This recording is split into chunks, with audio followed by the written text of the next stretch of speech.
Hassan.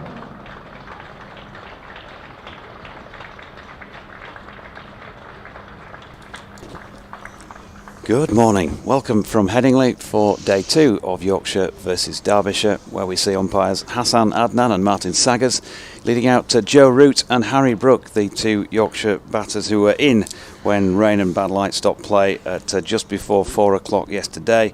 And of course, as you know, no further play unfortunately was possible. Derbyshire with their little huddle and stating their own private aims for the day, I'm sure. I'm Jonathan Doidge, and alongside me at the moment, Graham Colley. We've also got BBC Radio Derby's representative for the day, James Carr, at the back of the box as well, because there is no Fletch today. He's had to go to Fleetwood to cover some football, the poor unfortunate chap that he is. And so we'll look forward to his company again tomorrow. He might even get back here later on today if we do get the full 104 overs in that are intended to be played today. That means that we're going to have 3 2-hour and 10-minute sessions, so lunch is fixed at 1:10 and tea fixed at 4 o'clock, with the close of play scheduled for 6:30. That is, of course, if there isn't any further weather to interrupt things as we go along. So, good morning, GC. Morning, Doidge. All right? Yeah, good. Yep, nice to see a little bit of sunshine in the air this morning. Long may that continue. And nice to see it nice and bright out there. Yeah, it might not be easy restarting. I know things have been covered, but there was a lot of moisture around last night. The covers were standing water on top of them and around the ground, so the outfield will probably be fairly soft. And again, that feeling possibly of moisture in the pitch. So Joe described it in his interview with me last night. Joe Root has been a strange kind of pitch to bat on. We'll see what we make of that, as Alex Thompson is in for the first ball of day 2, and it is Joe who's on strike and defending it. I've just been over to the AGM, but they were getting through all that usual, agenda item 1, 2, 3, all those in favour and all that malarkey, and all the fun questions. They'd only just started when I had to come away and do the commentary. Thompson in again, and Brook flicking into the leg side, and Root even flicking into the leg side, and there's no run. So I assume from that it's unlikely to be finished for start of play today, the AGM. It might not be finished for the start of play tomorrow, with the amount of questions that people were loaded up, ready to ask. As Root turns another one into the leg side, and again there's no run. Is it well attended, the AGM today? It is full over there, yeah. It's for every seat, I think, was taken, or virtually every, as Thompson is in again. Long stride in from Root, smothers that. 65 not out overnight, and just played like Joe does really yesterday, running the ball around and picking the gaps. And there was the major example of quality was a beautiful cover drive that he just leant on and raced away onto the east side of the ground. Absolutely magnificent shot. He's just worked a 1 into the leg side to get the scoreboard ticking for the day. 277 for 3, and he now has the same as the number on his back. So Harry Brook to face this one ball at the end of the day's opening over, with the sun just about offering its nose through the clouds, and he's worked this one away down through third man, and it will beat the deep backward point, who was chasing around the boundary edge to try and cut it off. So first boundary of the day goes to Harry Brook, who's on to 48, 281 for 3. Yeah, it's a good start to the day, isn't it? Using the pace of the ball really well there, Joe Root. I beg your pardon, Harry Brook. Opened the face, ran it down to third man, and it raced away as well, didn't it? Just using the pace of the ball there. So, really good start.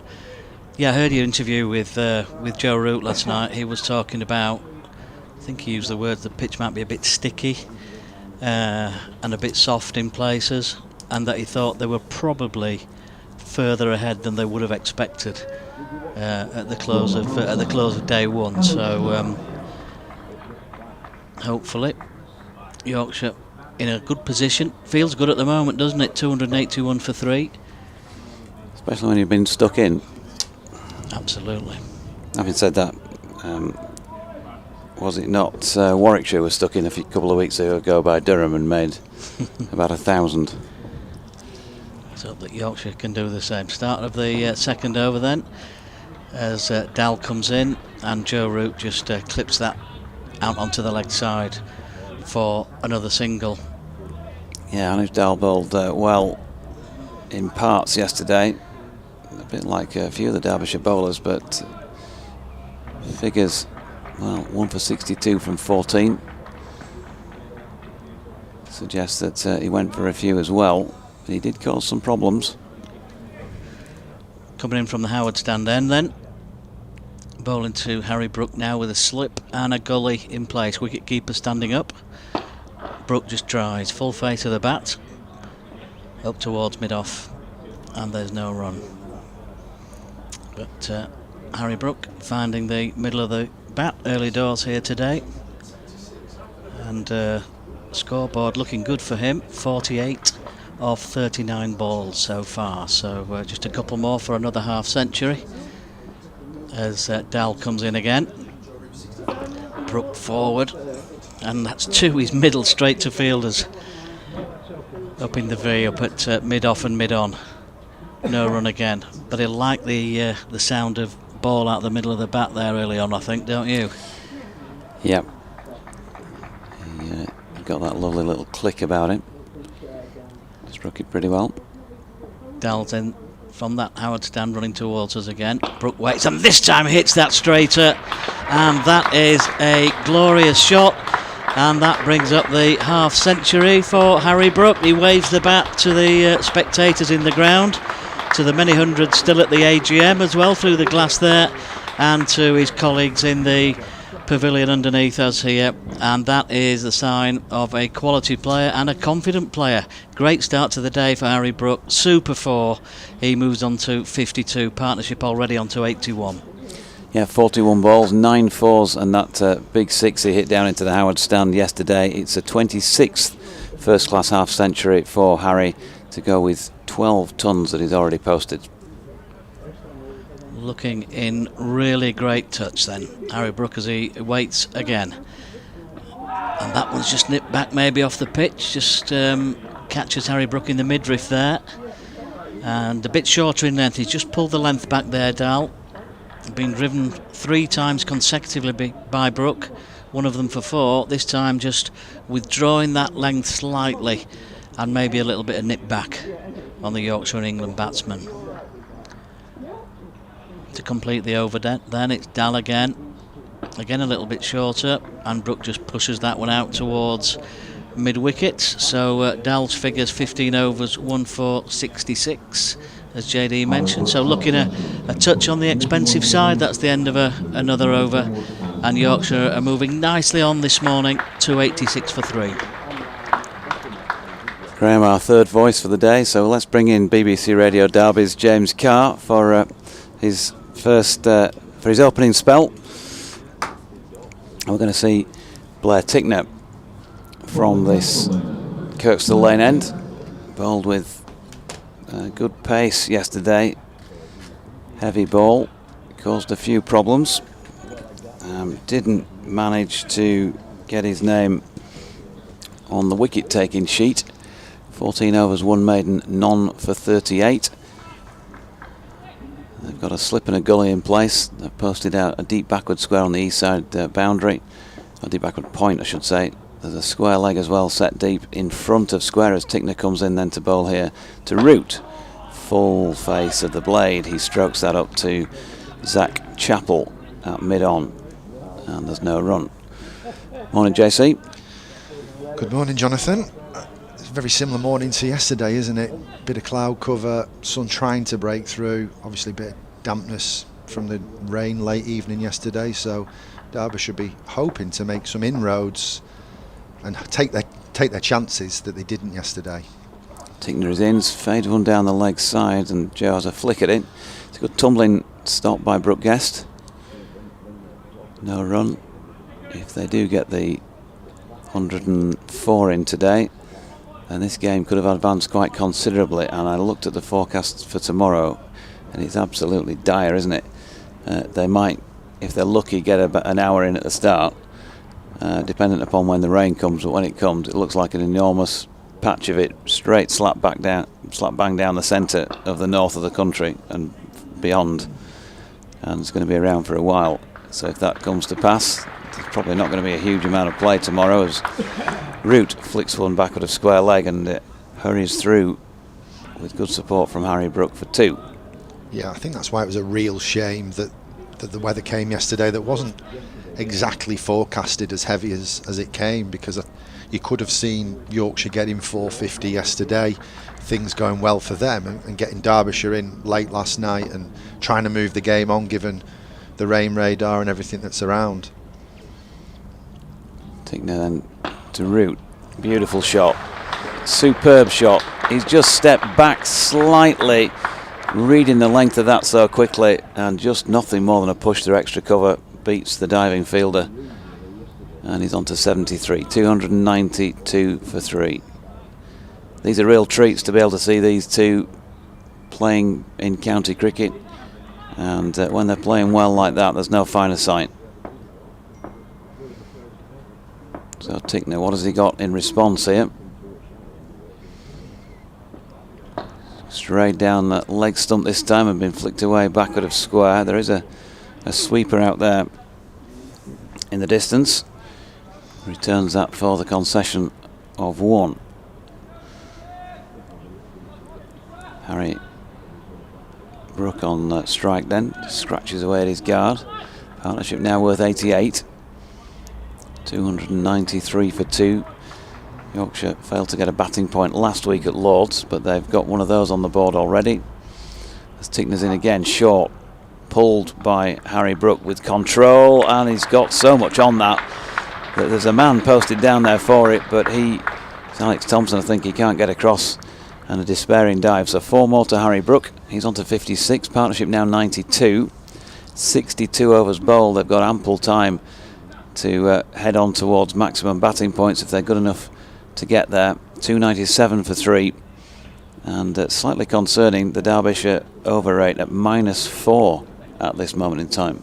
Yeah, there was a lot of conferences yesterday, wasn't there? Especially when Harry Brook came out and started to weather the storm, so to speak, and that certainly slowed the over rate down.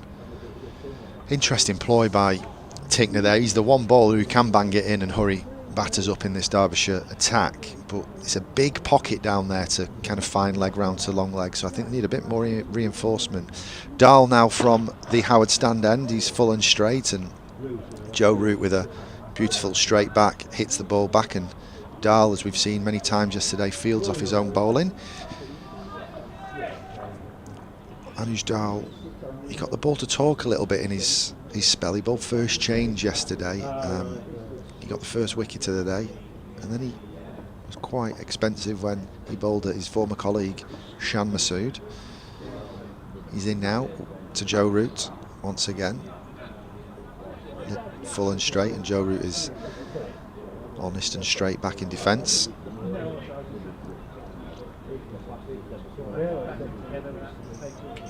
Lovely sun at 10:30 this morning, walking into the ground. Bit of cloud cover come across again now, little bit murky, hoping that'll pass and dry this ground out as Dahl's in once again. Joe Root, very full ball this time, and Root lunges right forward and plays straight and drops it into the cover point region, but there's no run. And you can just sort of sense, Ben Codes and the Matthew Fishers of this world with 297 for 3 on the board, thinking, push on boys with some batting points, and with the overheads here, they could make it uncomfortable for Derbyshire. They can indeed. Dahl in past the umpire once again, and carbon copy of the ball before. Joe Root with an elegant textbook forward defensive straight out the manual, and it's another dot ball against the bowling of Anuj Dahl. But equally, Derby, they created chances early yesterday morning. They bowled very, very well, and they just didn't take their chances. 3 drop catches in the first 50 minutes. If they create those chances this morning, 300 for 5 looks very different to 297 for 3, where we currently find ourselves, as Dahl's in once again, and this time slightly fuller. Root can't quite drive the ball through the infield, and there's no run. They did, but if they can capable of creating those opportunities, then so too are the hosts. Absolutely, and I think that's why I feel a bit robbed yesterday of losing those 30 or 40 overs that were left in the day, because I think the game would have really advanced given the rhythm that Root and Brook were in. As Dahl's in once again, back of a length, and Joe Root's able to punch this one through to the boundary rider on the cover point boundary. That will end Anuj Dahl's over. Yorkshire are 2.98 for 3. Yeah, and ticking along okay in these first 4 overs of the day. So 276 for 3 at resumption after 59, and at 22 runs added without a major amount of effort, you'd have said, on the face of it, in those first 4.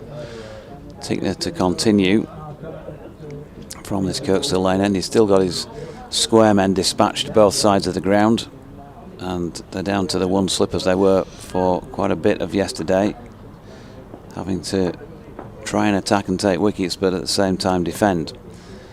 Tickner in past umpire Saggers, and that is again a lovely flick off the legs by Joe Root out to deep backward square, and they'll stroll through for one more. Pretty good crowd in again as well today. Often we get a drop off on weekends, strangely enough, with other things and other sport coming into the equation, but pleased to say not the case today, and there'll be more to come outside no doubt as well when the AGM finishes, because that was packed. Tickner in to Brook, who is solid behind it. So it looks as though, James just mentioned that we had some sun at 10:30. Oh, we did prior to that as well for an hour or so. It looks as though it's filled in with the grey stuff overhead at the moment, and probably set in for a fair while. There's not a particularly strong wind, although there is some movement overhead. Keep your eyes on it. Send me to sleep with that. There's Tickner. Ooh, now then, first ball of the day that's caused any real issues for anybody, and Harry Brook just taking one hand off the bat as it maybe nipped back on him. Difficult to tell from our angle, half a dozen strips away to the right of where the action's taking place. Yeah, Tickner just looks to be wanting to bowl wicket to wicket, try and sneak one through the defences, LBW perhaps. Not too much lateral movement, but both batters look very, very uncomfortable when he tries to angle it into middle and leg. Here he comes again, once more, roundabout leg stumps. So just getting it slightly too far across. It's not a massive margin, but when you're bowling against players of the calibre of Root and Brook, they make them into runs, these small margins. 95 the partnership. The ripple of applause around the ground there was for the 300 up, and that most recent 50 in the 300, the second fastest so far. 53 balls for the fifth 50 and 55 balls for the sixth 50, so there's been an upping of the ante. As we know, since this pair came together, another full delivery. You can see again where he's trying to go there, Tickner, excuse me. But Joe Root turning that into the leg side. Tickner from the Hawke's Bay area. Got some relatives over there, been over there since the 60s. Good wine over there as well, Hawke's Bay. Yeah, I've seen. I think I might have seen that on the shelves. 30 years of age he is. 3 test matches to his name, and he's certainly got a bit of zip about him. That one was wide of off stump this time, maybe over adjusting slightly, but Joe Root couldn't make anything of it in terms of runs. So 64 overs now complete in this Yorkshire first innings. 300 for 3 looks pretty healthy, particularly when you consider that you were asked to bat first. Yes, that run rate's been pretty incredible considering we're playing a 4-day game. Other than that first hour yesterday where it was probably just kind of 3.5s, it's been way above the 4 mark for the majority of yesterday, and it's continued into today. I suppose that's always helped when Shan Masood comes out and only deals in boundaries, and the calibre of Harry Brook, who he doesn't die wandering, does he? Anuj Dahl then to continue from the Howard stand end. Right arm over the wicket to Harry Brook. He's tried to ramp that one, and he's not executed it, and that's why you heard the shouts. Looks like he's got himself outside the line. Wasn't really a serious appeal, I don't think, but not sure it was quite the right length to do it, maybe. Maybe that's why it got into a little bit of difficulty. It's hard to tell from behind, to be fair, as we are.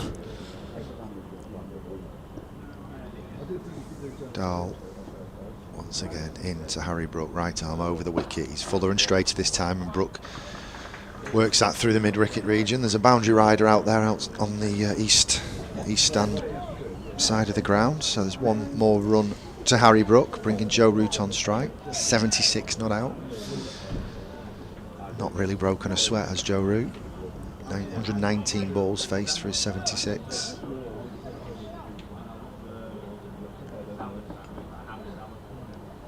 Darlin once again. Similar ball to the ball.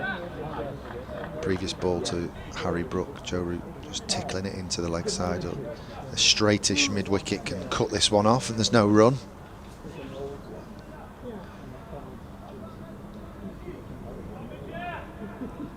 How much did it rain beyond the close of play, JD? You were around last night. It seems as dry as it was yesterday morning, to be fair. As Dahl is in again to Joe Root, and he's forward in defence, and there's no run.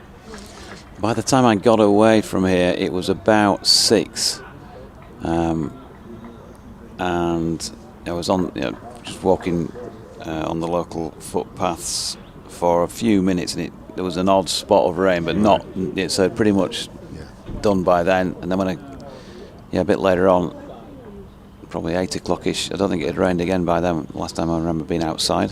Dahl in again to Joe Root and those oohs and ahs, because it was a forward defensive, but it took the inside edge and trickled to that straight mid-wicket.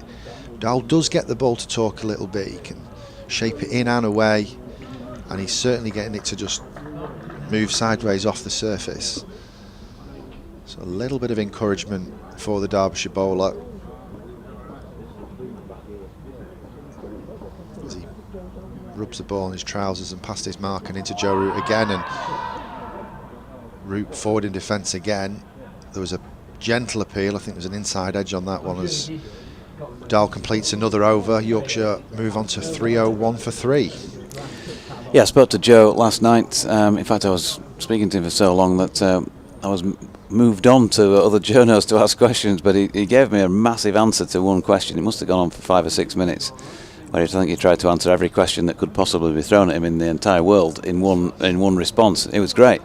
Listening to talk about the Kookaburra, I was asking him whether it was pointless, and he didn't think so.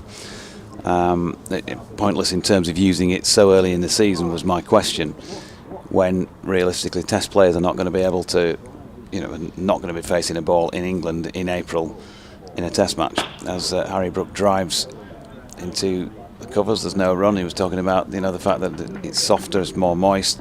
It goes softer quicker anyway, and then with moisture in early April, it made it really difficult to bowl with and take wickets.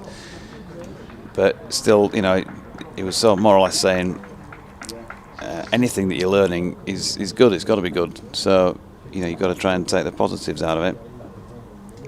Brook on a strike, and Tickner is in, and Harry just runs that out into the covers. Harry came with a sliding stop, keeps them to 1. Talking about Harry himself, I asked him about Harry Brook, and he said he thinks that he's got everything he needs. He's got all the tools he needs to be a great player type of thing. It's worth a listen if you get a chance to listen to that. It's up on BBC Sounds, on BBC West Yorkshire Sport Daily, our nightly 6 o'clock till 7 o'clock sport broadcast. As Root flicks that into the leg side, no run, or at least I think it is. And if you can't find it there, you can definitely find it by heading for X, because it's been put up there because I retweeted it, or re-X'd it this morning. Reposted it, I think that's the way of saying it, isn't it? But always just great to listen to what Joe's got to say. He's so considered. As Tickner is bowling to him here, and he's flicking off the legs, no run. And I also said to him, is it difficult to motivate yourself when you're coming back, and playing Division 2 cricket compared to the sort of guys you're playing every week? And he's obviously going to say to me, as he did, don't want to take anything away from my opponents, the professional cricketers. We said there are points of difference coming back and playing at this level, such as, we haven't got it here because Tickner's too quick, but keeper standing up to the stumps. He said you rarely get that apart from a spin bowler in world cricket, but you get it with the seamers in county cricket. Different perspective. Short ball, slow bouncer really from Tickner, and Joe Root, well, he was wise to that, watched it all the way onto the bat and has diverted it out to deep backward square or deep forward square for a single. Yeah, that was too short, wasn't it? It was almost pitched on his toes. It came off the surface very slow.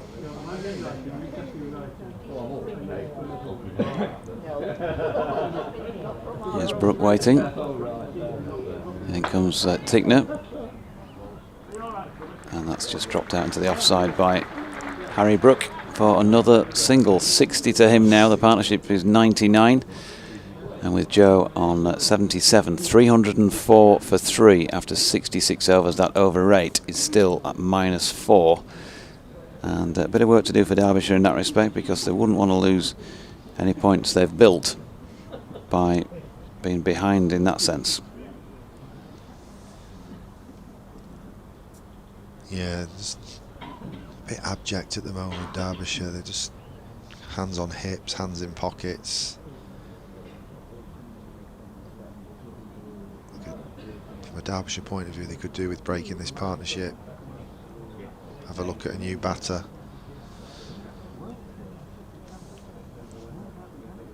We've just had a change of bat again for Harry Brook this time. They've been on and off, changing bats. It's like a bat shop, the amount of bats they carry on. Anuj Dowell then to start another over from the Howard stand end. He's full and straight to Harry Brook, and he bunts it up the ground to mid-off for no run. It was Dan Moriarty carrying the bats off. Dan sitting this game out, first one he's missed this season. They've clearly chosen to prioritise seam, and I think, you know, on reflection, that might have been the case at Lord's last week. It's easy with hindsight, isn't it? Dowell once against Harry Brook. He's straighter this time. A beautiful on drive from Harry Brook, but he can't get that ball through the mid-on fielder. I think that's Captain David Lloyd down there. Very clear the ploy here from the Derbyshire bowlers to bowl full and straight, even though there's not that much movement. They're really trying to keep the stumps in play, and that's reflected by the field as well. Just 4 fielders on the offside for Anuj Dowell as he's in once again, and Brook this time tickles this one into the vacant mid-wicket region. He can steal another single. 100 partnership.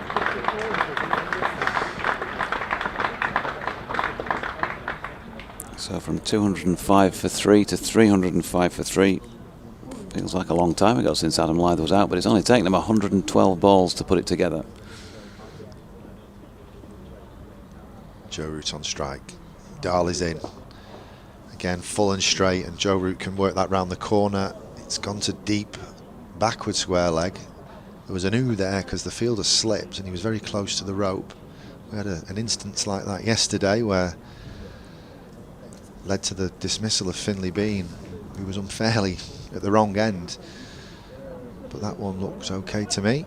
So another run to the Yorkshire total. Brook back on strike to Anuj Dowell, who's in, right arm over the wicket, and forward in defence is Harry Brook, and that straight mid-wicket fielder fields, and there's no run. Talking of batter's been at the wrong end, Joe said in his interview that when I mentioned Adam Lyth, he said, yeah, I know. He said, I know, late on, just before that, he said, I refused him a single and he shouldn't have been at that end, and he was kind of taking the blame for Adam being out, which is typical Joe, but there you go, 97, still a good return. Dowell into Harry Brook, who drives this one on the up, through the covers, into the western terrace, and that takes Yorkshire to 3-10 for 3. Yeah, struck very firmly. He does. If Joe touched that shot I was talking about yesterday out to the east side of the ground, and you see Adam Lyth play that touch push through extra cover, Harry, he really gives it the hammer, doesn't he, when he hits it through the covers? And that was a case in point. When he hits it, it stays hit, as they say. When he hits it, it stays hit in Yorkshire. 3-10 for 3. Some sawdust been applied to a couple of the foot marks that Blair Tickner is creating.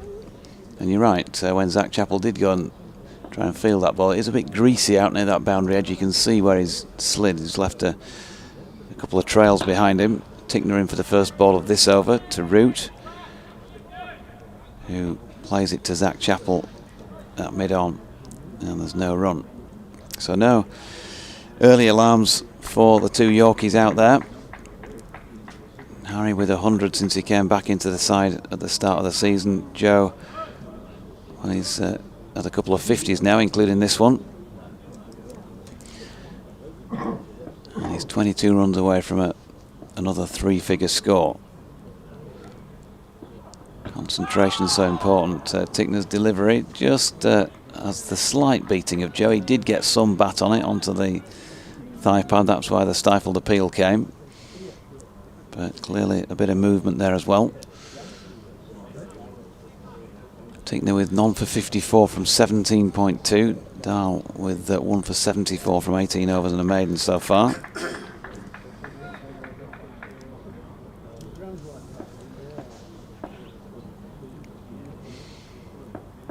Tickner with those couple of steps on the spot before he runs in. He's getting himself going. Root walking into that and dropping it into the offside, and there's no run. You can get in touch as usual on @SportingLives1 or BBC West Yorkshire Sport @gmail.com. Go on, remind us, Jimmy Cricket. Jimmy Cricket 87. Good year that, 87. I can remember 77 pretty well. That was a good year. Tickner in. Ooh, now then Joe Root playing earlier than the ball arrived, so he's already halfway through the shot and he got a leading edge on that. He's turning it into the leg side and ends up at cover, but survived it. Fortunately, soft enough hands to keep it down. They fancy this trick that India played on Joe in the recent Test series, and they're trying to get Joe to fall over a straight one, aren't they? Tickner again, there he goes, but good balance this time. He held his posture long enough to flick that away down to fine leg and picks up one. Graham C41 as well for Graham Colley's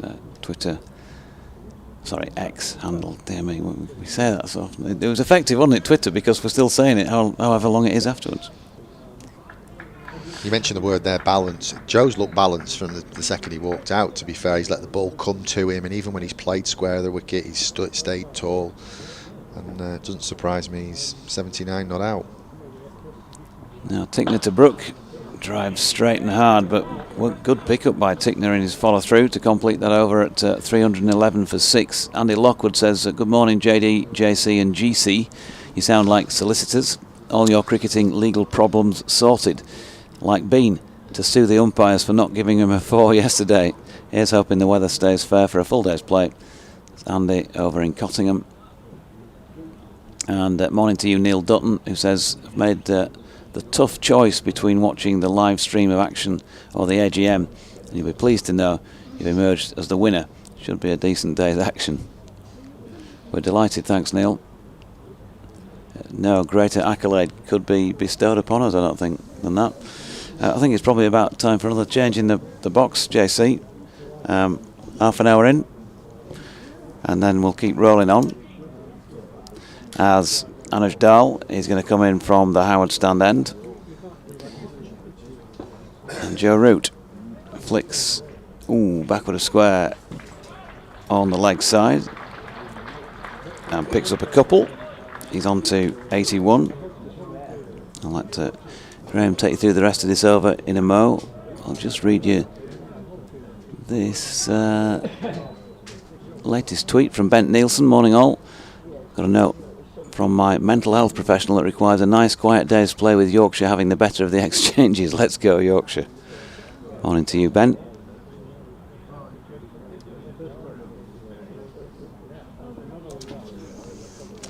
Yeah, morning again everybody.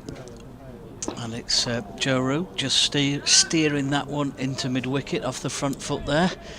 First ball of this latest over, or second ball of this latest over from Anuj Dal. And Yorkshire progressing very, very nicely this morning. 313 for 3. Joe Root on 81. Harry Brook on 65.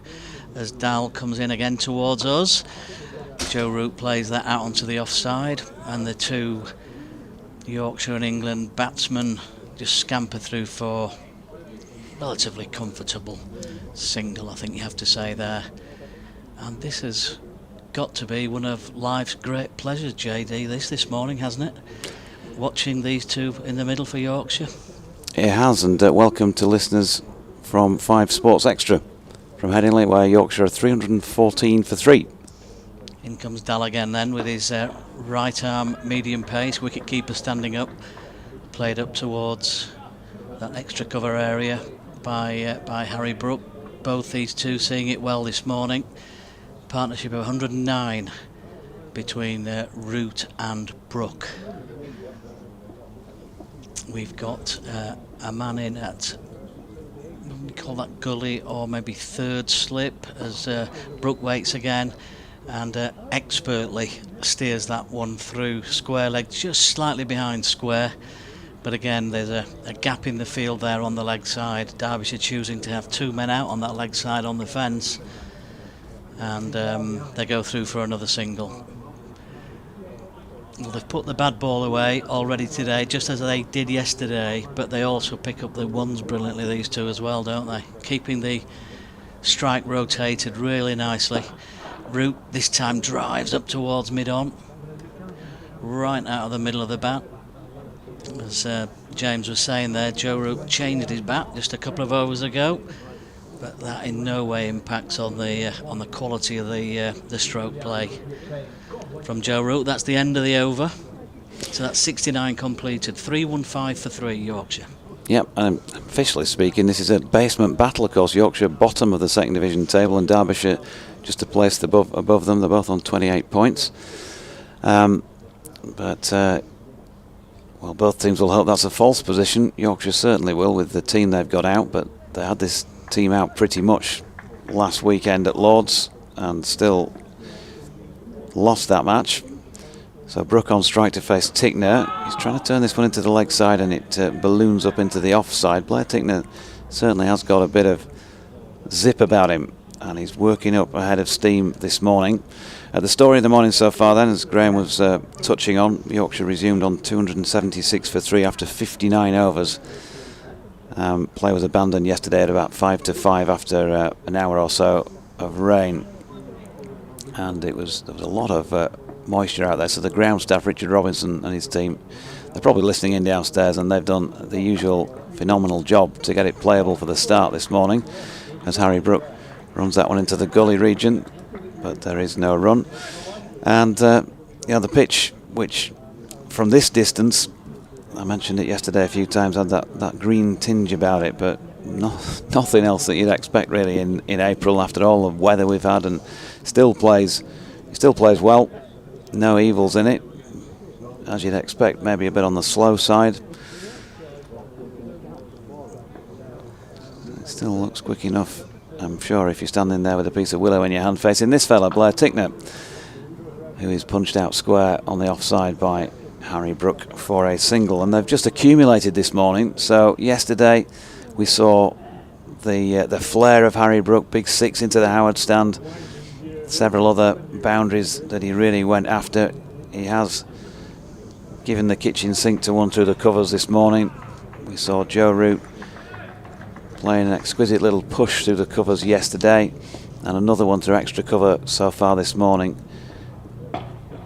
off the bowling of Tickner, and he's playing solidly forward into the offside to this one. So they've put on 111 so far, and they just, I think what you'd describe it as, Graham, playing cricket, really playing good cricket out there, picking up the singles, the odd 2, and anything that is particularly astray from the bowlers is going to the boundary.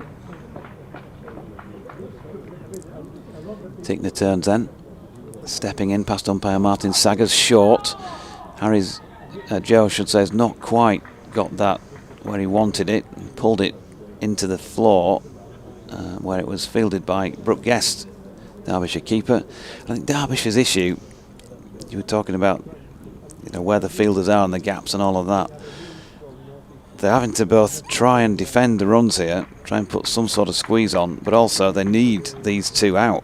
And they've only got the one slip in place in a gully.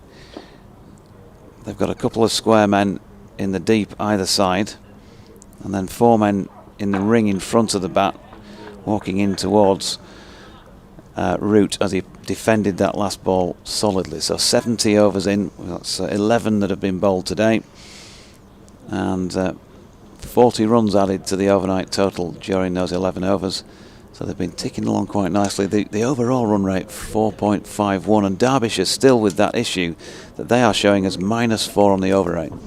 Yeah, it's been a really steady accumulation this morning, hasn't it? 37 minutes play we've seen so far to date, and Yorkshire are just starting to build up the batting points nicely here. 2 batting points now in the bag, something that they will be pleased about, because batting points have not been something that they've picked up in great numbers so far. As a new over begins, it's driven out towards extra cover, where there's a great tumbling stop there. Terrific piece of work by Alex Thompson, who does well to get down low to his left, picks up quickly and throws through to the keeper, Brook Guest, and there's no run. So Harry Brook, I think, was maybe fancying another boundary through the offside there, but great work by Thompson, cutting off another 4 as Dal comes in again, then bowls to Harry Brook, and Brook really respectful of a good ball.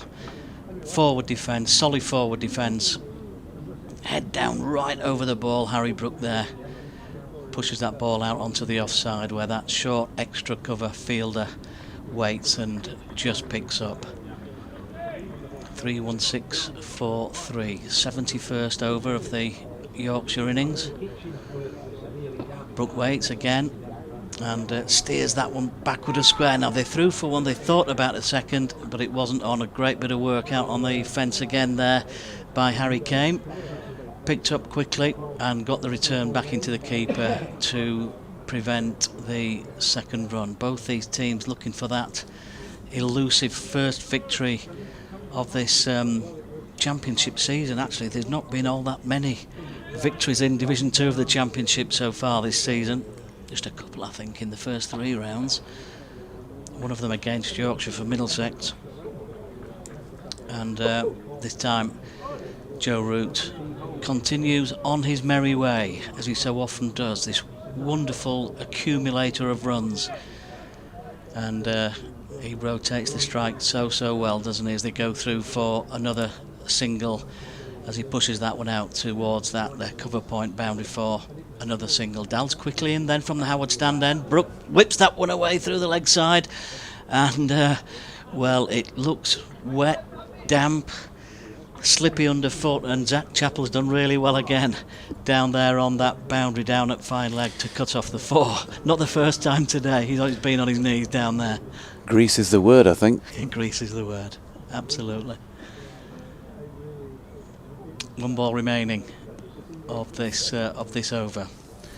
Anuj Dal, who's bowled from the start of play from the Howard stand end, comes into Root. Root pushes it towards mid-wicket, and there's another cheeky single, but the batsmen are both of the same mind. That's the critical thing there, and Root plays it, and they're both away so quickly for another single. So the boundaries may not be coming in great quantity over the last 3 or 4 overs, but the singles have, which is the great thing. End of another over, Yorkshire 320 for 3. Yeah, and Alex Thompson is going to be back on. He resumed this morning with 1 over from the Kirkstall Lane end before Blair Tickner took over. Blair Tickner having a rest at 19 overs, 1 maiden, none for 56. And maybe he deserved a bit better than that, certainly on some of the stuff he produced yesterday. He's been easy enough this morning to pick off, and just a couple of deliveries that really caused any discomfort. Alex Thompson, 7 overs for 26 so far. Off spin from the Kirkstall Lane end. Slippers come out. They've gone with a 45 behind square and both sides of the wicket. A sweeping point, extra cover mid-off, straight mid-wicket. First ball's a dot pushed into the offside by Root. And they've also got men out sweeping at mid-wicket, probably 5 yards in from the boundary edge and similar distance in a deep backward square leg. That's the field setup. Thompson is in, and Root walking into that, pushes it to the mucky Zach Chappell. He's got his sun hat on. I'm sure that's probably just for head warmth rather than to keep any brightness out of the eyes, because it's not that bright out there. Thompson in, and Root steps away to the leg and opens up the offside, tries to steer it past the man at sort of fly gully. Can't do so.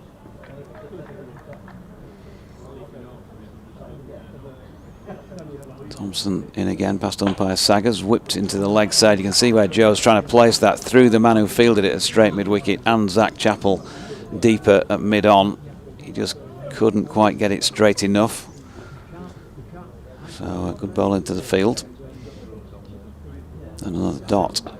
But he will get a single to this one, which was just a little shorter, and gave him plenty of time to work it squarer to the sweeping mid-wicket. So Joe on to 85, 321 for 3. Final ball of the over. Harry Brook's in town, and so Zach Chappell has been dispatched out to long on now. And they're also moving point round to more of a square cover on the east side boundary. Thompson is in, and you can see he bowls a slightly different line to that, and David Lloyd does the fielding and also comes up with a large thick dark green stripe on his right thigh and knee, because that is the sheer amount of water that was on the place last night, and he's clearly taking a bit of time to completely disperse. That was the end of the over, and Brook on 70 now, 322 for 3 after 72, so 13 overs bowled so far this morning. Yeah, interesting to see Alex Thompson bowling round the wicket to the 2 right-handers there.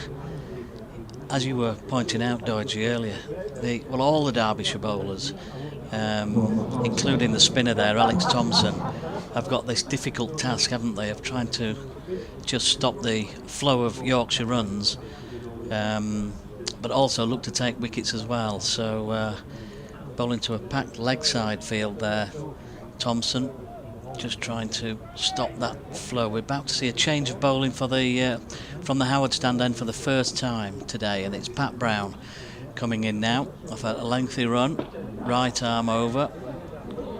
Brook quickly onto the front foot, fielded well there at that wideish mid-wicket position, and there is no run on this occasion. Brown bowled 6 overs, no maidens, no wicket for 30 yesterday, and he will now be the latest of the Derbyshire bowlers to try and find a breakthrough for the visitors as he comes in past the umpire now. Brook drives, that one is wide of mid-off, and he finds the gap expertly there, Harry Brook. A terrific shot.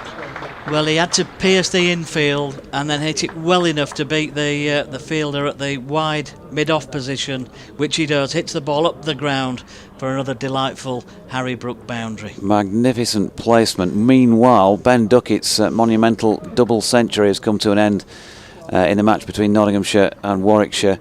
He's out for 218, bowled by Dan Mosley. 264 balls, including a 6 and 25 fours, and Nottinghamshire 400 for 9 in that one at Edgbaston. Brown comes in again to Brook. That's down the leg side. There's an appeal for a catch behind down that leg side, both from keeper and bowler. It was a confident-ish looking appeal from Brown. but umpire at the far end there, unmoved. Yeah, just to give you some scores from elsewhere. Hampshire, Surrey in Division 1, of course. Hampshire 151 all out. Surrey are level with 5 wickets down in their first innings at the Oval. Champions, of course. Got a couple of delayed starts that I'll mention as well in a moment. Browning again then. Brook just opens the face, tries to run that down towards that third man area. Just pushes that out in front of him, and in the end, and there's no addition to the score. So Somerset, Worcestershire start delayed by rain at Kidderminster. Situation there, Somerset made 309 for 9 declared, and Worcestershire 14 without loss. Durham 358 all out. Essex in response are 40 without loss up at Chester Street. Brown again, back to his mark, comes bustling in past the umpire, and it's so wristy that flick off the leg from Harry Brook, just behind square on the leg side, and again there's another single. No play before lunch because of rain at Bristol in Division 2, where Middlesex made 203 yesterday and Gloucestershire are 82 for 3, trailing by 121. Also in this division at Leicester, well, Northants continue to pile on the runs there, 422 for 7, the hosts having put them into bat yesterday. 122 the partnership. Derbyshire must just be starting to wonder where the next breakthrough is going to come from. Again, these two against these two quality players as Brown comes in again. Root, I think that's pad, or is there some bat on that one, as that one just squeezes out behind square on the leg side. The umpire confirms that that was a leg bye, so they go through for another single. So Yorkshire continue this morning, having not lost a wicket in the 48 minutes of play that we've seen so far under this fairly heavy cloud cover, but I'm pleased to say that it has remained dry. There's some rain forecast, I think, for somewhere between sort of 12 and 2 p.m. today, so let's hope we can avoid that and see an uninterrupted day's play, Doji. Yeah, pretty serene progress between this stellar pair of players as Joe Root takes the first ball of Alex Thompson's latest over from the Kirkstall Lane end and just nudges it back with a square leg for an easy single. He's just having the time to play these little nudges and pushes and exploiting those gaps, and something that both these players do extremely well, and we've seen that in full evidence in this first almost 50 minutes of play on day 2. Zach Chappell had been dispatched to long on, as I mentioned, in the last over when Harry Brook was on strike, and he comes into play here because Harry's just driven one all the way along the carpet up there. So Brook onto 76, partnership now 125, and Thompson in again, and Root this time just nudging that one to straight mid-wicket, and there is no run. Hard to see through the glass, Doidge, but it looks as though the AGM might still be continuing.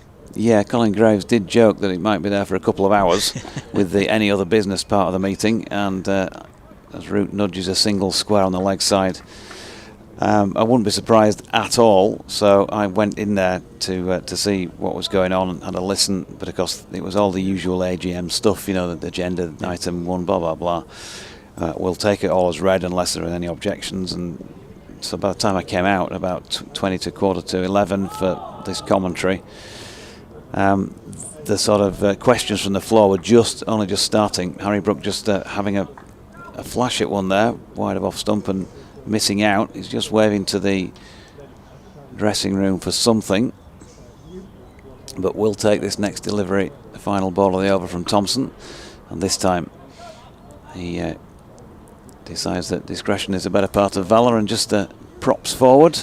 End of the over, 3:31 for 3. Harry is on 76.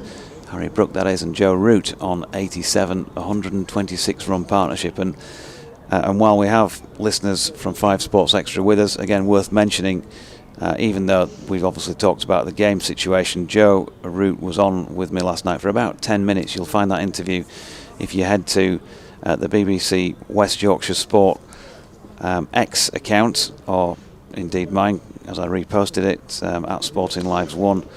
And Joe with quite a few opinions, and particularly on the Kookaburra ball use recently. No run off the first ball of Pat Brown's next over as Joe Root just pushes that out onto the leg side. You'll also hear Joe talking about Harry Brook. And a multitude of things, including whether or not there's any issue with motivation coming back and playing at this level. All of that involved in about a 10-minute piece it was with Joe. Brown back at the end of his mark again. Runs in past the umpire. Joe Root is forward. Pushes that out into the offside. No addition to the score again.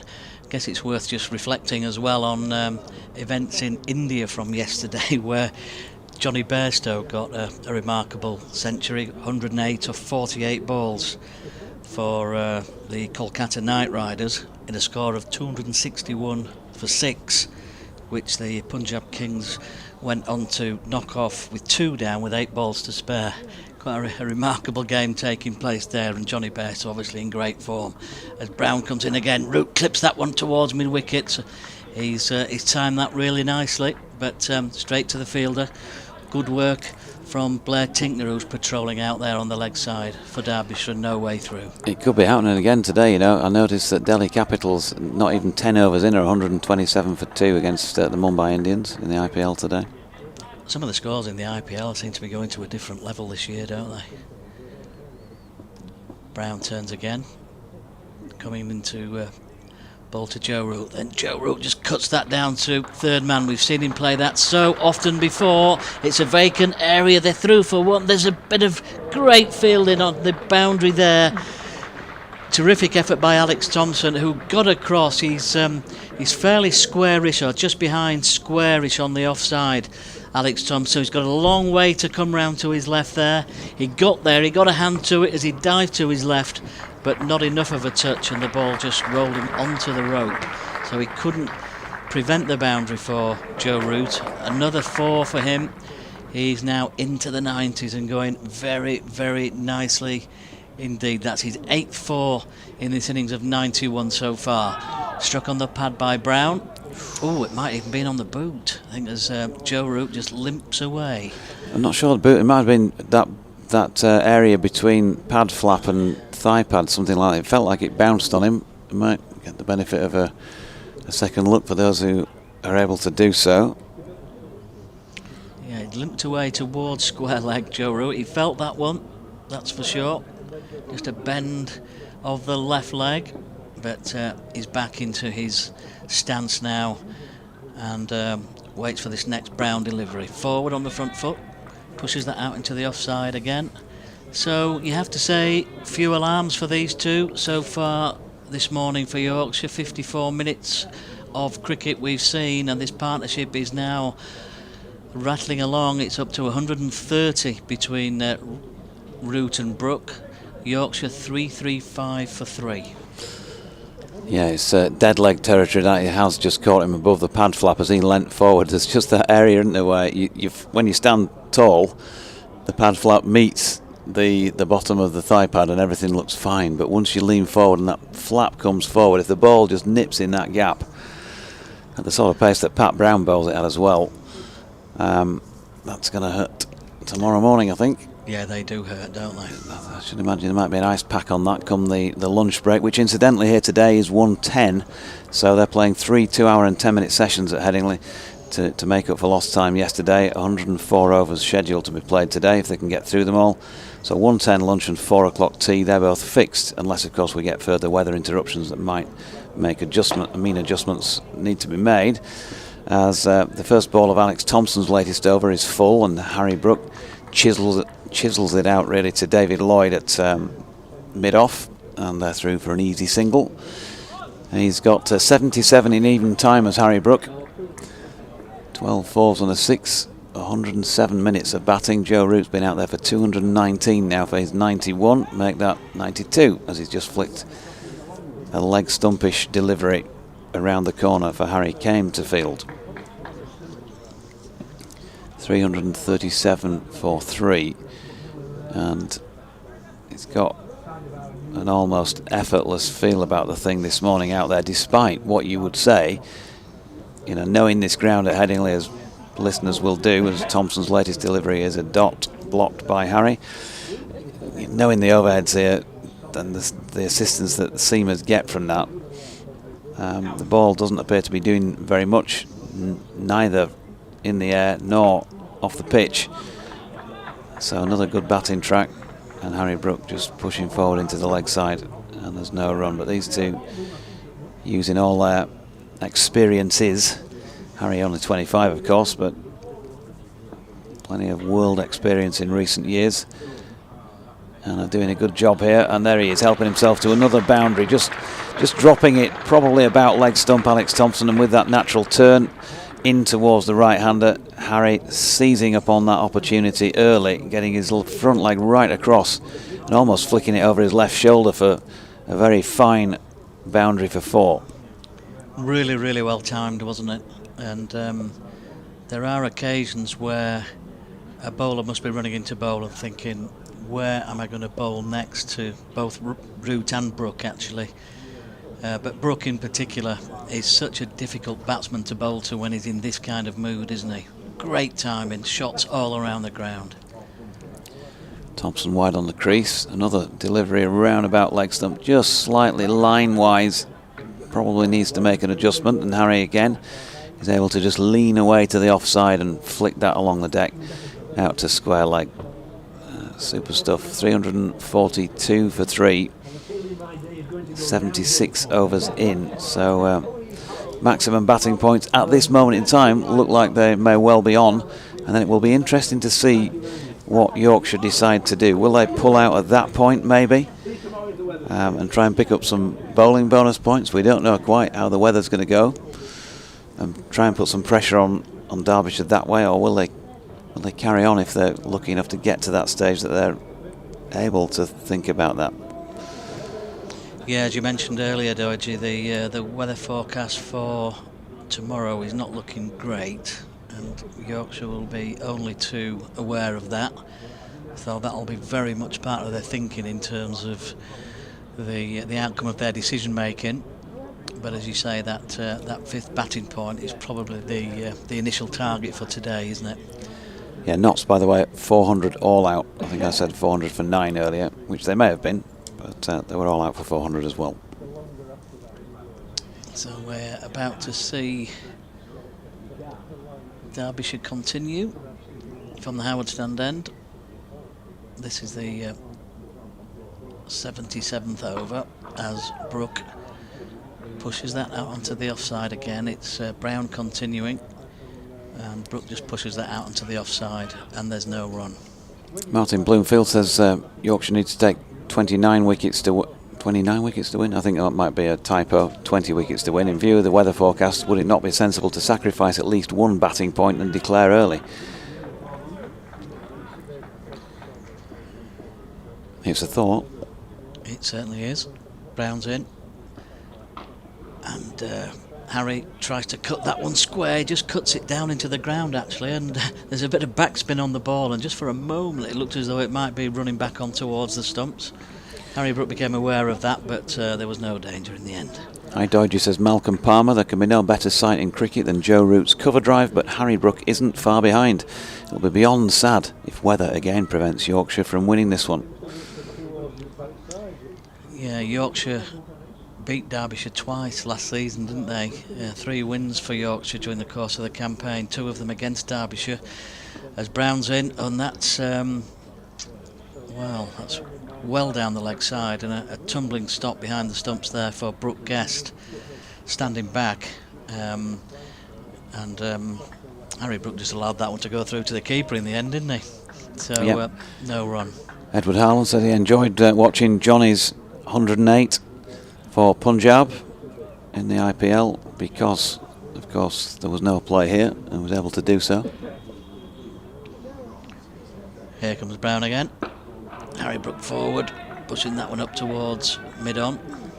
Yeah, great to see Johnny Bairstow in terrific form. That's great news for England, of course, as well. that he comes back into the international English summer in good form, having scored runs during the winter as well. And Miriam says, "Hi Jonathan, what a treat for the Headingley crowd to be able to watch. Great to be able to watch this on the stream. Shame they couldn't manage that at Lord's for my visit last weekend." Brown past the umpire, slow ball.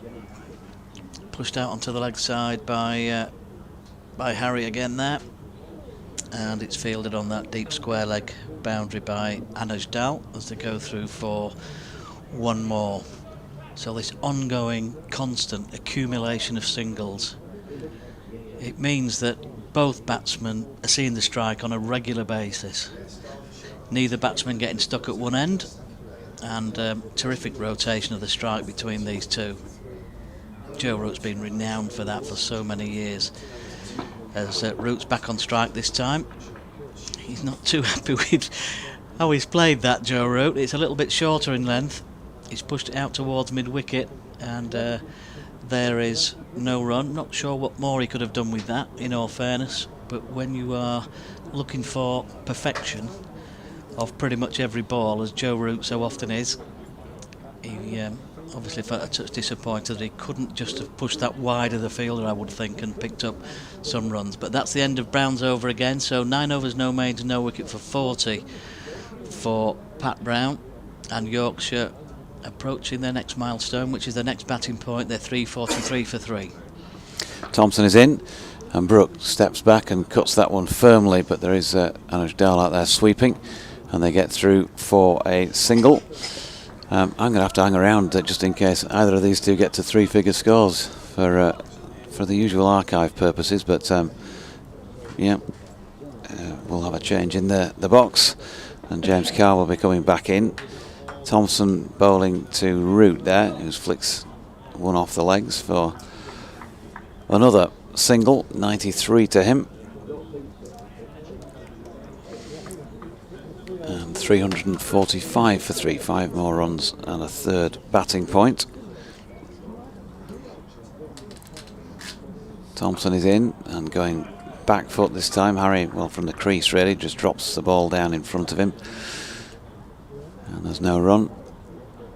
Zach Chappell just going through a few limbering up exercises, so we might be seeing a little spell from him between now and the lunch break. But Thompson at the moment bowling his off spin to Harry Brook, who eases a single out into the leg side, and this pair looking untroubled at this moment in time. They've been out there together for over an hour, building on what they'd already started yesterday.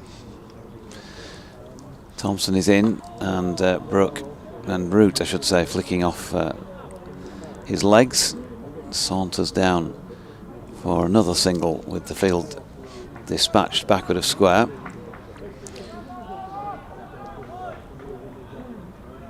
And Harry Brook back on strike with that slightly open stance. Steps back, cuts firmly, one bounce. It was aerial for a moment, and it was fumbled as well out there by Derbyshire's number 14, who I'm sure our BBC Radio Derby commentator will be able to tell me, as the substitute fielder is. It is Ben Aitchison.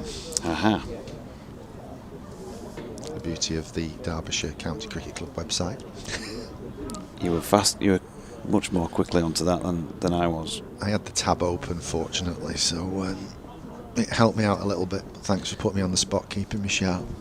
We had Mitch Wagstaff out there, didn't we, yesterday as well? Yeah, we did. A little while, 22, I think. And Samit Patel wearing Madson's shirt. So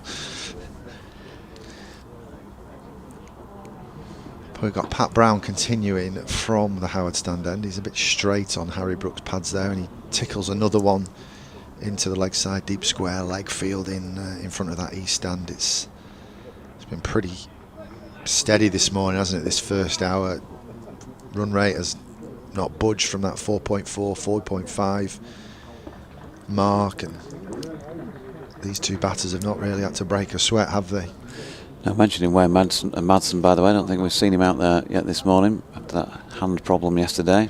As Pat Brown's in, he's a bit shorter and wider this time, and Joe Root plays a back foot punch behind square on the offside, and it's Alex Thompson down at cover point region having to run round and cut it off.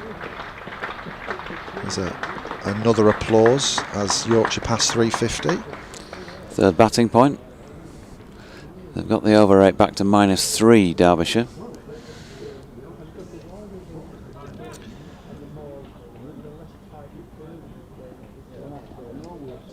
Pat Brown on his way in from the hard stand end.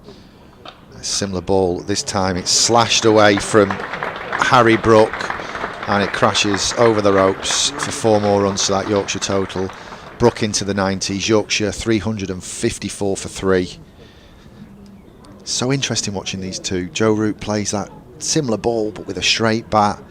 Harry Brook, fast hands, full-blooded shot and cuts it away for 4. Really interesting to see how these two, they accumulate runs really quickly, but their styles are so contrasting. Pat Brown in once again to Harry Brook. He's full and straight this time, and it's a check drive from Harry Brook, and skipper David Lloyd cuts that off and there's no run. I did hear something about Wayne Madsen yesterday, that he's done some considerable damage to his finger, and the medics were assessing the next step, really. Do we know whether he's going to be able to bat then? I think they were talking about some kind of surgery, so okay. I would imagine not. So we hope he's all well and send his wishes as Brown's in again, and he's short and wide outside Harry Brook's off stump. This time he back cuts it, and the third man fielder cuts it off, and they only get the 1 run. 150 partnership unbroken for this 4th wicket between Joe Root and Harry Brook. Having England players is paying dividend here for Yorkshire. It's just whether we can get a full game in here and get a result, as we've seen so many games so far this season not be completed. So Joe Root on strike in his stance, tapping his bat, now having a look around. The field's moved slightly. Pat Brown's on his way up past the umpire, right arm over the wicket, and Joe Root, as we've seen so many times this winter, just shuffles across his stumps and runs the ball into that cover point region with a straight bat and takes another single. That concludes the Pat Brown over. Yorkshire on to 356 for 3. Joe Root 96, Harry Brook 92. We've already seen Adam Lyth get into the 90s.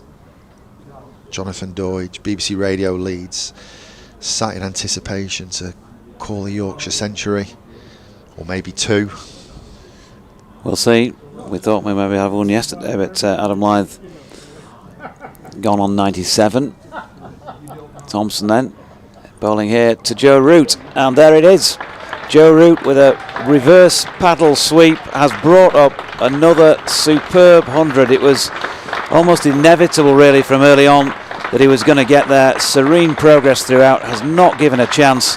He's picked up his 1s and 2s as he does, and he's played some magnificent shots in and among, not least that one to bring up the 3-figure score, which has come in 233 minutes, 163 balls, and that made it a 9th 4, and it is Joe's 44th first class 100. What a player. Alex Thompson's next delivery just pushed back by the former England captain, and there's no run.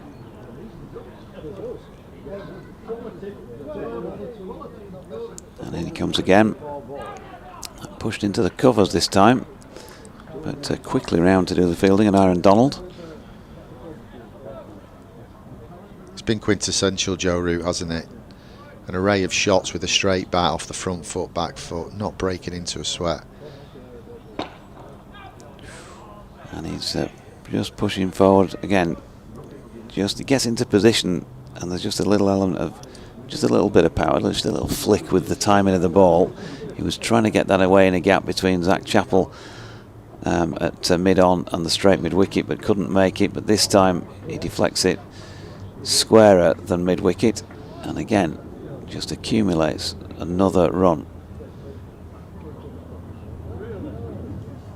So Harry Brook on strike. Not quite there yet, but potentially a couple of strokes away from making the mark himself. And he's going to add another one to the total because Zach Chappell once more had been sent all the way back to long on. So he's exploited the gap up there with a push for one. End of the over. So he's on to 94 now.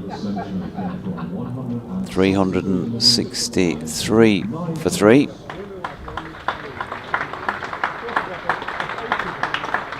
And the golden voice, Howard Ferguson, announcing the finer points of Joe Root's 100 and drawing some applause. We're going to see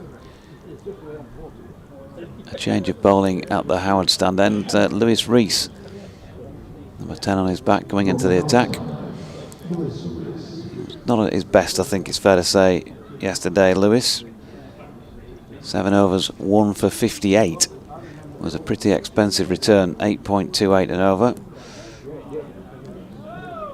He got the prize wicket of the Yorkshire captain, Shan Masood. But Harry Brook took a liking to him, didn't he? Hitting him straight down the ground and over extra cover a few times. But interesting, his first couple of overs, he got the ball to shape across the right-handers. So, wonder if he can get some shape or some movement off the pitch. First time we've seen him today.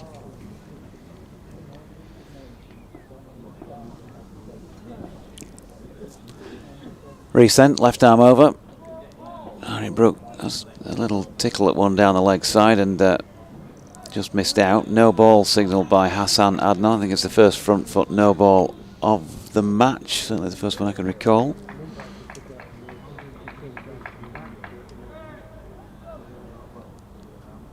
But I'm wrong, because there were more than that yesterday. 4 no balls yesterday.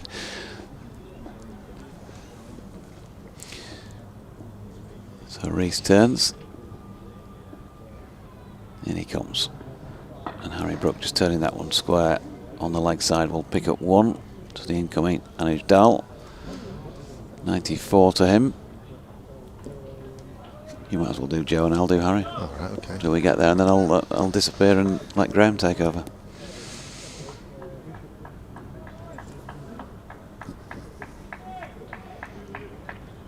Joe Root back on strike then. To face the left arm seam of Lewis Rees. Left arm over the wicket. He's in now and he gets a low outside edge from Joe Root. Caught by that kind of 5th slip come gully region. One bounce into his fielder's hands. Root just goes for a little walk down the pitch, a bit of gardening. Just to break the cycle up. Lewis Rees once again, ball in hand, up past the umpire now, into Joe Root, and he's managed to beat the bat this time. I did say that he got the ball to jag across Root when he first came in yesterday, before Harry Brook got hold of him. And that's one of the very few balls this morning we've seen genuinely beat the bat.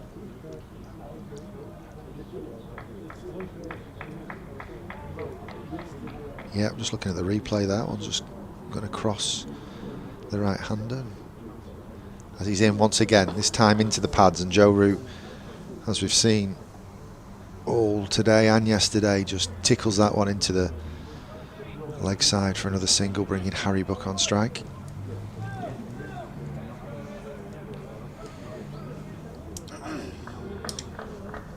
Still, we see a packed East stand, so I wonder if the AGM continues at this stage. As Rees turns then, running towards our commentary position. Bowling to Brook, who drives firmly down the ground. Beautiful shot by Harry Brook, right over the top of it. And, well, the ball just hugging the turf as it went through. Didn't leave it, I don't think. And Rees going for a few more here. 66 now, and he's not quite completed 8 overs.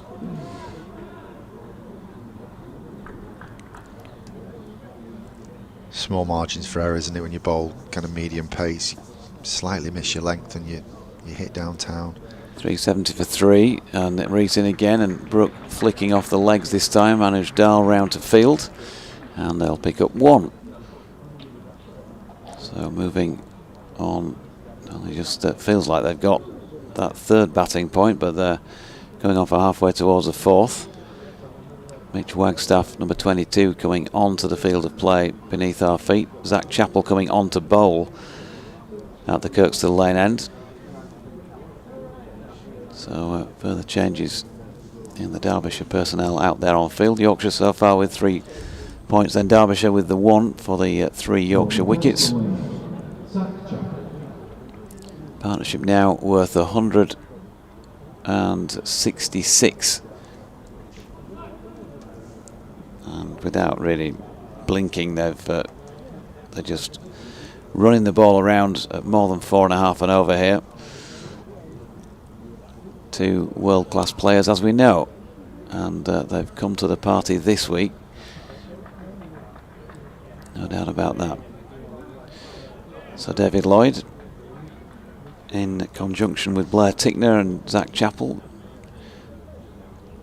trying to bring some semblance of order to proceedings for Derbyshire in the field here. Still a slip and a gully. There's a square man back on both sides of the ground. And it's Chappell to Harry Brook, who leaves the first ball of Zach Chappell's spell. 1 for 57 from 11 overs and 2 maidens yesterday. At the first ball of his 12th. Martin Saggers is just flicking a bit of something off the turf in the area between the last 2 strides that Zach Chappell takes.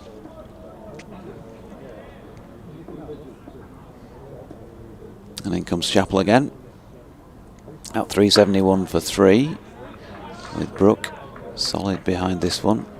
Harry came round to do the fielding. There's no run. Looks as though attention might be turning this way. Those who have the benefit of being behind glass in the long room, just like we have up here in the commentary box. It'll be pretty cold out there, I should imagine, in the northeast and east stands, and probably even more so in the Howard stand, the south end of the ground, as Zach Chappell comes in to bowl to Brook, and that's going to be the 100. Push into the covers this time. Anuj Dal round to try and field, but Harry will get back for 2 to take his score to 101 from 102 deliveries, 15 fours and a big 6 into the Howard stand yesterday. And he raises his bat and looks up to the heavens, and I think we probably know why. Super stuff from him once again, and it is a 13th first class 100 for Harry Brook. Lucky for us that we were here to see it. Indeed, what a privilege to see 2 high quality England international batters back on home soil representing the county. Chappell in again, and this time Harry angling that one down into the gully region, and there is no run. And if you blink, Joe Root gets to 60, 70, 80 dead quickly, doesn't he? And Harry Brook, you can't even blink and he's at 100. It's incredible the way these 2 have accumulated runs, and almost 400 runs, and we've not even seen a day's play yet in terms of overs. 168 run partnership and counting. Chappell into Brook, driving square on the offside, and picks up another 1. 374 for 3. I will finally depart after a marathon stint here at the end of the over and let Mr. Colley have a crack. You've still got to 110, haven't we, of course, today? With extended spell. You've got an update to come at when? I've done 2. I'm waiting to be informed of anything else. There's a lot of football going on, isn't there, in the Derbyshire constituencies. So yeah, we don't mention football after last night. Didn't play much of it, our boys. Chappell is in, and that's flicked around the corner by Joe Root to move on to 103, 375 for 3. after 82 overs. Time for me to go.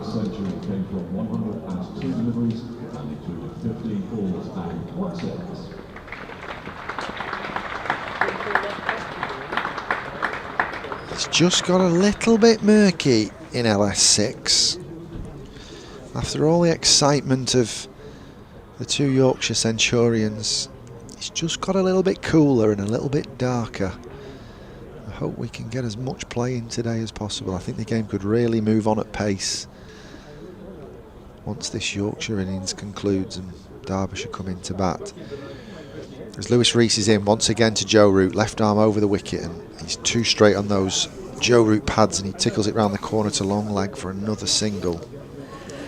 Great joy watching these two today, isn't it? It's, I mean, English cricket followers will be looking at this and thinking it's great news for England at international level to see these two players in such great form, but it also makes you feel as well about what Yorkshire miss when they're not here. It makes you realise, you know, the quality of these players, and also Johnny Bairstow 100 in India yesterday. So such great talent that Yorkshire don't see on a regular basis. Rees in once again. He's down the leg side to Harry Brook this time. He tickles it a little bit finer.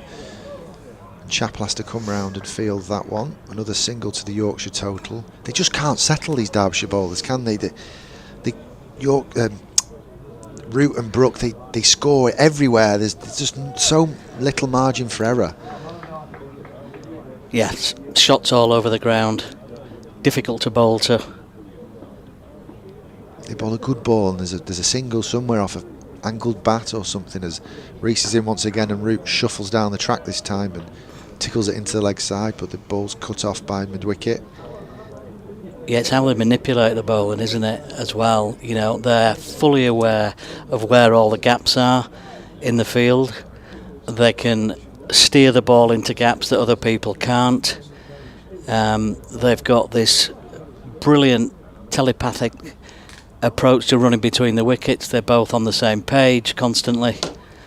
So wonderful to see. Rees in once again to Joe Root. He's full outside off stump this time, and Joe Root plays an elegant cover drive. It should be cut off by Alex Thompson. It's incredibly well cut off, actually. Full length dive. The Yorkshire batters get back for 2 runs. But there, it wasn't a shot in anger, was it? It was just a check cover drive, and you're thinking that could be 4, but for the great fielding. Yeah, beautiful timing again. Credit to Derbyshire in the outfield. They've worked so hard this morning. We've seen some really good work out on the fence. Lewis Rees once again into Joe Root. There's an ooh and an ah, because a little bit of an inside half of the bat with Joe Root's defensive shot, but it goes to a square leg where it's vacant, so there's another single taken.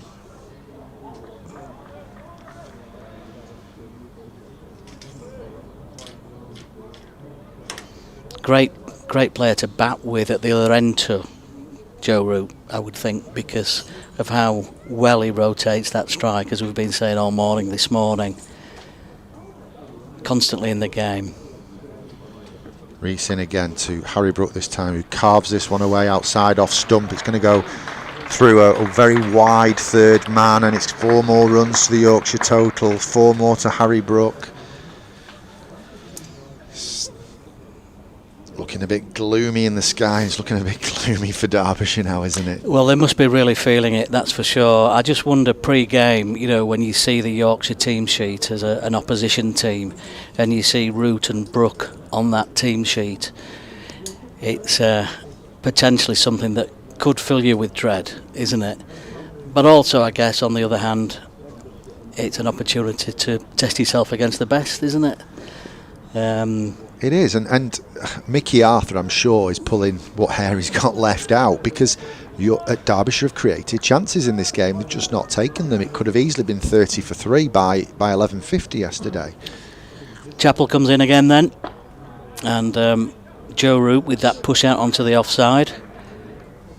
I'm filling in for David Fletcher, and I'm now sounding like him, because he said they'd dropped another 9 catches in the 3 previous games, of which 1 was fully washed out. So, you know, Derbyshire are ruined not taking those opportunities, because you'd much want these two out there at 30 for 3 rather than 200 for 3.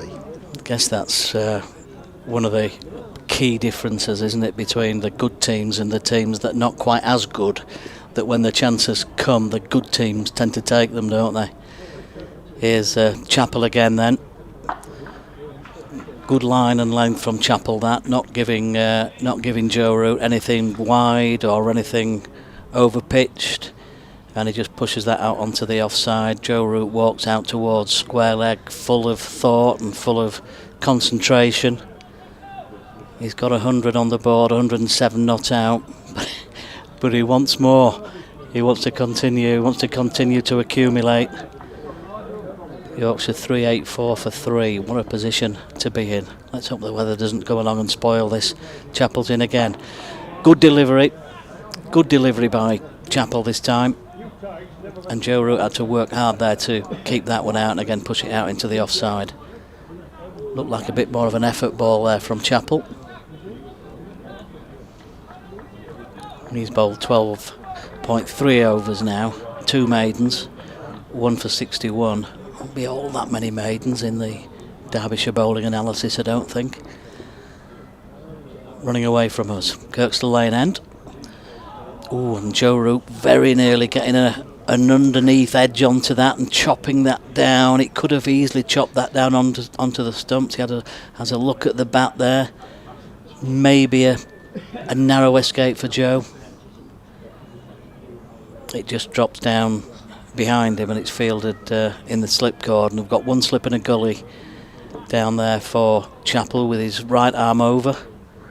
Decent crowd in at Headingley this morning, and I think for the first time we've just seen the floodlights starting to flicker into light as Chappell is over pitch this time, on leg stump, driven up towards mid-on, and it's comfortably fielded there by Tinkner for Derbyshire. Bit more greyness overhead now, James, unfortunately. Well, this is the danger now. Yesterday the lights came on in the afternoon just before we took that early tea and subsequent abandonment, and once those lights take over and they start to use the light meters, the inevitable dragging off of the players can happen, and that's not what we want. No. Decent crowd in at Headingley as well. Chappell down the leg side. There's a stifled appeal, but I don't think there was ever a likelihood of any chance of an LBW there, as that one goes down the leg side off the pads of Joe Root, and they run through for a leg bye. That completes Chappell's over. We've seen 2 byes, 7 leg byes, 2 wides and 6 no balls in the 17 extras in this Derbyshire bowling attack. 7 bowlers used yesterday already. We've had nearly an hour and a half of action this morning at Headingley, and still no breakthrough for Derbyshire. No breakthrough, and very little balls beating the bat. Not really any chances. There's been the odd inside edge or kind of onto the pads, but no real chances, as Lewis Rees is about to run in and then he aborts his run up there, and Hassan Adnan waves his arms to signal dead ball. There's some movement in the Howard stand on the middle tier, I think, isn't there, behind the bowler's arm there, and there's just one person in that middle tier and he's on his feet at the moment. He's standing still though right now, so play will continue. Take 2 for Rees. He's in full outside Joe Root's off stump, and he drives for 2 more runs, cut off by Alex Thompson out on that western terrace boundary. Obviously brought in about 20 or 30 yards. It's just the road kind of cuts across the practice wickets there. It's a big playing surface, isn't it, Headingley? You can play anywhere almost on the square, and you've got 60, 65 yard boundaries all the way around. So it does look like it's a smaller, but actually the rope's been brought well in because it's such an oversized playing surface. We're going to see a change of tact from Lewis Rees. He's going to come round the wicket to Joe Root, and he's full and straight, and Joe Root just tickles that round the corner to deep backward square leg, where Anuj Dal cuts the ball off. Another single to the Yorkshire total. You see on the stream there the lights are firing on all cylinders now, and the light is starting to take over. We're starting to see those shadows on the players, and in particular on the picture on the stream, the players' whites are glowing, aren't they? Look at that umpire's hat glowing. Hope for the crowd's sake and people watching the stream, listening in on BBC Radio Leeds and BBC Radio Derby, that the umpires keep their light meters in their pockets. As Lewis Rees in once again, left arm round the wicket, Harry Brook. It's a full toss and he whacks that one. Was that a drop? Was it just a half volley? I couldn't quite see the ball with it being so gloomy. David Lloyd's on his backside and hugging his knees. Is that a chance missed? It looked like a low full toss. Well, the benefit of the replay now, it was a full toss, and it's straight in, isn't it? Straight in and out. Well, he's hit it hard, the full toss, no doubt about that, but he's not had to move, David Lloyd, has he? It's straight into that midriff area, and he reacted immediately as if he'd put down a pretty good chance there, and that was the case. Well, that's a big, big miss for Derbyshire. Rees in once again to Harry Brook. He pitches this one, but it's on Harry Brook's legs, and he tickles it down to Anuj Dal, who's a deep square leg. Another single to the Yorkshire total. Yeah, it's them low full tosses can surprise you, can't they? And it's sometimes difficult to get them away. But the trajectory it came at, it just looked like David Lloyd didn't really pick the ball up and know whether to have his hands down, his hands up. It was that kind of funny area where you don't know whether the ball's going to come to you and carry.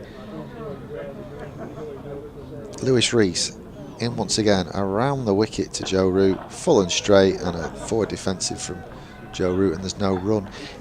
It was a bit like a nasty one in a game of rugby league at fullback, and you knock it on, don't you, in front of the sticks and give the ball back to the opposition, which I enjoyed last night watching Lee and Catalans, and a couple of errors from the Catalan fullback near the end of the game as Lee were putting the tries on the French side.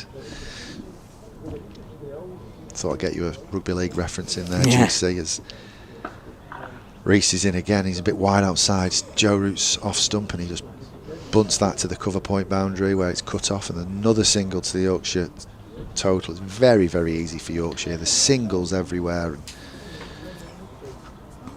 Well, the rugby league analogy is a really good one, isn't it? Because it's a very similar thing for the fullback in rugby league, with the exception that in rugby league you've quite often got three blokes about 110, 115 kgs right in front of you, about half a yard away, waiting to knock you into the ground. Yeah. Catch the ball and then get killed. Exactly, yeah. Across in kind of Greater Manchester, rugby league recreational game went summer season like cricket, like the pros did, and we lost a lot of players who played both codes, but when they were available on the shoulders of the season, the rugby league lads were great outfielders because they used to running around and catching rugby balls. So many transferable skills. Brilliant hands, yeah, absolutely. So, start of a new over. It's Chappell running away from us. It's the reverse scoop. Oh, it's brilliantly carried out from Joe Root. We've seen him do it so often in Test cricket for England, and he brings it out of the bag there for Yorkshire. It's a reverse scoop for 6. It's over the top of the slips, into the Howard stand. Wonderful timing. He's developed that shot so well over the years, hasn't he? And he pulls it off absolutely brilliantly there, Joe Root. Fabulous piece of work. I think that signals that they're going to try and get to 450 by lunch. Get off, get Derbyshire in, and try and make inroads on this Derbyshire batting lineup. Yeah, absolutely. That was the signal of intent. 396 for 3, so 4 more needed for a 4th batting point. Root this time pushing that into mid-wicket, and there is no run. Just, I guess, a word for all the local cricket leagues in and around Yorkshire and other parts of the country, most of which will be starting their seasons, I guess, today. So good luck to everyone in the local leagues who've been waiting all this time to get back out on the field. Well done to all the groundsmen around the country in local league cricket for getting matches on as well today, and what's been a really difficult few weeks for them. As Chappell comes in again, pushed out onto the onside, and there is another single for Harry Kame. and Yorkshire continue to progress really nicely. 3-9-7 for 3. Joe Root on 118, Harry Brook on 107. But my goodness me, David Lloyd will rue that miss in the previous over, putting down Harry Brook. It looked like it hit him in the midriff, didn't it? Like he completely just didn't pick it up. Chappell again runs away from us then, past the umpire now. So supreme off their legs, these two, aren't they? They miss out on very few into that onside. Another comfortable nudge from Harry Brook. And it's just the way that they're happy to nudge the singles, pick up the ones and twos, and also put the bad ball away so well. That's what they've done for Yorkshire this morning and part of yesterday as well. And Derbyshire now must be at the point in this 193 run partnership where they're just working out where on earth to bowl next.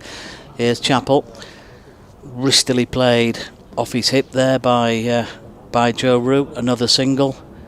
There's almost a run everywhere for these two at the moment. Yeah, the field spread, isn't it? If you beat mid-wicket, you get the ball square or fine on the leg side. There's at least a single, there's sometimes two. There's no point up in what you describe as the circle, I suppose, in one-day cricket. So anywhere from forward of that fifth slip region, it's not quite a gully, all the way round to extra cover. There's a single there as well. Chappell's in again, over-pitched on leg stump. Through mid-wicket it goes, and the applause from this very decent Yorkshire crowd confirms that is the 400 up for Yorkshire, 400 for 3, and that is the 4th batting point confirmed. So one more available at 450. As James was saying, that has to be the first priority today, and then I guess it's just a case of when the declaration might come. I think the Yorkshire crowd, if these two are still in, will just be wanting this to continue all day, won't they?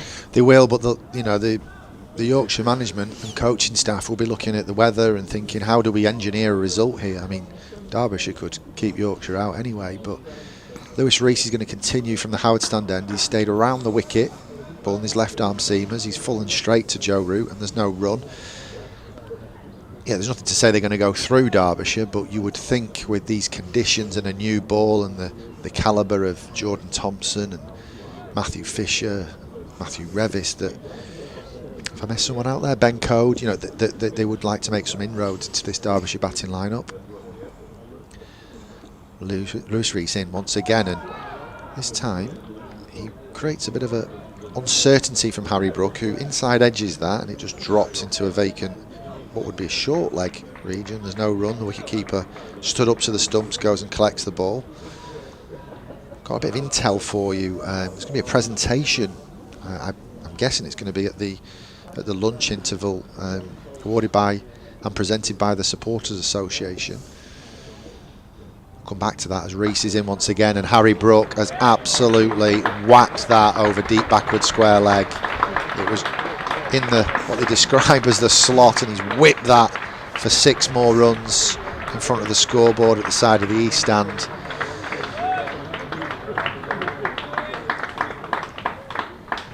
Well, a shot of the very highest quality from Harry Brook there. He's picked that up from off stump, or maybe just slightly outside, and he's whipped it away, as you said, James, over backward square. 1, 2, 3, 4, 5 rows back in that east stand, just underneath the scoreboard there, for another terrific 6 from Harry Brook. Rees in once again, fuller this time, and Brook has to jam this out. Given the way they're playing now, it's almost like one-day cricket.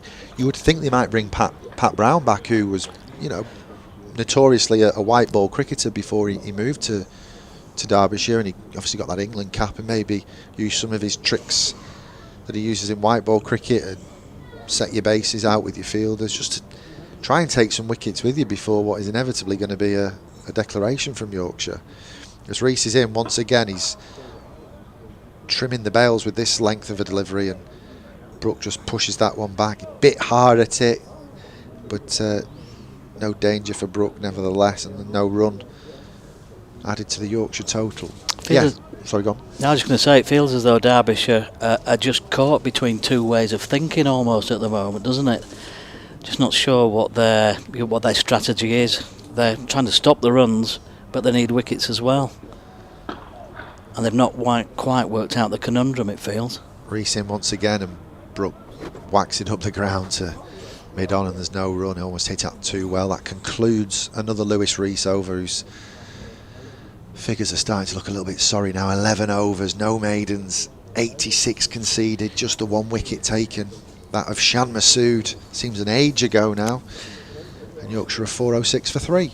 In a way, it's a credit to Reese, isn't it? Because he's come on with his left arm, which in a way sort of presents another level of difficulty in terms of the angle change, but it's not impacted Root or Brook at all. And of course, probably the worst ball he's bowled. We saw the drop catch from David Lloyd, that full toss. So he must be thinking it's not meant to be his day today, Lewis Reese. Start of a new over. It's the 88th of the Yorkshire innings, and that brings about the end of this wonderful partnership of 201. Well, what a pleasure, what a joy it's been. But sadly, it comes to an end, and Joe Root is the man out. Bowled, well, it was a great delivery, Yorker length, and he's been comprehensively bowled for 119. The middle stump sent cartwheeling on this occasion, and he's been there for 190 balls, 9 fours and 1 6. And, well, the crowd here are on their feet to applaud. Joe Root raises the bat, and, well, you have to say, what a joy, what a pleasure, and what an honour it's been to witness that today from Joe Root. Brilliant stuff. It has indeed, but he's walking off, he's raising his bat and he's shaking his head as well. I think this explains the high standards he expects from himself. Come from nowhere, didn't it? I mean, it was a really well executed Yorker, to be fair to Zach Chappell, but we were just expecting him to push that up the ground or tickle it into the leg side like we've seen for the last 2 hours. But George Hill will walk out to replace Joe Root. Yeah, follow that, George. Yeah, it's difficult, isn't it? I mean, I'm sure George will come out and be very selfless and just try and get on with the game, treat it like the death of a one-day batting innings now. Yeah, if the target is 450 for the 5th batting point, then that is not too far away. 44 more runs required for Yorkshire. And lunch here is at 1:10 today, as Dodge has been confirming throughout the morning. So still just over a half an hour of play remaining on this second morning in this championship game. Harry Brook still there, not out 115. He's just been off the field. Change of gloves maybe. And on that lunch interval, I didn't finish what I was saying before. The Supporters Association are going to be presenting Finlay Bean with Player of the Year award for 2023. Harry Brook with a Player of the Year award for 2022. He's obviously been around away jet setting that he's not received that award yet. Been too busy earning England caps. And Performance of the Year for Matthew Revis for his performance at Scarborough, where he got a century and 3 wickets in the second innings. So thanks to the Supporters Association for those awards. That'll happen at the interval. Yeah, that'll be absolutely brilliant to see as well, won't it?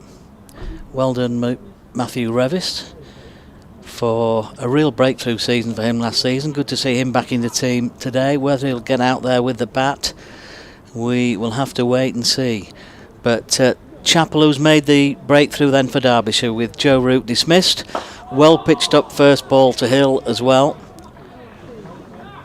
And that's pushed out into the offside.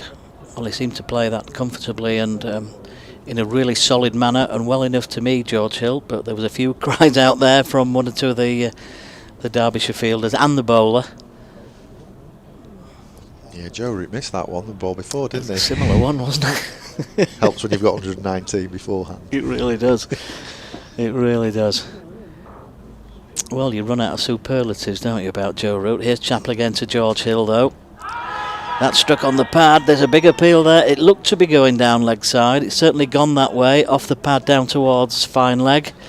And they go through for another single to add to the total. 407 for 4 on the board for Yorkshire now. Yeah, the clue's always where the ball goes afterwards. That one trickled down to fine leg, didn't it? I don't think there was much in that shout. In fact, it didn't even hit him in line. It was missing leg stump comfortably, looking at the replay on the stream. Brings Harry Brook down to the striker's end again. Chappell with 2 wickets to his name. He's a bit off with his line there, though. That one strained down the leg side. And Brook Guest has to move to his left to take that one, but he takes it comfortably. Into the gloves. No addition to the score, so Chappell will probably be a bit disappointed with his line there, having bowled a couple of great deliveries. One of them to bowl Joe Root, and a good one to George Hill as well. That Hill played really well. This one again is angled in towards that leg stump, and it's clipped through the leg side by Harry Brook. And he picks up another single, 116 to his name. Yeah, in terms of the presentation at lunchtime, Harry Brook, don't think played for Yorkshire in 2023, did he? So this will be the first time they've managed to potentially catch up with him. Of course, he has played in previous championship games this season, but that will be a great presentation over the lunchtime period. 408 for 4 then, as Chappell is on the right back on his mark again, just to complete his 15th over, and that's outside the off stump, and George Hill just allows that one to run through towards the keeper.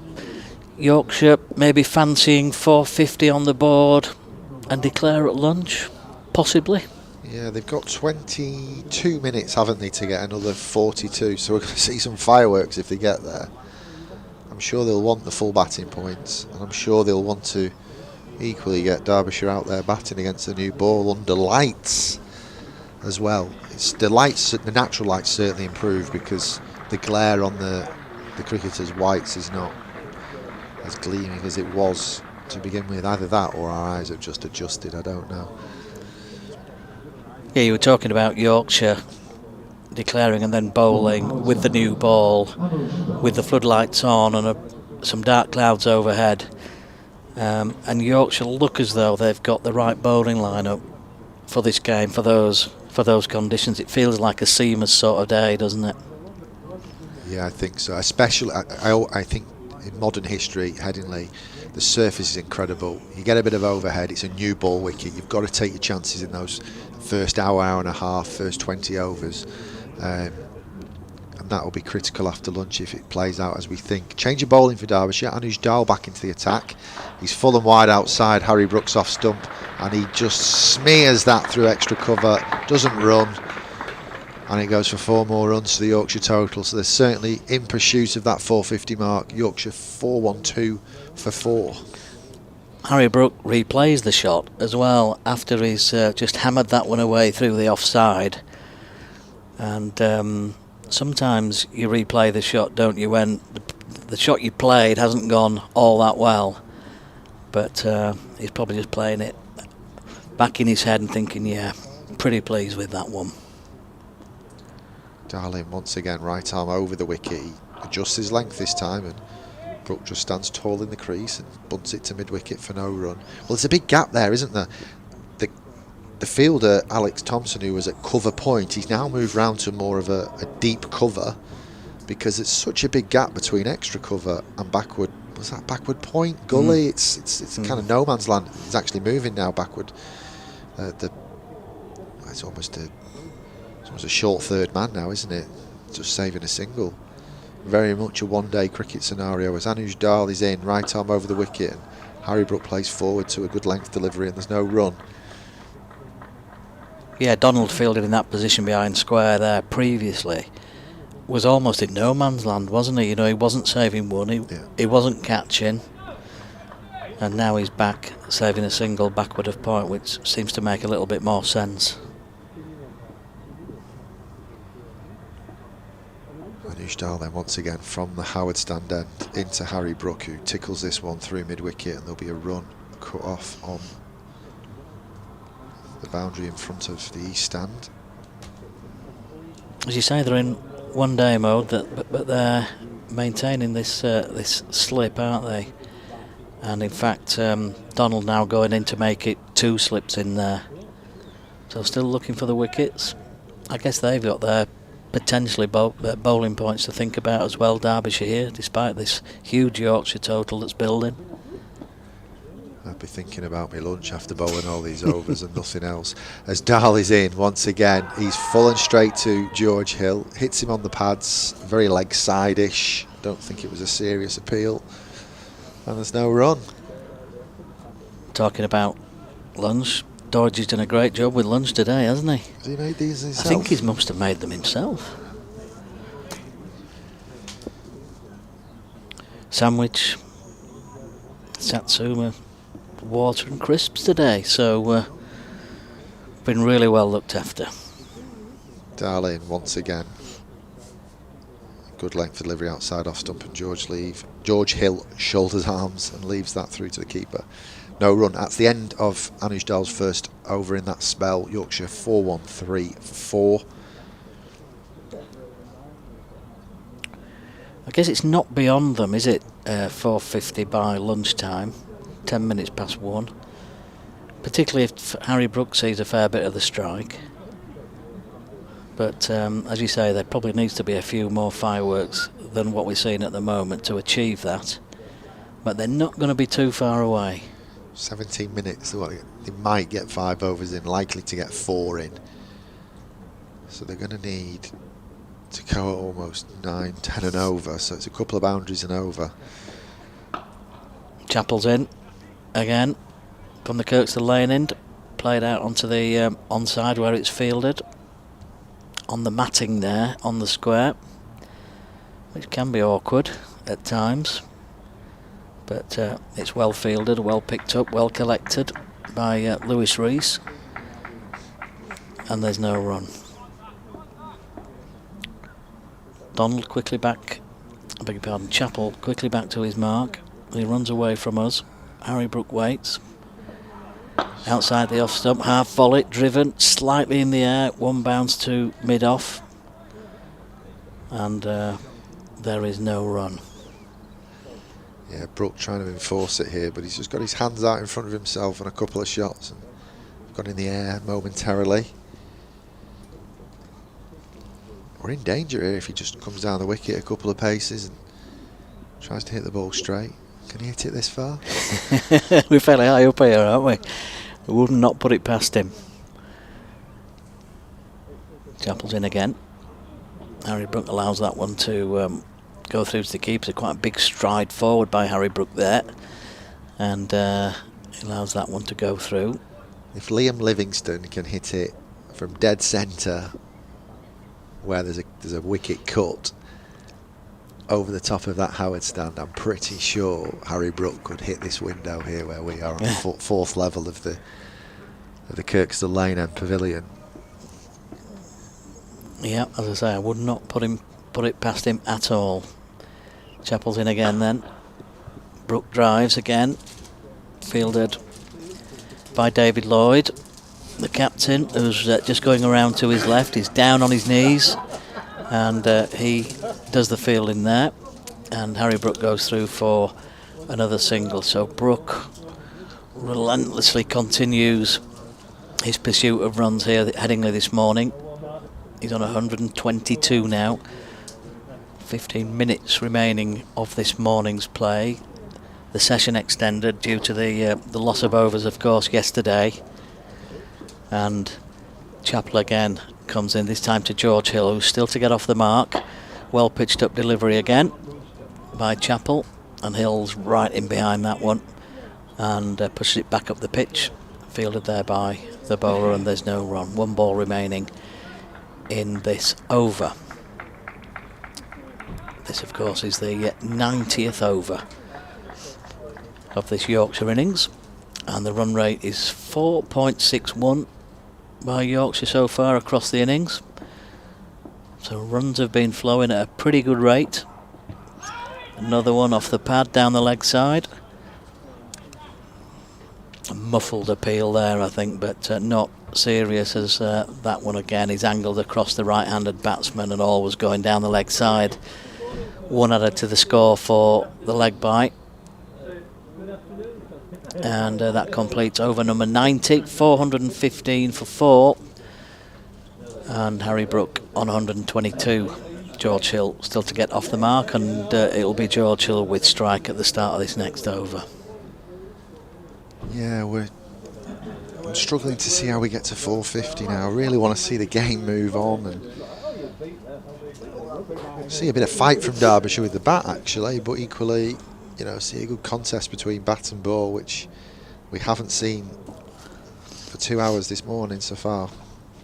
Dahl in, right arm over the wicket, and Hill's got this one through, slightly opens the face, and it'll run to the cover point boundary for 4 runs. First boundary for George Hill. First runs for George Hill. 8 balls faced, he's been out there 14 minutes. Opens his account. Yeah, batting's been Derbyshire's Achilles heel, I think, this season, hasn't it? I think I'm right in saying they're still waiting to pick up their first batting point of the campaign.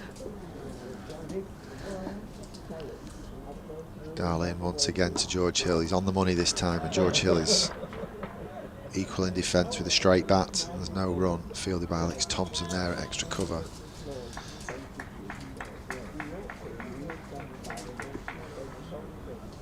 Good afternoon to Mark Arthur, former Yorkshire Chief Executive, listening in.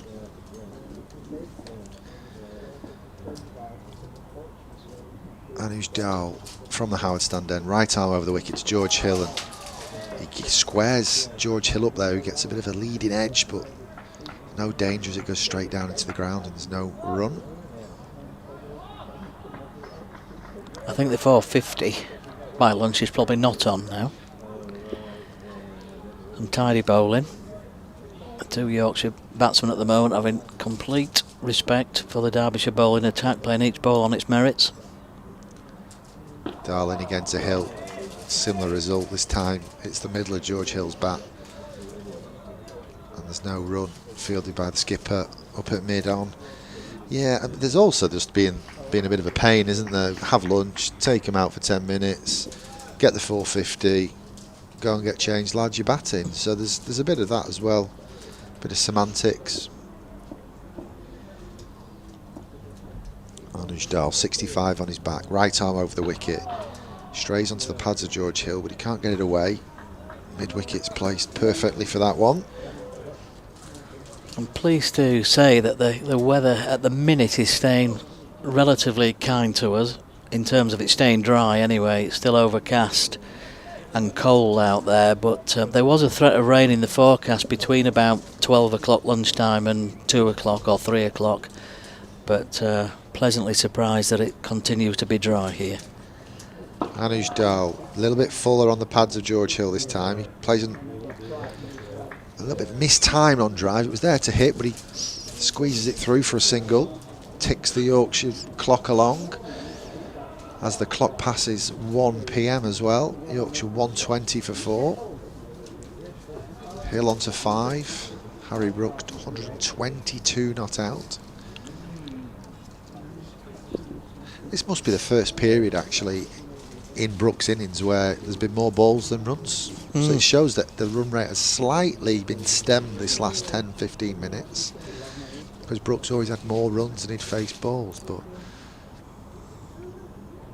yeah, that's a really good point, and I think talking about the respect that the batsmen are having for the Derbyshire bowling, and that's because there's been 2 or 3 really tidy overs, hasn't there, of late. So new over, Blair Tinkner it is who's coming into the attack, and that's played by George Hill up towards mid-on, and there's no addition to the score. 20th over this for Tinkner then, 19 overs, 1 made, no wicket for 56 for him, bowling from the Kirkstall Lane end. Tinkner comes in past the umpire now then. 3 slips in the cordon now. Bowling to George Hill. Hill plays it out onto the onside.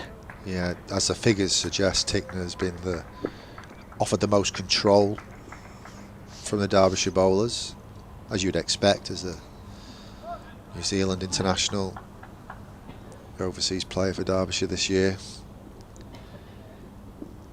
As he strides in again, outside off stump, and well, you have to say that is absolutely magnificent from George Hill. It was just slightly short in length, just outside the off stump, and he absolutely cracked that away just in front of square on the offside. A terrific boundary for him. Bearing in mind it's so early on in his innings, he played it absolutely brilliantly, didn't he? Yeah, I mean, Tickner will be disappointed. I talk him up and then he bowls a short wide one, but it was beautifully carved away by George Hill. 4 more added to the total, 424 for 4 for Yorkshire now. Tinker's in. Oh, and that's a beauty. That is an absolute beauty. And my goodness me, he comes back with a bang there. Tinkner, George Hill has nicked that one, and it's caught behind by Brook Guest. There was pace and venom in that delivery from Tinkner there, and there's an edge that's taken high up to his right by the wicketkeeper Brook Guest, and Yorkshire lose their 5th wicket. 424 for 5, and George Hill has gone caught behind for 9 from 17 deliveries. What a ball that was. Yeah, you have to be good to nick them, don't you? That was incredible. Tickner's bowled in with very little lateral movement into the stumps, and he's got that one to straighten. And how do you play that? There's not a better way to follow up a short wide one outside off stump than to bowl a delivery like that. But I think to say he was riled, upset, disappointed with the ball before is an understatement. And as you rightly say, George Hill, it does take a good player to get an edge on it. I actually didn't think he hit it. I looked at the replay on the screen, and it must have been such a fine edge. There was no complaints from George Hill. He walked straight off, but there was very little deviation. The deviation was off the pitch, so incredible delivery. Great carry through to the keeper as well, taking it high up to his right hand side. And that brings Johnny Tattersall now to the crease. So Tinkner takes his first wicket of the innings, 1 for 60 for him. He's in his 20th over now. 424 for 5. That Yorkshire run rate still looking really good at 4.63. We're in the 92nd over of this Yorkshire first innings. As Tinkner comes in again. Oh, beautiful shot to get off the mark from Johnny Tattersall. My goodness, he'll be pleased with that, as he just caresses that ball through the onside for a delightful boundary off his first ball faced. And well, it's 4 immaculate delivery wicket, and then 4 for Tinkner in this over then off the last 3 balls. But what a way to get off the mark. It was like watching Joe Root again, wasn't it? Just Tickner just straying a little bit straight and full on the pads of Johnny Tattersall, and he gratefully puts that one away. 428 for 5. 5 minutes remaining of this morning session. Tinkner's in again. Just hurried a bit there, Johnny Tattersall. Comes down on it, but gets bat on it. That's the main thing for him. Goes down towards fine leg, and they pick up a single. Well, it was an eventful over from Tinkner on his reintroduction back into the attack. Picked up a wicket and went for a couple of boundaries as well. I suppose you'd take the 2 boundaries for the wicket, wouldn't you, in normal circumstances, but Derbyshire are staring down the barrel of a declaration here, and a lot of runs to make up with the bat. 5 minutes till the lunch interval.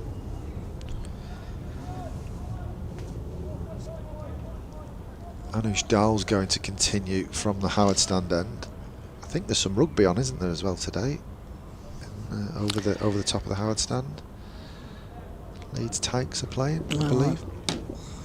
There's a bit of activity from the stewards earlier on around that side of the ground as Dal is in from that end, and he's full and straight to the new batter Johnny Tattersall, who's forward in defence there and fielded by that straight mid-wicket fielder. Yorkshire have got to be pleased with the morning, though, haven't they? Yeah, clinical batting from Yorkshire. 267 for 3 overnight, 429 for 5 at present as Darley's in to Johnny Tattersall, and a lovely on drive from Johnny Tattersall, and very, very well fielded by the skipper of Derbyshire, David Lloyd. That was beautifully timed by Tattersall, lovely balance just to the side of the stumps on the onside, and I thought that was one of those that just beats the fielder and runs through for 4, but 3 runs saved by the Derbyshire skipper there. Johnny Tattersall seeing it really well. He's a nice balance so far. There's a couple of shots on the onside, hasn't he? Darling once again, this time to Harry Brook. Harry Brook is forward to that one and pats it back. There's no run. 70 overs still left today. That's a lot of cricket. A lot of cricket. The game could move on at pace if Yorkshire make inroads. Derbyshire could fight back if they get a couple of partnerships together. The one thing we don't know is the result of the weather, as Darley's in once again to Harry Brook, and Harry Brook plays that with the utmost respect. Plays a forward defensive, and it trickles up to the skipper there at mid-on. Been very busy, the captain, from a fielding point of view. Never mind what's going on in his top 2 inches. He's had a mixed morning, hasn't he? With the drop catch.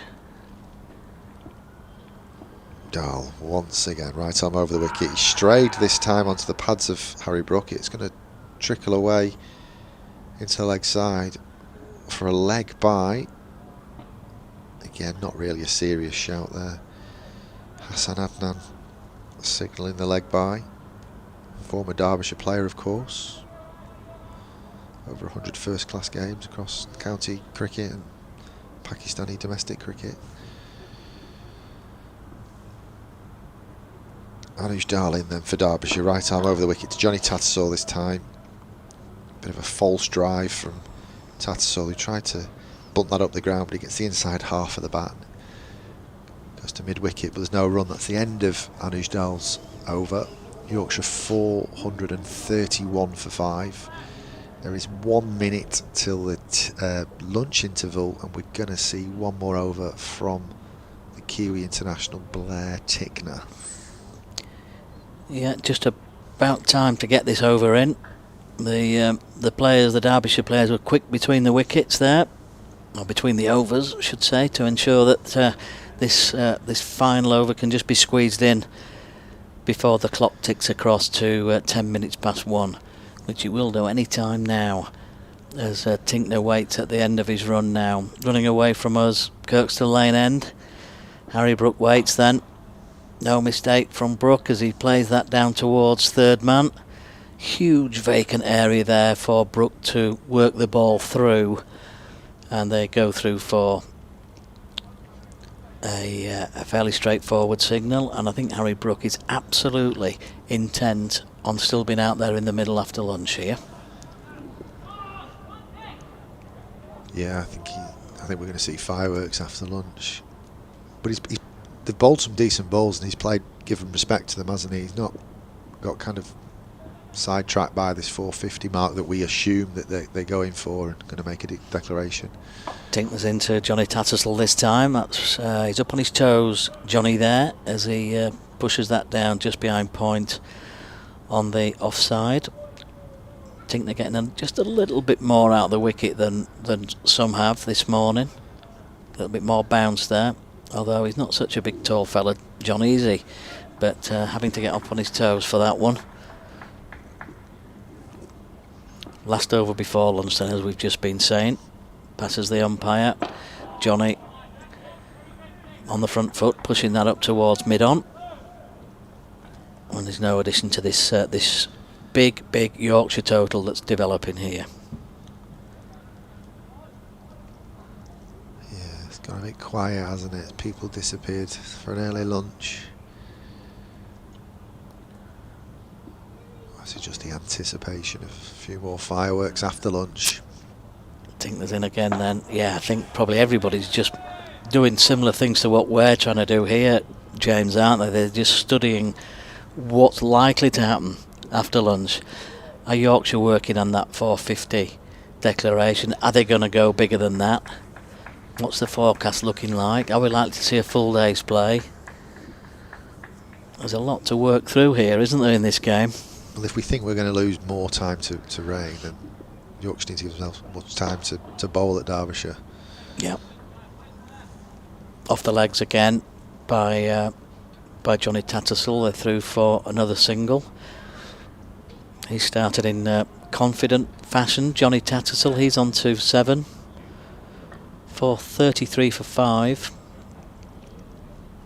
And just one ball remaining now of Tinkner's 21st over, and it will be the last over before lunch here on day 2, with Yorkshire very much in the driving seat, very much in command and on top here as Tinkner comes in to bowl to Harry Brook. Oh, and he beats Brook outside the off stump.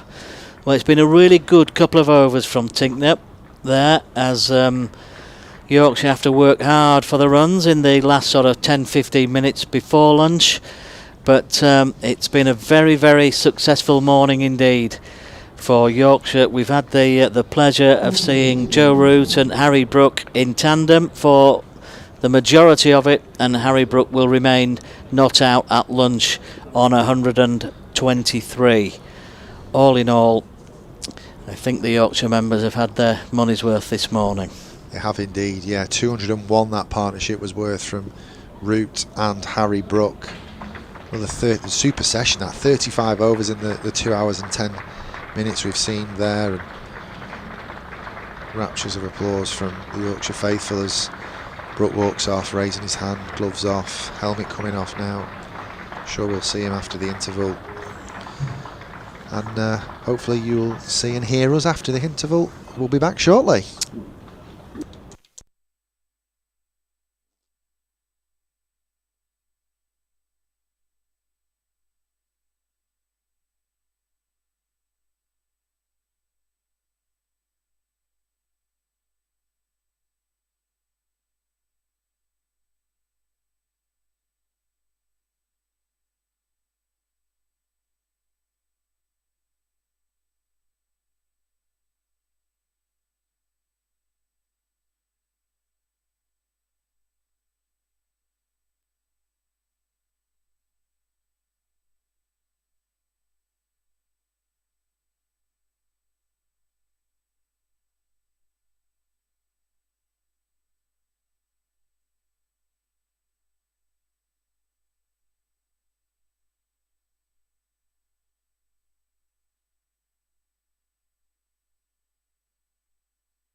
Welcome back from Headingley for session 2, then on day 2 of this Division 2 County Championship match. Yorkshire 433 for 5, having been put into bat by Derbyshire yesterday. Harry Brook 123 not out, and Jonathan Tattersall 7 not out, as he scratches his guard and gets ready for the first ball of the afternoon, which looks as though it's going to be bowled by Anuj Dal, with figures of 23 overs, 1 maiden, 1 for 93 against his name. We're all, as usual, starting to ask the question as to how long Yorkshire will go on for here. They need 17 more runs to get to a fifth batting point, first and foremost. Here's James. Dal in from the Howard stand end, right arm over the wicket to Jonathan Tattersall. He's full and on the money, and Tattersall's equal in defence with a nice straight bat. And there's no run. Yeah, they're starting to look a bit sorry, these figures, for the Derbyshire bowlers. They've bowled well in patches, but they've not made the inroads that they would have wanted to, and certainly not taken their chances, as Dal is on his way once again. This time he's straight, in fact he's down the leg side. Tattersall shaped to glance that down the leg side, he missed it, stopped by the keeper, and slightly fell over. There could have been a leg side stumping if Guest had took that cleanly. Nothing more than a gentle ooh and ah. In the end, looking at the replay, oh, it hit them on the foot, didn't it? Hit the keeper on the foot. Dal in once again, and back on the money this time, and Tattersall strong and straight and showing the maker's name, not letting Dal through here. What's the tact from here, Doige? You watch these guys on a regular basis. I think that is hard to read, if I'm really honest with you. I mean, Otis Gibson's talked about attacking cricket and all of that, which you would suggest means get the maximum you can points-wise and then have a go at them with the ball. Yeah, Graham and I, before the interval, thought that they would get on with it almost, and try and get the 450 mark and declare before lunch, or during lunch declare, and get Derbyshire out batting now, as Dal's just bowled another ball and there's no run. Tattersall still on strike here as Dal's in once again, and induces a bit of a false slightly leading edge there from Tattersall, as he's a bit early prodding forward at that one, and there's no run as Alex Thompson fields extra cover. You kind of feel in a way that you can, if you do get your 450 and declare, then you're putting some pressure on the opposing batters straight away. If you can have a good first innings with the ball, then you really can crank it up. Dal once again over the wicket, and there's a gentle appeal that grows in volume, but there's no movement from Hassan Adnan there, and that concludes the first over after lunch. Yorkshire 433 for 5. Just looking at the replay there, I think it was a little inside edge, almost outside the line if not. So not really a lot going for that appeal. That's a good angle. Well, I can't quite tell if that was inside edge or not. So there's definitely merit in the two arguments, really, and it's just a case of what you prefer as the skipper of the coach and skipper of your own team. Now, Yorkshire have tended to go on in recent years, since I've been sitting in the commentary chair. If there's been a side of the line to go in terms of declarations, it's been long. Tickner in and bowling to Harry Brook, who's pushing into the onside. There's no run. So I can think of a few instances. There was a few queries around about a declaration that took seemingly forever to come at Northants a couple of seasons ago. There was also one at Hampshire when they felt like they'd gone on for at least an hour, 90 minutes too long, back in the Division 1 days, so probably 2 or 3 seasons ago as well. Here comes Tickner, and that's turned into the leg side by Harry Brook. The field is just set a little bit further back than it has been at times, and Lewis Rees allows in the 1, which brings Tattersall onto strike. So 434 for 5. And then even to the point of the declaration at Bristol just a couple of weeks ago, plenty of people, correspondents at least, thought that Yorkshire had gone on far too long there. it's never an easy call, and you're probably mostly going to get teams on the conservative side of the line because they risk defeat if they get it wrong, as Tickner's delivery has been edged there, thick edge by Tattersall wide of the cordon, and it races away down towards the Howard stand for 4. So 4:37 for 5. So if you pulled out at 4:50 and you bowl well and you nip them out, well, clearly you're reducing the follow-on target, if you like, because 150 fewer than that is 300. You've got to bowl them out for less than 300 to get them to follow on. If you really want to do that and you want to put your bowlers through 2 lots of innings in succession, Tickner is in, and that's turned into the leg side by Tattersall. There's no run, but then I suppose if there is weather around for ages and there's quite a lot of breaks and you are lucky enough to nip players out in between when you get on the field, you feel like you're a bit more in control batting last, because you've got 10 wickets to play with, and who knows what sort of a chase you have. You might have to get your runs really quickly, and it's probably a bit easier that way around maybe than it is bowling last when you're under pressure and the opposition know they can block away and all of that. Tickner is in, and that's run down through third man by Tattersall. It is well chased down by Anujdal, and he's going to save a couple of runs as a result because they get just the 2. So there's that argument, or there is just carry on boys, and we'll get a crushing total on the board and then expect not to have to bat again, and we'll breathe in collectively, if you like, and we'll take what's coming, because we're going to have to bowl for quite a while here, because the other thing to remember is that this is still a good pitch. This is not doing all sorts. Tickner bangs it in short, and Tattersall well underneath it for the final ball of the over. So 4:40 for 5, Brook 124, and a tremendous knock from him, and Tattersall on 13. Partnership so far with 16 for this 6th wicket. I mean, you've got your own opinions, I'm sure. So what do you think? Well, I just think that given the forecast, it's potentially a 3-day game, this, with what we've lost yesterday and how heavy the forecast is for tomorrow. Could almost lose it if perhaps a full day's play tomorrow. It's a 3-day game, so I thought Yorkshire might have. We can't complain with Root and Brook the way they've batted from a Yorkshire standpoint this morning, but I'm surprised that they didn't try and get to 450 before lunch. Derbyshire pegged them back a little bit, so I'll be surprised if Yorkshire stay on much longer than 2:15, and maybe try and make Derbyshire pay for the remainder of today and get a first innings lead. And Dahl's in now to Harry Brook. He strays onto the pads and he turns that round the corner to long leg for a single. The one thing that's pretty clear just by having this conversation is that Yorkshire are now in control of this match. But that doesn't mean to say they're going to win it. They've got to make decisions, haven't they, to try and force that win. And while it does say that's a terrible forecast for tomorrow, I think we all accept that it looks a terrible forecast. You never really know until the day. No, you don't. The one thing we can't do is beat the weather. Dahl's in once again. He's down the leg side. I think this is going to run fine off the pad of Johnny Tattersall, and it'll be 4 leg byes as signalled by the umpire. So Yorkshire move on to 4-4-5 for 5. I mean, this is the other argument. Do you sacrifice a batting point? Was 4:30 at lunch enough runs and sacrifice a batting point and come away with a 23-point win over a 24-point win?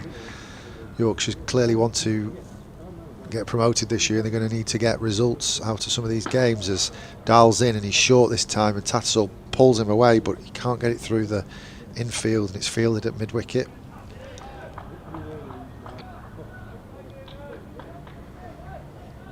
I think the new ball, the lights have gone off, so that changes things. The lights improve, but floodlights were on before. The new ball in the hands of the Yorkshire attack might have been a bit tasty. As Dahl's in to Tattersall, and he's on the front foot hitting the maker's name and blocking that up the ground for no run.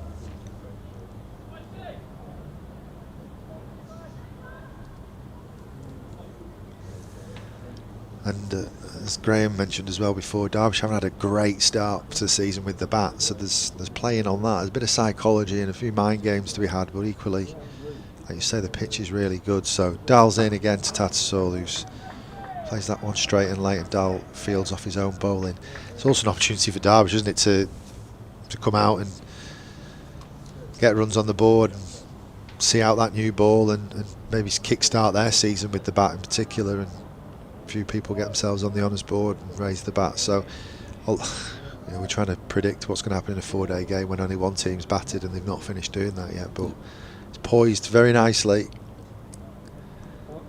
Anuj Darlane is a bit fuller this time, and Tattersall plays a nice on drive, just turning the face on the bat as he whipped that into the offside, but he can't leg side, but he can't get that through, and that's the end of an Anuj Dahl over. 4-4-5 for 5. The clock just passed 1 minute past 2.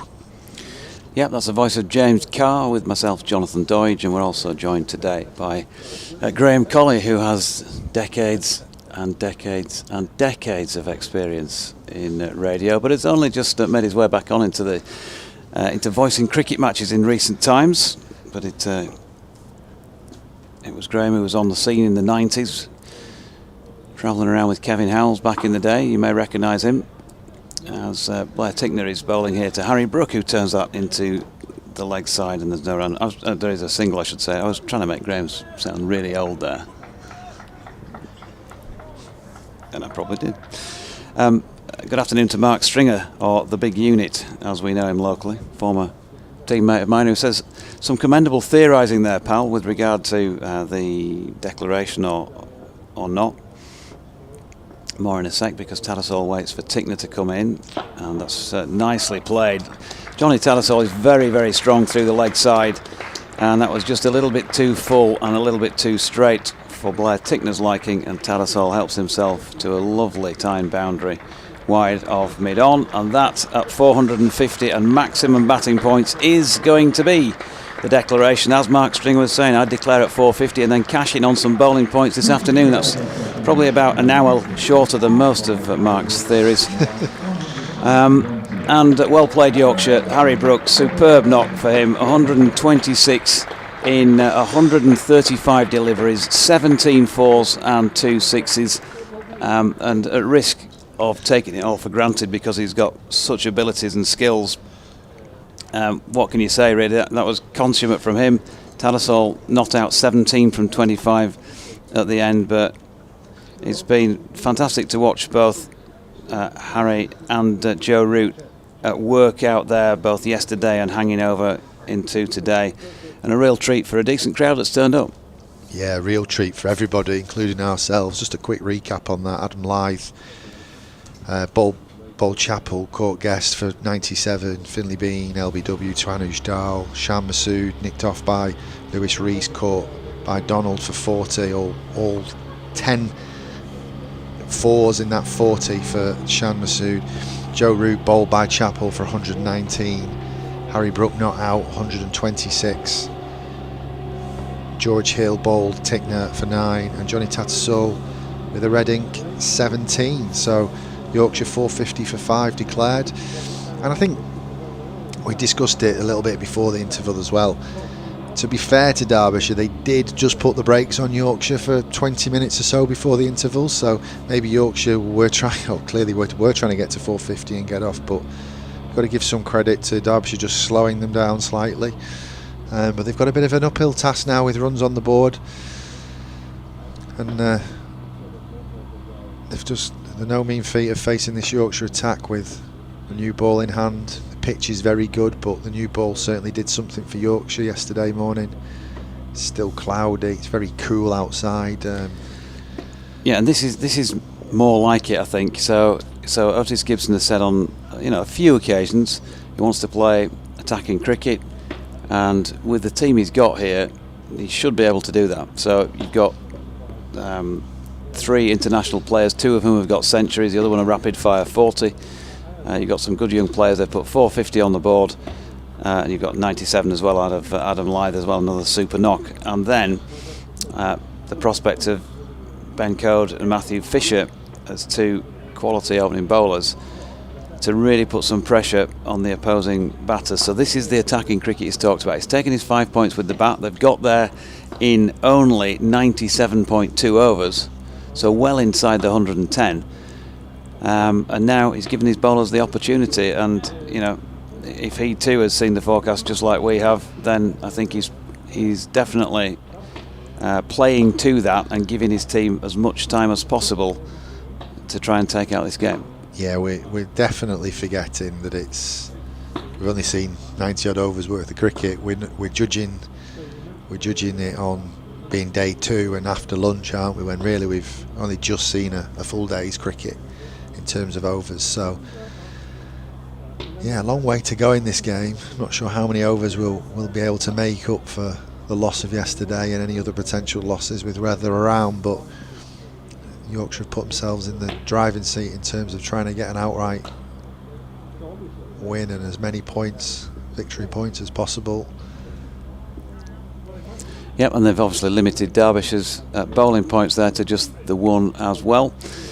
So I suppose not that you're setting out in games to do that so much, but it's another little angle on things as they roll the wicket. We'll take a quick breather before they come back out for Derbyshire's first innings, with a reminder that Yorkshire have declared on 450 for 5, Harry Brook 126 not out, brilliant stuff from him, and Johnny Tattersall 17 not out, 24 extras by the way. I'll give you the full Derbyshire bowling figures when we come back.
Umpires Martin Saggers and Hassan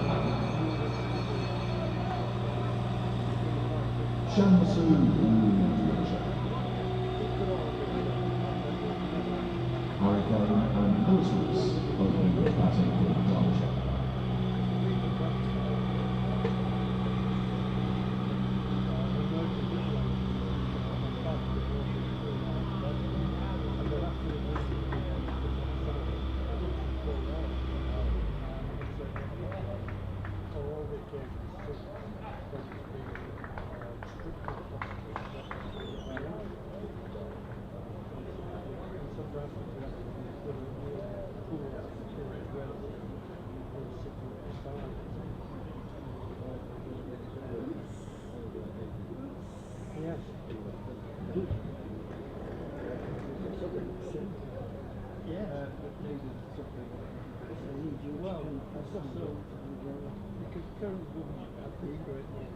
I want someone before and after.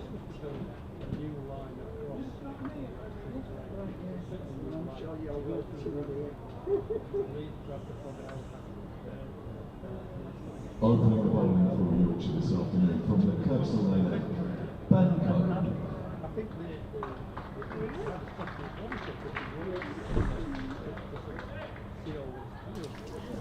Welcome back then, Jonathan Doidge and Graham Colley with you for this first spell of Derbyshire's first innings. Then their response to Yorkshire's 450 for 5 declared. Ben Coe to open the bowling from this Kirkstall Lane end.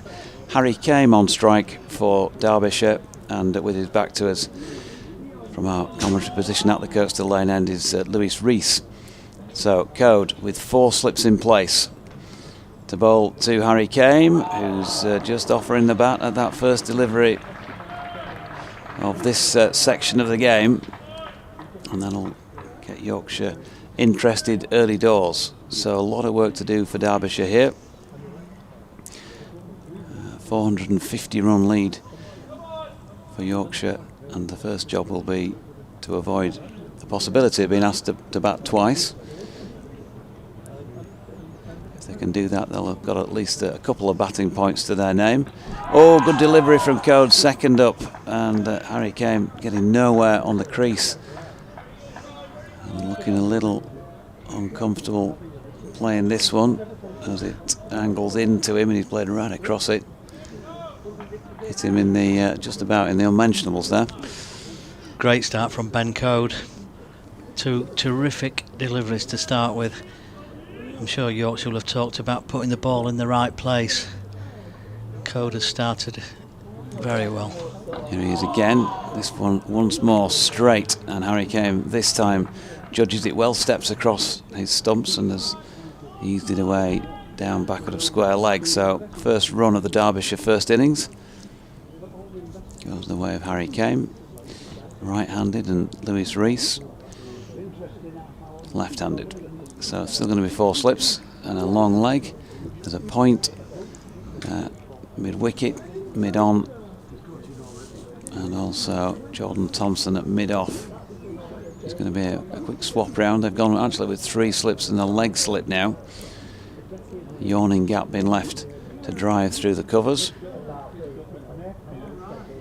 So Finley Bean's coming at third, Adam Lyth second, Joe Root at first, and Harry Brook has gone in at leg slip as Rees is off the mark first ball, dropping one into the offside, and was able to get through before Matthew Fisher could get in from point. Good to see Matthew Fisher back. Missed just that one match last week at Lords with a bit of a tweak shoulder-wise.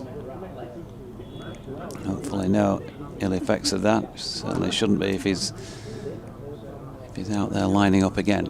So 2 without loss, 2 to come in this first over. George Hill, hands in pockets, just jogs off down into a leg gully position. So now 4 slips and a leg gully to the right-handed Harry Kame. Code bowling around about off stump, and that's turned into the leg side. Jordan Thompson was quick round to field. Good support for the bowler. Matthew Revis is out at point. Good to see him back out on the field of play, and just won Performance of the Year last year from the Supporters Association for his 100 and then 3 second innings wickets in a match he won't forget in a hurry at Scarborough. In comes Code again, good delivery. Harry Kane, he's just squared up slightly, but to be fair to him, he's played that really well, just wide of Harry Brook on the edge of the slip cordon, and he's going to get back for 3. So 5 off the first over.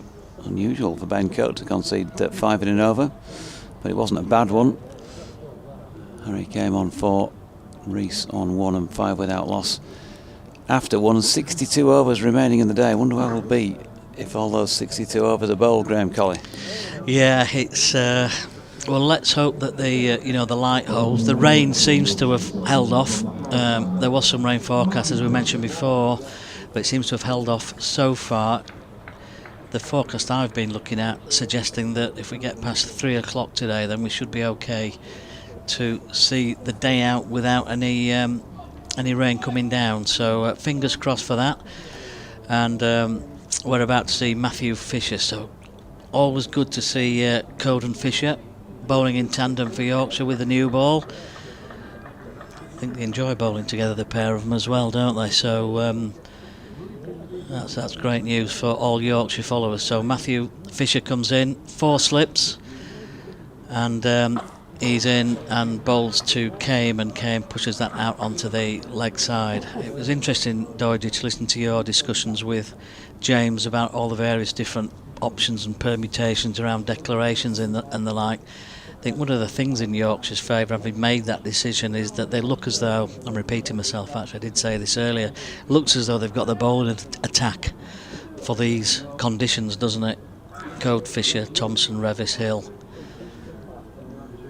So some really good pace and medium pace. Options from Fisher coming in again. And that was mightily close as Kame allows that one to go through to Johnny Tattersall. And you've got to say that looked very, very close.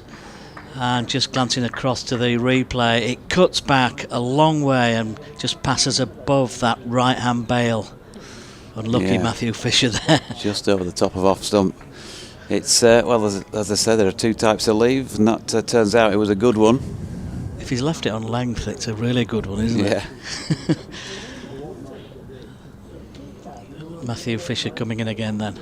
And he's got a really nice line and length already there, just outside off stump again. Kame elects to leave that one once again. A little less danger about the delivery than the ball before. Not as much movement off the pitch there. And that one goes through to Johnny Tattersall, who was looking confident with the bat.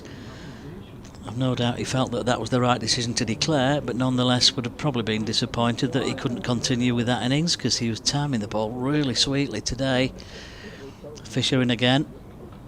That one hits Harry Kame on the pad, right-hand batsman, and it's fielded by George Hill on the leg side. So we've got these 4 slips for Matthew Fisher. We've got cover point. We've got Shan Masood at mid-off, and then mid-on and a wide mid-wicket, and then all the way around to Ben Code down at fine leg. James Carr with the coffees. Done a great job, hasn't he? Fisher outside the off stump again. Great service as well, cup and saucer. Bearing in mind he's from Lancashire, so I'll let you test yours first. Just in case, if you don't make it, then at least I can live to tell the tale. Very true. If I go quiet, then there's a problem. Well, yeah, there would be. Especially you. Very true. Good first over this from Matthew Fisher. Excellent line and length.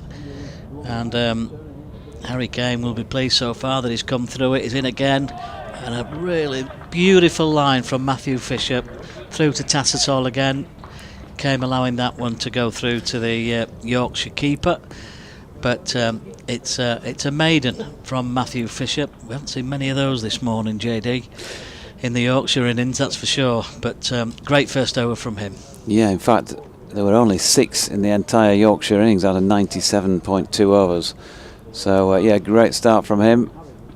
He's found a good rhythm by the looks of things early doors, and he always feels very much a rhythm bowler, Matthew.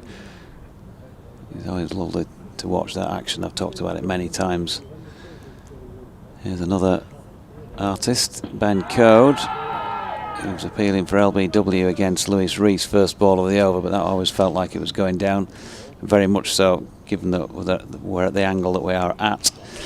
Messaging from Jane Wiles, who says Will Frayne has just scored 100 for York against Easingwold.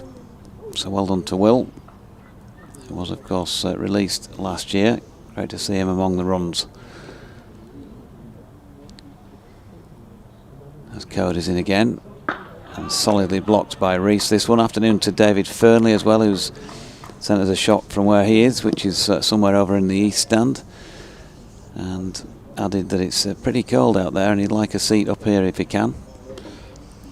It's not red hot in here, but it's okay, isn't it? Well, I always take my lead from you, Deutsche. You know, you on Wednesday when we were here for the Diamonds game, you were 4 layers, weren't you? Are you down to 2 today? 2 today, so. yeah. So it's getting a bit warmer. Yeah.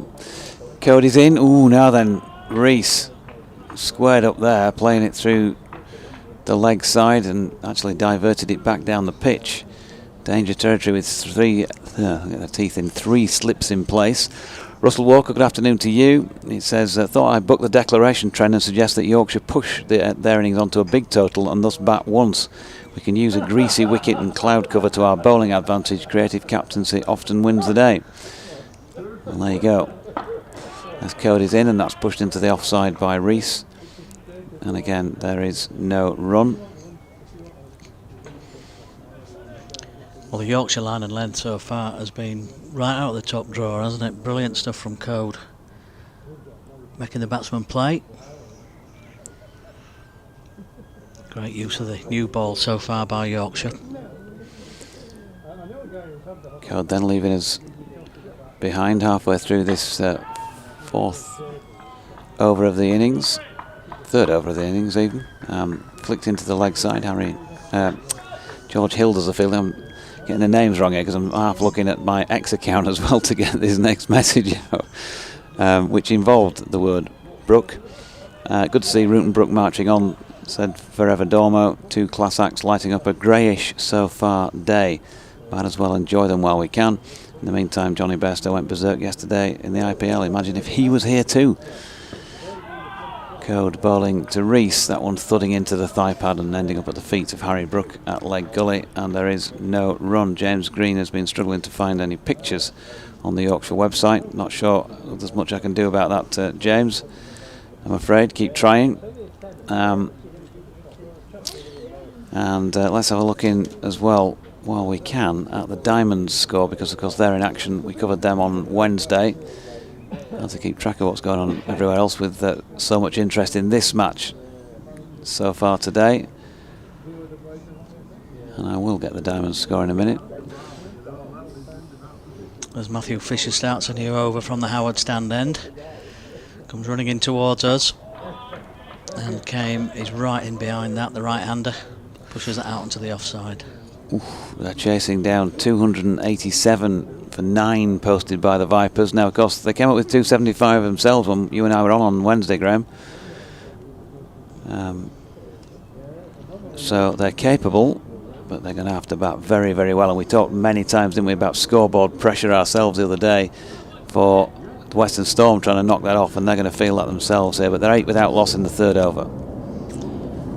Fisher again. Good delivery again. Straight ball. Came right in behind it though.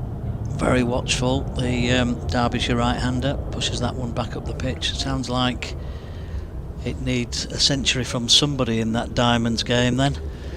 And of course a century maker on Wednesday through Ollie Armitage. That was a great knock, wasn't it? Magnificent innings, wasn't it? Really, really was. Very patient. Another innings like that today potentially needed. As Fisher turns, 4 slips. Oh, and a play and miss outside off stump. Just a little bit more width on that one from Matthew Fisher. Tempting Came outside the off stump. He comes forward. He plays. He pushes out on the offside. and he's tempted in that corridor outside the off stump there through to Tattersall. No edge on this occasion, but good bowling by Fisher. It's a beaut. Just seen it again, Graham. For those who've got the benefit of a replay, angled in to about 3.5 stumps, and then not just holding its line, just nipping away. Tough delivery to play as a batter. Great bowling from Fisher here then, and that one very nearly through. I thought for a moment it was through, but he's testing Harry Kame here, that is for sure. It was an almighty struggle for the Derbyshire man. He almost looked as though he was trying to pull the bat away from that one, I think. I think he was. He's got himself into a real sort of mental tangle about line and length there as Harry, and just squared up again, thinking about leaving it. If had he left it, it would have been bowled, wouldn't it? That was it. That was hitting the stumps. Yeah.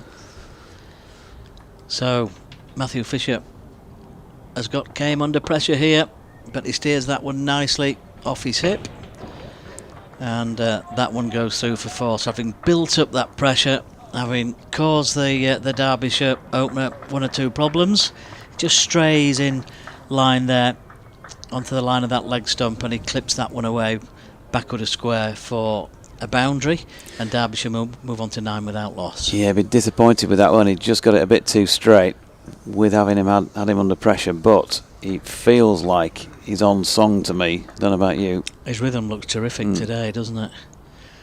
He comes in again then. Oh, and that's a beauty. That is an absolute jaffer, isn't it? Pitching just outside off stump, movement off the pitch, beating the outside edge.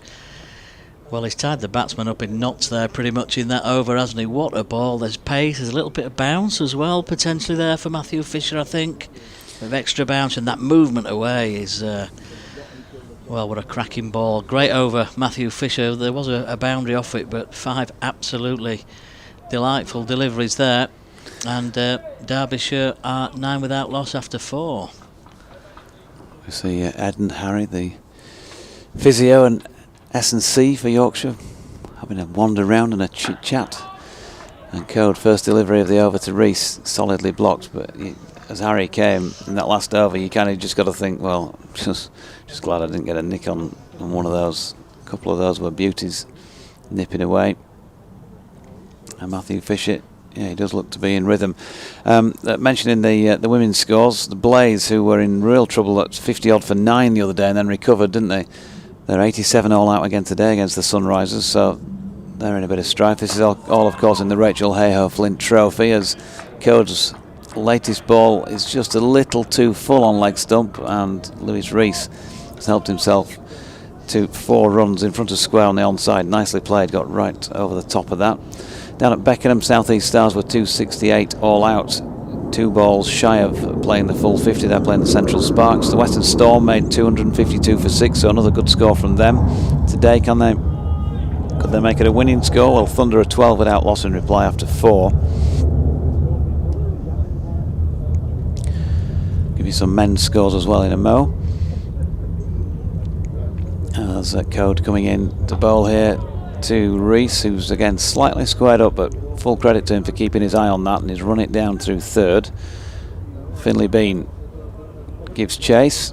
Finlay Bean, the Supporters Player of the Year, as well as Yorkshire Cricket Supporters Association Player of the Year. Doing the fielding, they got a couple. Durham 358 all out, Essex 122 for 2 in response up at Chesterley Street in Division 1. Hampshire 151 all out, Surrey are taking a commanding lead in that game, 254 for 7. So a good 100 lead, and still 3 first innings wickets standing as Code bowls here to Rees. Oh, he's played across that one, there's a big appeal, not out. That will be an interesting replay, I should think. He's looking to play it through the leg side.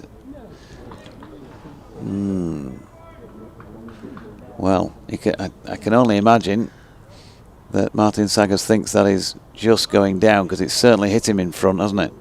It has. It's not going over, that's for sure. It's hit him just on the knee roll. That is very unlucky, I think, for Ben Code. And I think the The cricketing gods were on the side of Lewis Rees with that one. Who's just turned the next delivery into the leg side where George Hill fields, and there's no run, but I think we've seen him given, let's put it that way.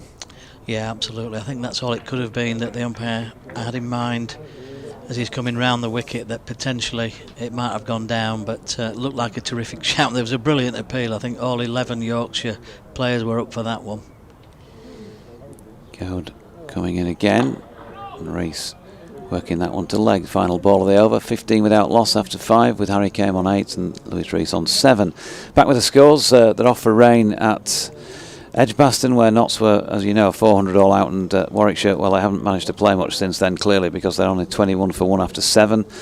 They're going to restart, or start, I should say, for the day at 2:40. So in just a few minutes' time at Kidderminster, where Somerset declared on 309 for 9, and Worcestershire at the last time we saw them were 14 without loss. Then in this division, Gloucestershire 140 for 4, following Middlesex's 203, that's at Bristol. Northants made 453 for 7, declared Leicestershire 45 for 1 in reply, up to date for the moment. Fisher's in again this time, then, and that has hit the pad, and the finger goes up from the far end. Matthew Fisher strikes first for Yorkshire then, and it's Harry Kane who is the Derbyshire batsman, who is out for 8. Derbyshire 15 for 1, and you've got to say that Yorkshire absolutely, thoroughly deserved that wicket. They would be disappointed had they not picked up early wickets, the way the pair have bowled today, Code and Fisher. And Matthew Fisher gets the deserved wicket, LBW, for consistently good line and length and use of the new ball. Coming in from that Howard stand end, as you mentioned, Doidgy, he's looked in great rhythm, great nick, looking good there, and the first Derbyshire wicket to fall.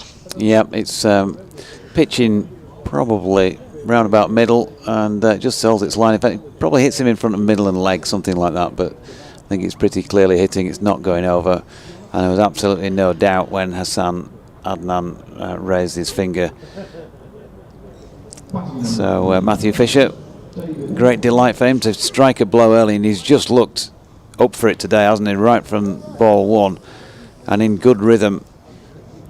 Had the beating of the bat on a number of occasions already, and did so to the effect of taking a wicket there. So David Lloyd, former Glamorgan man of course, and now Derbyshire skipper in his first season with the club, is coming in at number 3. Yep, good over so far from Matthew Fisher, and I think there was little doubt in the umpire's mind about that one. So Yorkshire get their reward, and as you say, it brings Lloyd to the crease, who you might recall, for anyone watching or listening earlier on this morning, put down a chance of Harry Brook that you fancy he probably should have taken. So that was a fairly expensive drop from him, but now he's got chance to put things right as far as he's concerned individually, as he comes to the crease with Matthew Fisher in full flow then as he comes in again, great line and length, but good defence by Lloyd, pushing that up to Shan Masood, who does the fielding at mid-off. 5,141 career runs for David Lloyd from 108 first-class matches, highest of 313 not out, and averages just a shade under 31. Fisher shines the ball, working hard on the ball, Yorkshire between deliveries as always, and turns at that Howard stand end. In it comes again, it's a chance, and it's caught by Finlay Bean. Great catch at third slip from Finlay Bean, and again Fisher is right on the money with the line and length again, and Lloyd, facing his second ball, nicks it to third slip. It's snapped up by Finlay Bean, who takes a sharp chance about waist high, and suddenly Yorkshire get their rewards here, and Derbyshire are reduced to 15 for 2. And this is turning out to be a terrific start by the Yorkshire bowlers. Yeah, great delivery and a very sharp catch by Finlay Bean as well at third slip. We know all about his keeping experience. Not easy, because that was going in around about the sternum. Do you put the fingers down? Do you point the fingers up? And it was travelling as well, because Matthew Fisher is not slow. And really good catch from Finlay, and an excellent piece of bowling from Matthew Fisher. Yeah, said it before he got the wicket, said it after he got the first wicket, and I'll say it again, he just looks on it, doesn't he? And he has done from ball 1 today from the Howard Stand end. And he does sometimes hit these spells where he's just red hot. I think we're seeing it at the moment, Graham. Absolutely, yeah. And if there were any worries, any concerns about, you know, when to declare, what you need at times like that is early wickets, isn't it? When the opposition come in, to just prove and confirm that you have made the right decision.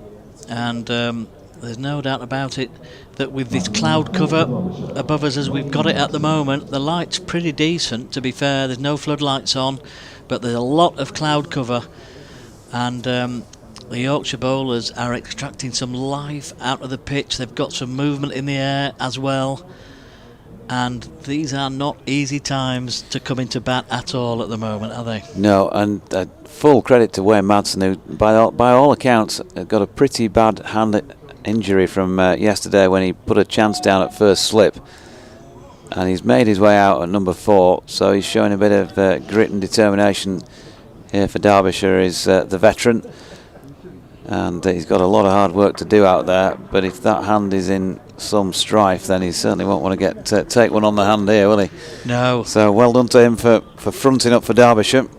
Yeah, we had somebody in the box earlier on this morning describing the injury in fairly graphic detail, didn't we? And there was talking about a split down the palm of the hand. So I don't know whether it's left or right, but if it's left, that's going to be really difficult to hold the bat. But here comes Fisher again, then with his 4 slips waiting. It's in the air, just wide of mid-wicket. And, well, that was so close to another wicket. But instead, they'll go through for 3. Well, I guess that Madsen will be happy that he's got that ball away and picked up some runs. But it wasn't far away. It was catchable height for certain. Just to the left, is that George Hill out there at mid-wicket? I think it's Jordan Thompson's at walk as he's returning. Yeah. And an escape from Madsen first ball, you think 18 for 2. But it's absolutely on for Yorkshire at the moment. Change of end, so Rees, the left-hander, comes down to face Fisher now, and that's well pitched up and half volley-ish length and pushed out onto the offside. And the fielding is done up at mid-off by Jordan Thompson this time. A really eventful 6th over this one then. And when you consider that Ben Code was unlucky to not get an LBW in the over before, Yorkshire have got Derbyshire a little bit on the rack here in the opening stages of their innings. Fisher's in again, push back, bat and pad nicely together from Lewis Rees. And let's listen to the applause for Fisher. Terrific over, 3 overs, 1 maiden, 2 for 7. Can't say much better than that. No, super stuff from him. Only one delivery that he's really got wrong, and that was the one went for 4 off Harry Kane before he dismissed him in his previous over, and that's cost him 4 of the 7 that he's gone for, and the only other scoring shot, that 3 by Wayne Madsen, that could have gone to hand. So Matthew Fisher, great start from him. Ben Code has been on it as well. Never looks quite as flashy from Ben, because Matthew just having that little bit more zip when it leaves the batter or whatever, but you know what you're going to get from Ben Code. Just nag away, and eventually somebody will crack. It is Madsen on strike, and that first ball was blocked. And Wayne Madsen, well, you always get the impression he's never going to die wondering. The runs he scored at Scarborough last year were done quite aggressively. It won't be easy to play aggressively, I wouldn't think, at this stage of the innings, when he's trying to play that through the leg side, and he's ended up getting it through the covers, where Matthew Revis chased it down and kept them to 1. So you'd have to be pretty careful, and you'd need a fair bit of luck on your side if you're going to try and take on the bowling here in these conditions with a relatively new ball. With Ben Code nagging away and Matthew Fisher on fire at the other end. Reese on strike, just wide of off stump, and his opposite number, Ben Code, has been left there. This is the greatness, if that's the right word, about this opening partnership for Yorkshire with the ball, isn't it? That Code bowls with this tremendous accuracy and brilliant economy rate, and then Fisher's just got that extra little bit of zip at the other end, and I guess that's why, as a partnership, it works so well. Yeah, very much so. Code into Reese, who drops into the offside no run. Alfred Minns Pad says, afternoon Doidge, I think I disagree with the previous correspondence about declaring early. If this is to be a shortened match due to the weather, I'd say Yorkshire's best path to a win from here will be to try and just once. To try and bat. Or Bat, well, it'd have to be bat, wouldn't it? Because you've got to bowl twice. Yeah. Yeah.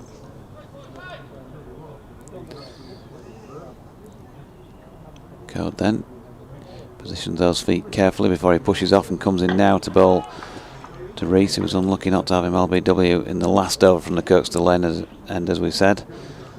Just turn that one into the leg side and no run. Keith Bruce says, with tomorrow being a guaranteed washout, Yorkshire should treat it like an old-fashioned 3-day match. Bat until they get it to 400, then have a go at getting some wickets this afternoon. However, Yorkshire declared doesn't seem to be in their vocabulary. Code is in, that's dropped into the offside, and Fisher fields. Well, there we go. Some of these tweets are not looking great, are they, with age? After they got to 450 and called it an immediate draw. And at end of the over, 19 for 2 after 7. Steve Busfield thought that with rain predicted tomorrow, Yorkshire should aim for 500 plus today and hope to bowl Derbyshire out twice in what's left of today and Monday. Andy Walker says that Harry Brook's straight drive is a thing of beauty. Can't disagree with that. David Collicutt, good morning to you in Los Angeles. Hoping that Code and Fisher can grab some early wickets. And well done to James Green, who's found what he wanted on YouTube. Fisher's got 2 so far as he starts a new over. Again, great line straight through to Tattersall behind the stumps with Madsen on strike. He's on 4 now. We talked about the temperatures out there. It still looks very cold. The spectators are all wrapped up, hats and caps and big coats and jackets on. Joe Root looks cool as well at first slip. He's wrapped up in a big sweater, and it looks as though that's a snood. Is it a white snood just wrapped around his neck and around his chin there, as Fisher comes in again to Madsen. Madsen right in behind that and fielded by Masood at mid-off. Andy Roberts in the commentary box down at Leicestershire Northants. Sir Andy Roberts, who was up here on Thursday night, had a great night. Did you? I had a great night with the 4 nights, yeah. So who were the 4 again, just remind me? Sir Andy Roberts, Sir Curtly Ambrose, Sir Vivian Richards and Sir Richie Richardson. Wow, brilliant. Here's Fisher. Madsen's in behind that one, pushes it down. It's fielded by 4th slip, who comes around, Harry Brook. Well, they were all on good form, were they, Doidge? They were, right from the start. I mean, they wanted me to introduce the 4 of them in terms of who'd played their first test match first. So he was first, was Sir Andy Roberts. And I said, whatever I said, but I do remember saying at the end, I'm hoping that 40 years after his last test match, this fearsome guy has mellowed just a little bit and will come and answer a few questions. And he got up off his chair, and it, almost as if he could hardly move his feet across the floor for about half of it. Here's Fisher. Great defence by Madsen, full face of the bat, pushed back up the pitch again. And there had been 1 or 2 people who looked at him and thought, is he really in, is he struggling with his back? And then of course he just broke out into a walk for the rest of it. Kevin sat next to me, and then Sir Vivian, who'd been sitting next to me all the way through dinner, which was, just a joy, really. Wow, absolutely. And I asked him to do the swagger So he got off his chair. But this is after I'd introduced the 4 of them, and he got off his chair and walked across the dance floor, doing his swagger and back to his chair. It was a great little moment. Brilliant. Here's Fisher again. Madsen pushes at this. Great diving stop there at cover point from Matthew Revis. Earns the applause of the Yorkshire crowd. Yeah, very much in the company of legends there then. And no doubt there's some great tales to tell. So many stories. Yeah, and a lot of obviously positives, because as it was an Antigua and Barbuda Tourism Board event. Right. A lot of positives about their home island. All 4 of them still live there. Right, brilliant. Apparently the host on the previous night, when they'd been up in Glasgow, had said, would you ever consider living anywhere else, and was sort of derided, I think, for they also, what are we talking about? Fisher. Stifled shouts coming in from the slip cordon, and fielded up there at sort of a wideish mid-on, and that's the end of another Matthew Fisher over. Then 4 overs, 2 maidens now, 2, 4, 7. Yeah, I can imagine this out there thinking, well, is there anywhere else to live? Yeah, I asked Andy Roberts about fishing, because apparently he's a keen fisherman. I said, well, you know, if I was of that persuasion, when I went visit the island, where would I want to go fishing? And he said, I don't want to go fishing with you. He says, I want to take you scuba diving. And he told me, and so I'm going to go scuba diving. I'm going to sort it out now. Oh, you've got to do, haven't you? Andy Roberts taking me scuba diving. Absolutely. You just need to be careful though, because there's been a shark attack off Tobago this morning, hasn't there? So just be careful where you're swimming. Code to Reese. Tattersalls moved up to stand up behind the stumps here. So with Tattersall standing up, obviously Reese drawn back. And this is one of those things that Joe Root was pointing out to me on his interview yesterday. One of the differences between county and test cricket, you don't get keepers standing up to seamers.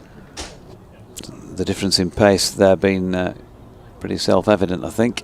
So 19 for 2. Code coming in, and a straight blade played by Reese. And Ben Code wouldn't be the fastest of bowlers, but he's a very, very good exponent of the art, and he's taken 259 first-class wickets at 20.18. Now, I read out Sir Andy Roberts' record.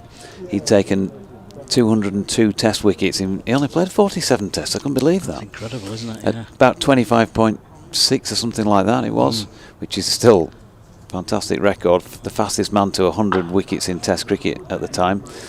Code in, and that's pushed into the offside by Reese and fielded by Jordan Thompson, no run.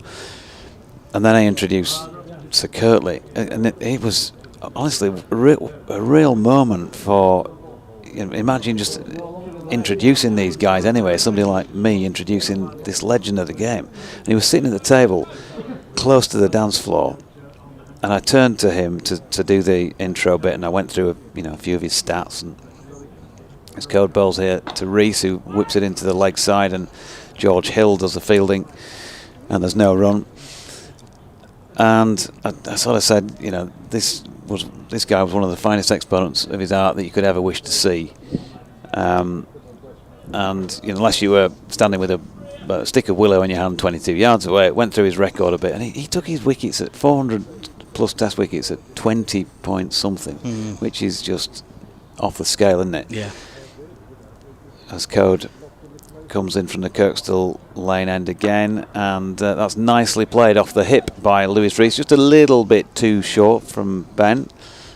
And Matthew Revis fields out in the deep. They get back for 2.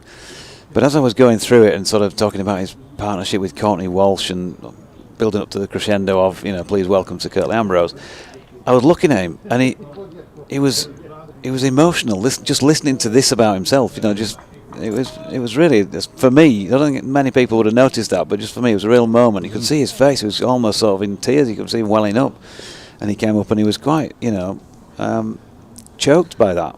Brilliant. As Cody's in, and Reese punches up to Shan Masood coming around from mid-on, and there is no run. End of the over. Tight one from Ben Code. 14 from 5 overs and a maiden for him. 21 for 2 after 9.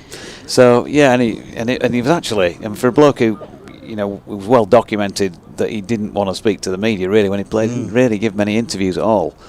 But talk about lightening up and loosening up. It'd be great to go on a road show with and Yeah. do that, because he'd have some fantastic stories to tell, and just spending a few minutes with him, and that was all it was, a couple of minutes talking about bowling, you can imagine that would go on for a night, and what an interesting listen. Absolutely. Somebody like him. Oh yeah, fantastic stuff. Sounds like a fantastic event. Spending some time with some real legends there, Deutsche, earlier this week. 21 for 2, Derbyshire in reply then. And that's just an inside edge, thickish onto the pad, out onto the offside. Well, I was lucky enough to be sat having dinner with a legend yesterday, but your 4 legends, I think, has trumped my 1 legend. Go on. So I was at the Wakefield Trinity Luncheon Club yesterday, which meets monthly. Yeah. And I had the pleasure of a few hours in the company of the great John Keir. Oh. Who was talking. He got up to do a talk at the luncheon yesterday in the new stand at Wakefield Trinity. Fisher comes in now, bowls. Madson's in behind that. A little bit of a gap there between bat and pad, but he successfully pushes that back up the pitch. Done a couple of commentaries with John in the past, and motivational skills par excellence. I mean, you're talking about tears and welling up, I think he had the audience in tears when he was talking about some of his time as coach at Wakefield Trinity, and he's done many things in the game, hasn't he? But he was talking about his 5.5 years there. And it was all about, as it is with many professional sportsmen that succeed, it's about his passion about what he did. Fisher's in again. Madsen just up on his tiptoes there, pushing that out into the offside where it's fielded. But yeah, what came across was his attention to detail, his passion. Just his love for his job. What he did. Of course, came up through the school teaching profession, got himself into the game. But what a fantastic listen, and there's so many great sportsmen across cricket, rugby league, football, whatever sport. Listening to people at the top of these games is fabulous, really. Fisher in again. That's middled and driven back up towards mid-on by Madsen. But there's no run there, so Derbyshire at the moment finding runs difficult to come by in the 10th over. They're 21 for 2. Yeah, and there's an honesty about these guys, isn't there, when they do these speeches. I mean, Kirtley the other day, I said, asked him about that partnership with Courtney and all that, and did you feel like you were this terror that everybody thought you were when they were facing you? Even when I used to have to watch you from behind the sofa at home, because it was tough stuff. Here comes Fisher again then. Oh, and that has missed the off stump by a whisker. It just nips back off the pitch as Madsen allows that one to go through to the keeper, and it's missed by an absolute whisker, hasn't it? How has that not hit the off stump? I do not know. Oof, yeah. It almost sort of feels like it might have wobbled the bail and it's sat back down. So Kirtley actually said, I struggled at times to get back. Struggled, and you think, Kirtley Ambrose, you got your wickets at 20. How did you struggle? Here it comes Fisher again. Then absolutely in full flow, Matthew Fisher. What a joy it is to see him performing at the right at the top of his game in terms of his rhythm and his confidence out there for Yorkshire this afternoon. But also credit to Madsen for seeing through that over, because he's under real pressure. So well done there to the Derbyshire batsman. That ends Fisher's over. That's 10 bowled. They bowl 5 each, Code and Fisher. Fisher's got both the wickets to fall, 2 for 7, 3 maidens, and Code is none for 14, both from 5. Derbyshire 21 for 2 now.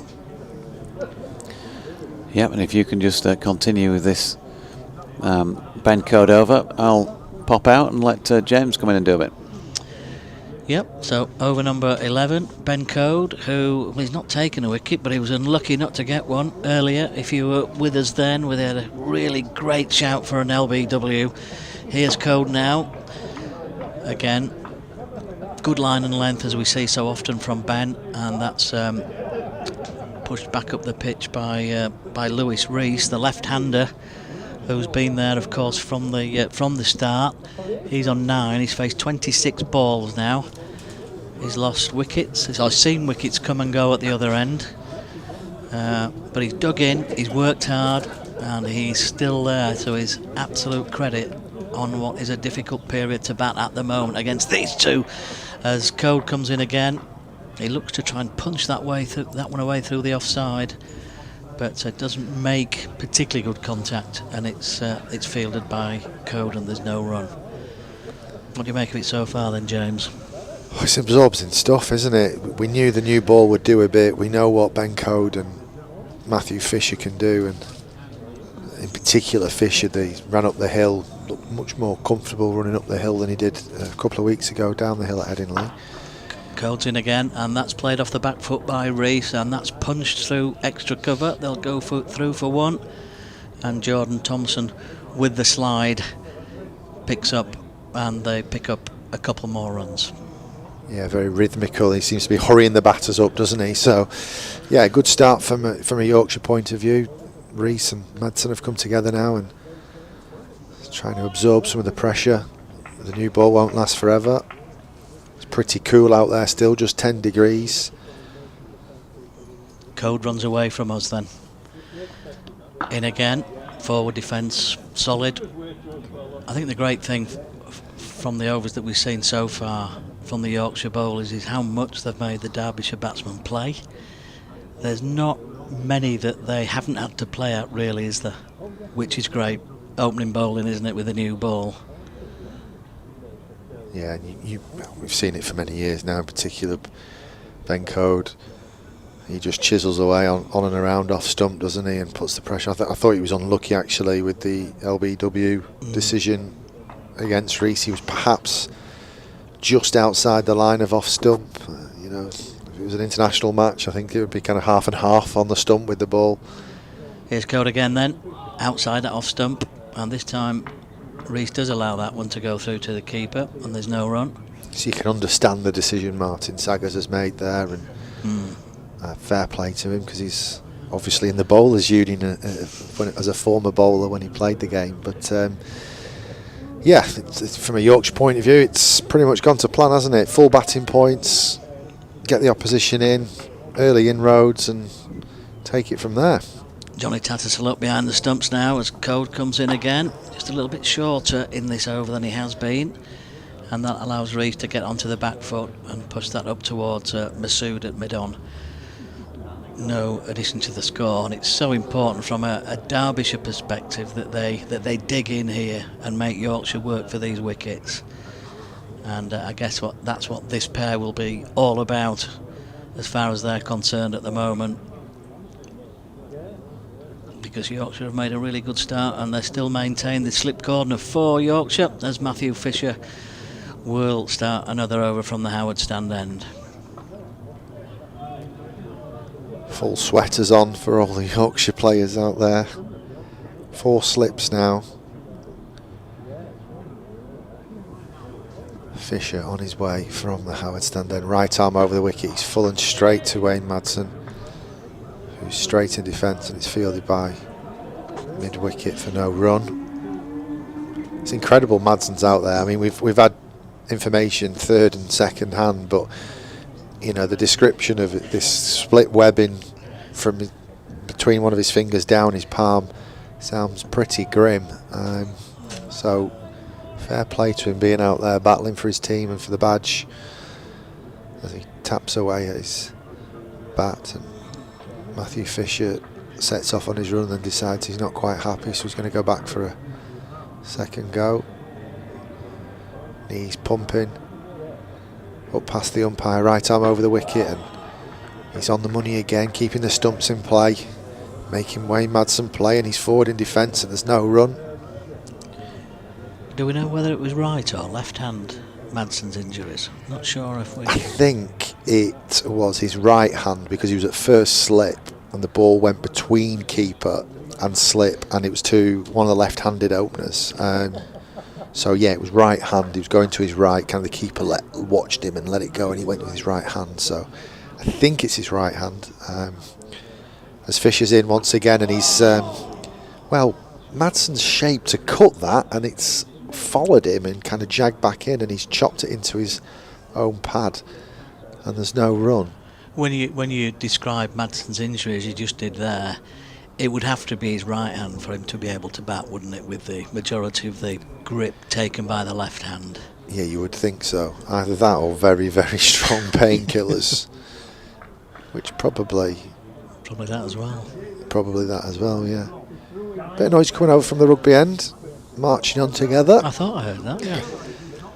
Fisher in once again to Madsen. This time Madsen shoulders arms and lets that one go past in that channel outside off stump, and Johnny Tattersall takes it and throws it to his slip cordon.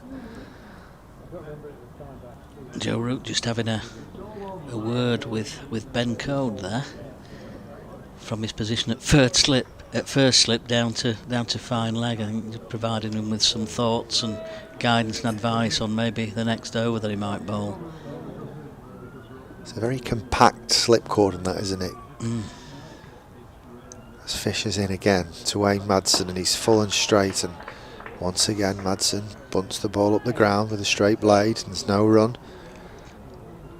Yeah, it was a great catch by Finley Bean earlier, wasn't it? Third slip. Yeah. I mean, it was a decent height, but it came really, really quickly at him, and that's when all that practice and training and work they put in during the off days, the non-playing days, pays off.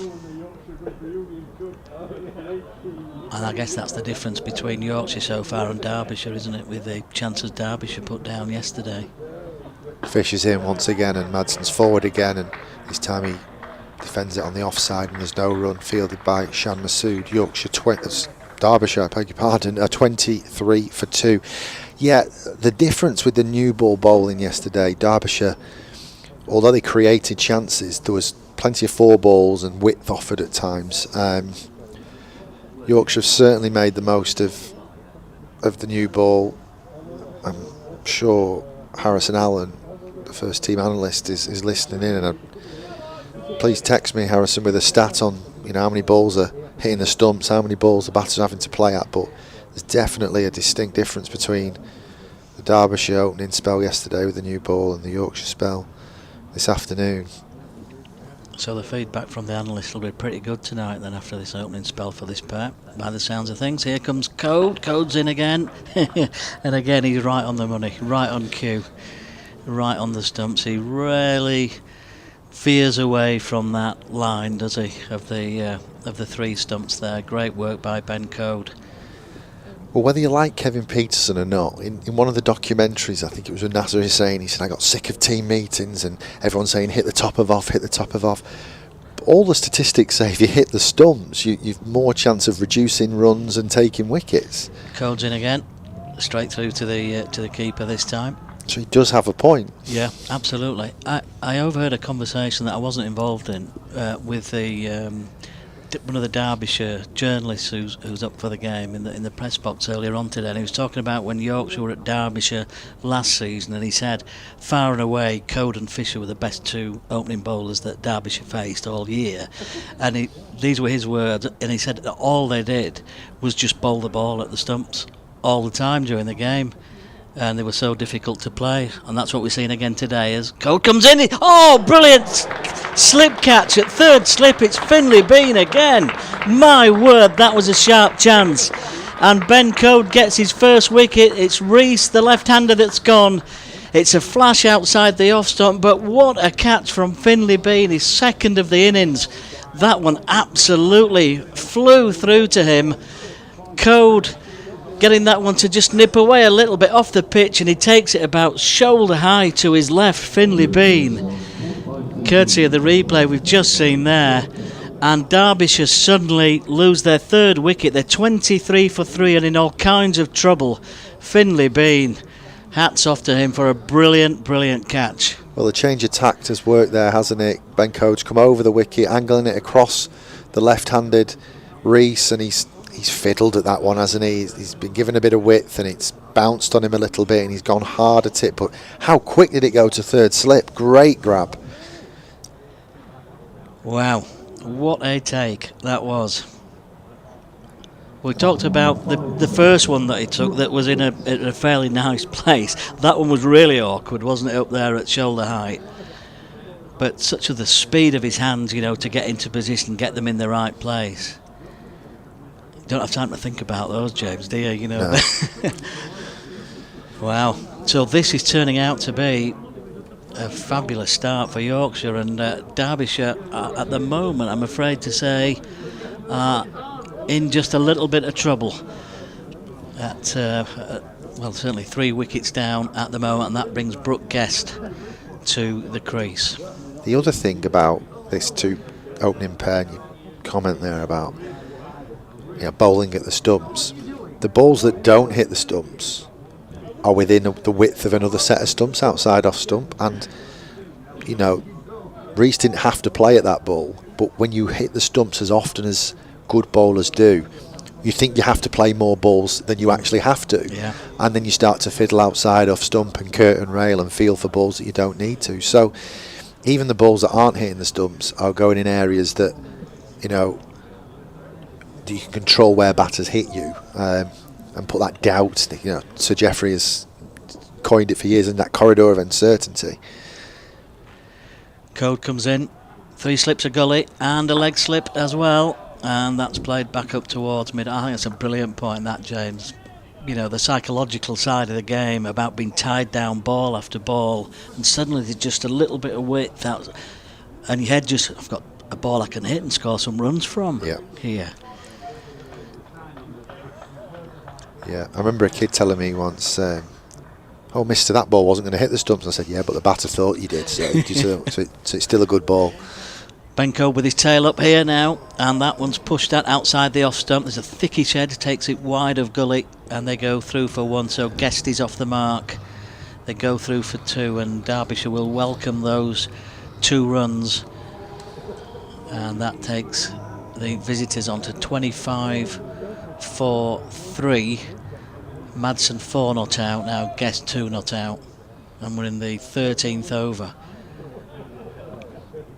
Well, it will take some effort to get the ball out of the hands of Code and Fisher at the moment, I think, won't it? They'll want to continue. Code's in again. Good defensive shot from Guest. Push back up the pitch, and another great over. Yeah, incredible. Derbyshire 25 for 3. There's good backup though, isn't there? George Hill, has looked really dangerous. Last time he bowled here at Headingley, got the share of the spoils, and Jordan Thompson always makes things happen, to coin one of Jonathan Doidge's phrases. So, and I've missed a seamer out there somewhere along the line. So, there's lots of bowling options for Yorkshire. Yeah, Matthew Revis, of course. Yeah. 2 all-rounders really in George Hill and Matthew Revis. It just balances that Yorkshire side out, doesn't it? In fact, we're going to see the first change, and it is George Hill from the Howard stand end. And just while he's marking his run and sorting his field out, just want to say a big shout out to the Petrie family in Dunedin in New Zealand, because I know they're listening in.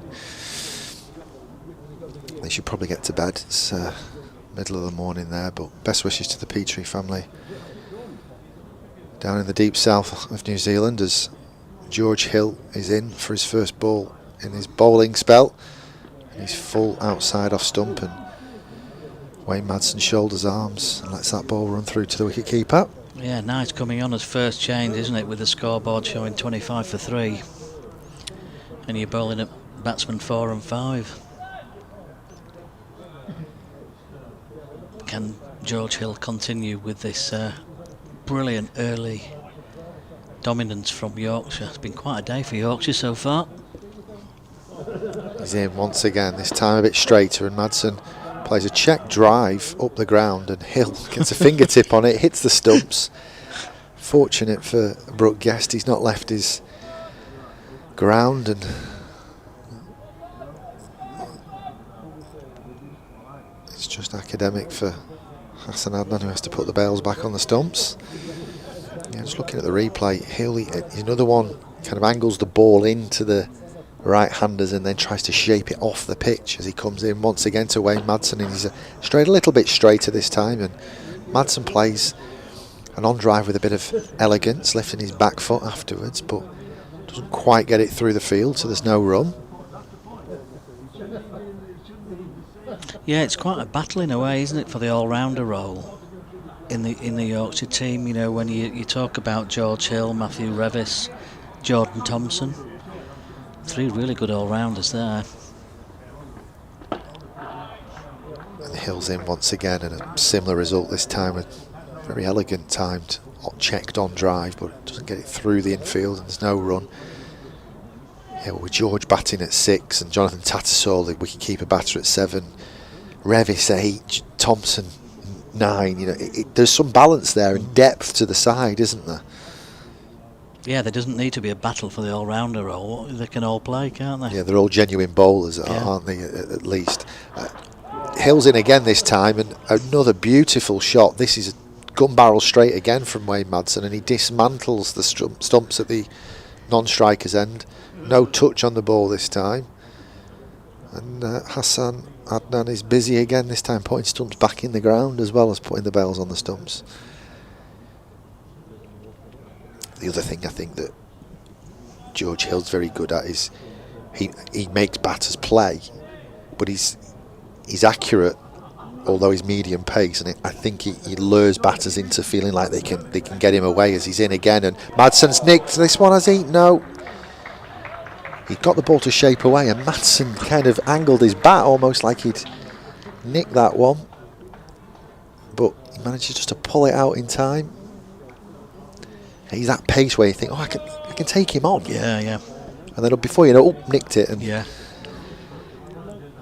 should have left it alone. Derbyshire again, 25 for 3. Yeah, that was really good evidence of it there, wasn't it? Because he, had he followed through and played the shot, he would have probably got something on it and been caught behind, I think. So he did well just to check that attacking shot there and let the ball go through. But good over from George Hill, that is for sure. A maiden off his first over then. And Derbyshire continue 25 for 3 under pressure. Ben Code continues though from the Kirkstall Lane end. Bat and pad close together. Was that bat first or pad first? I'm not sure. Bit of each though, I think, from Brook Guest. Yeah, I think it might have been 6 of one, half a dozen of the other, and perhaps just outside the line of off stump. But 15th over of the innings then. So when you think Yorkshire were going at just under 5 and over, Derbyshire going at just under 2 at the moment. Such is the difficulty against this good Yorkshire attack in, well, you've got to say, pretty good conditions for seam bowling, haven't you, with the overhead cloud cover at Headingley at the moment. yeah, we saw the movement diminish in the Derbyshire bowling innings, the Yorkshire batting innings, once that ball got older. It was very cool yesterday, it was very cool this morning. It's the warmest it's been in the 2 days so far, and that will help that lateral movement through the air. Oh, Ben Code comes in again. There's an edge. I think it bounced in front of the slip cordon there. There's 3 slips and a gully, but it just bounced in front. It was a genuine edge. Bounced in front, I think, of the slip cordon, and it goes through for 4. And we'll just have another look at this on the replay. And oh, it's well short of the slips, isn't it?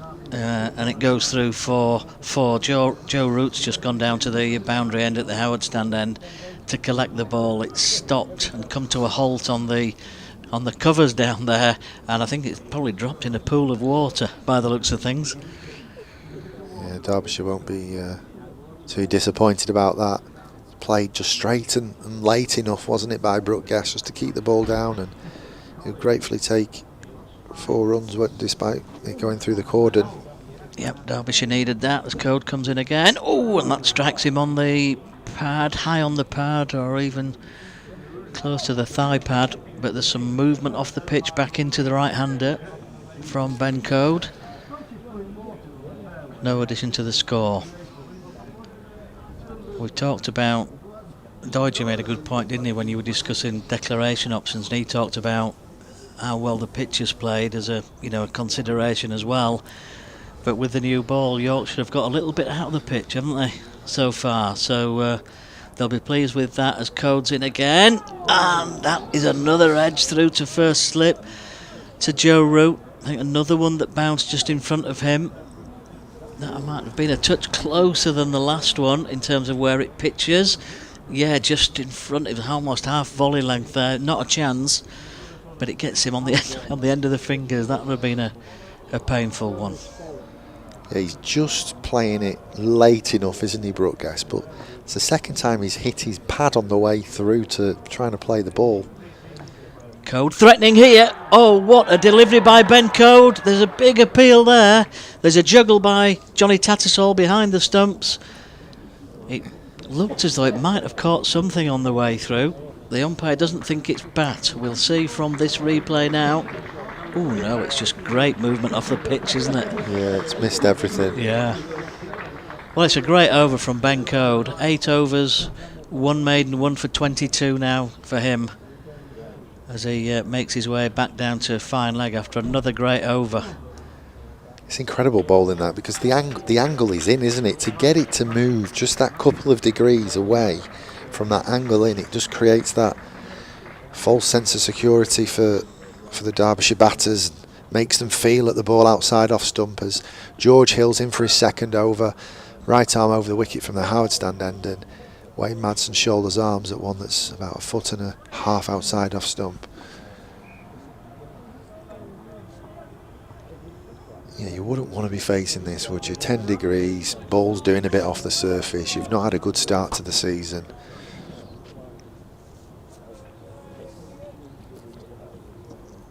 Yeah, Yorkshire really turning the screw at the moment.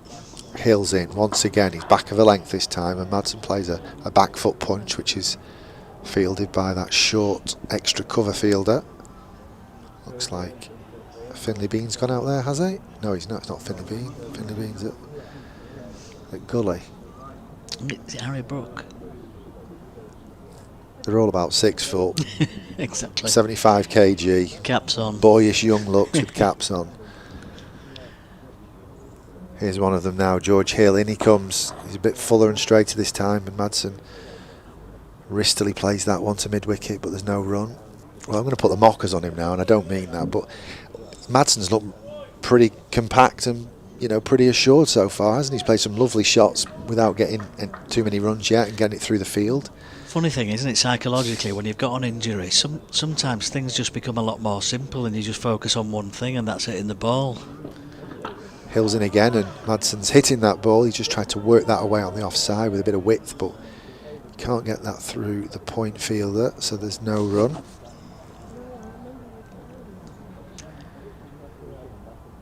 Matthew Revis at just a backward point. Just watching Madsen out there, I just noticed there between deliveries he's twitching the hand and shaking the hand. He's in some pain. Hill in once again, right arm over the wicket, and despite that pain, Madsen plays a textbook forward defensive that's fielded by Shan Masood at mid-off for no run. He's looked really organised though, hasn't he, despite the pain. He has. Played some lovely shots up the ground, hit the stumps a couple of times. That's how perfectly straight the bat's coming through. A couple of whips into the mid-wicket region.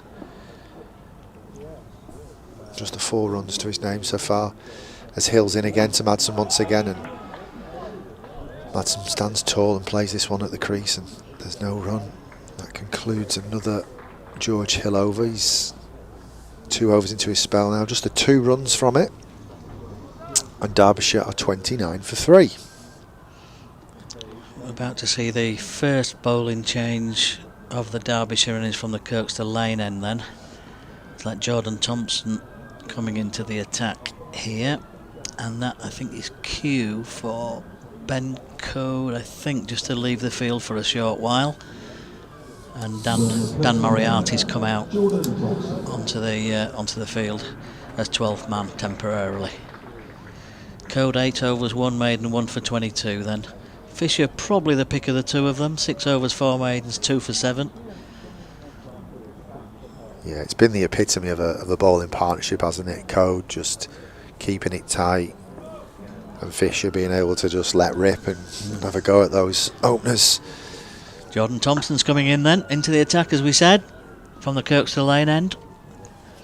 And well, Jordan Thompson, a man who can make things happen as well. And that one's played back up the pitch and no run. Well, there's been Dodge has been sort of reading through a lot of the texts and emails and a lot of the different varying opinions about declarations and when and how, and here comes Thompson again. And I guess the key, that goes through to keep, and I guess the key thing is that whenever you declare, if you are declaring, you've got to take 20 wickets, you know, to win the match. And even with the loss of a day potentially tomorrow to the weather, Yorkshire have made the perfect start. 3 early quick breakthroughs is standing them in really good stead here. Just need to see it through now during the remainder of this innings, as Thompson comes in again, running away from us past the umpire. That one just shapes away towards leg, and it's pushed through mid-wicket, and they go through for 2 more, fielded by George Hill, and Derbyshire have crawled and crept into the 30s finally in the 17th over. They've not given them much to hit though, Yorkshire. I think that's been part of the issue. Not missed out on many. Not been many bad balls at all. Thompson's in again. I think Otis Gibson will be delighted with the bowling effort so far, won't he, today? Yeah, very much so. I mean, like I say, those key performance indicators of keeping the stumps in play will be high on the agenda for Gibbo, and yielded 3 wickets so far just for the 31 Derbyshire runs. Thompson back to his mark again and turns. Bowling to Guest with the on drive. Oh, and that's the shot of the innings so far. That is a straight bat, played really, really nicely, back up the ground, and it races away for 4, just wide of mid-on. Terrific drive, and 35 for 3 Derbyshire now. Yeah, JT just straying a little bit too full there, and Guest welcomingly just pushes that down the ground, doesn't he, with elegance and balance. And that's a small margin for errors on very good test match centre blocks. Is you've got to be on the money. There's very little margin for error. Thompson's in again. That one's there, middle and leg, pushed out towards mid-wicket. Hill is there again, and that's the end of Jordan Thompson's first over, and that's gone for 6 runs, so 35 for 3. Madsen on 4, he's been there a while now. 33 balls faced, and Guest, who's been able to play 1 or 2 shots, he's on 12 from 15 deliveries, including a couple of boundaries in his knock so far. Just a bit of news coming out of the ICC Women's Global World Cup qualifiers. The Netherlands have beat Vanuatu, and Northern Diamond Stair Callis 70 in the Dutch innings as George Hill's in to Wayne Madsen, and it's a dot ball as Madsen drives the ball up the ground for no run. Yeah, Stair Callis in the runs there, 70 for the Netherlands in a win there. Netherlands getting 154 for 6, and Vanuatu 54 for 9 in reply. She flew out on Thursday, didn't she, Stair? So she's not taken long to acclimatise. No, not at all. She'll be very happy with the run scored as Hill's in again and gets this one to deck back into Madsen. I'm not sure if there was any bat on that, but the appeal is stifled. Yeah, 70 coming off 51 balls with 9 fours, so she'll be very happy with that strike rate. The Dutch hoping to qualify for the Women's World Cup. I think a couple of the other Diamonds women are out there with the Scotland group as well, aren't they? That's right, Scotland due to play in Abu Dhabi at 4 o'clock against the Sri Lankans. Hill in once again, and wow, Madsen down the track, treats George Hill with disdain, and he whacks it over long on for 6. Wow. That was that's come from nowhere, hasn't it? That was absolute quality, wasn't it? About 6 rows back. A terrific shot. He does have a little shuffle at times, doesn't he, Madsen? But he shuffles to kind of get into the ball and defend it. But this time he shuffled and just bunted it, and it just kept going. 6 runs. Yeah. 41 for 3. As we get an aircraft flying over the top of Headingley Stadium. Umpire inspects the ball, and now it's back in George Hill's hand, and he's into Madsen, and he's forward in defence. Comes off the inside half edge of the bat and trickles out to mid-wicket, but there's no run. First real shot in anger from Derbyshire, that, wasn't it? First real, forcing shot. We've seen a couple of nice drives down the ground, but a sign of intent by Madsen there. It's smart cricket, isn't it? George Hill's not the quickest bowler, he's no slouch, but he's not the quickest, so you can get out to him and the field's up straight, so it makes a bit of sense what Madsen's done as Hill's in again, and this time Madsen drives it beautifully straight along the ground. He's going to get 4 more runs. Just went to the right of the trailing hand of George Hill, but he couldn't stop it, and it 4 more to the Derbyshire total and to Madsen. 45 for 3. Madsen moves on to 14. Gueston on striker on 12. Yep, Derbyshire just looking to rebuild here, and a bit more expense in the over as far as Yorkshire are concerned. 6 and a 4 already from this over, 1 ball to come. Madsen looking down at that right hand again. Hill in once again. What's the reply? Madsen drives it down the ground again. He hits the stumps again. It comes off the stump and it deflects to Shan Masood, who's able to cut off any run scoring opportunities. That concludes an eventful over from George Hill. Derbyshire 45 for 3. Yeah, you mentioned, James, how Madsen had been playing really, really well straight down the ground. I think you'd mentioned he's hit the stumps before, once or twice before. He's done it again there. He's unlucky again not to get runs as it sort of cannoned off the stump. It was fielded by Shan Masood. But yeah, down the ground he looks really strong. Credit to him with that hand injury. I think we're starting to see the new ball wear off now as well. Thompson's in down the leg side, and that's glanced away for 4. It absolutely races away towards the Howard stand there. Well, Jordan Thompson just straying down the leg side there. Yeah, that's very much in evidence, isn't it, now, as batting starts to look just a little bit more comfortable than it did. Yeah, run scoring opportunities a little bit easier. Jordan Thompson's experience opening the bowling for Yorkshire, so he's no slouch. George Hill has been in the wickets this year, so he's no slouch. Thompson in again. Oh, terrific shot through the leg side, wide of mid-on, and that's a terrific shot by Brook Guest there. Over-pitched by Jordan Thompson. Well, if there was any criticism of Thompson so far, it's that he's been a little bit leg side-ish and a bit over-pitched there as well. And that's, yeah, through the gap on that leg side. And it's timed absolutely immaculately.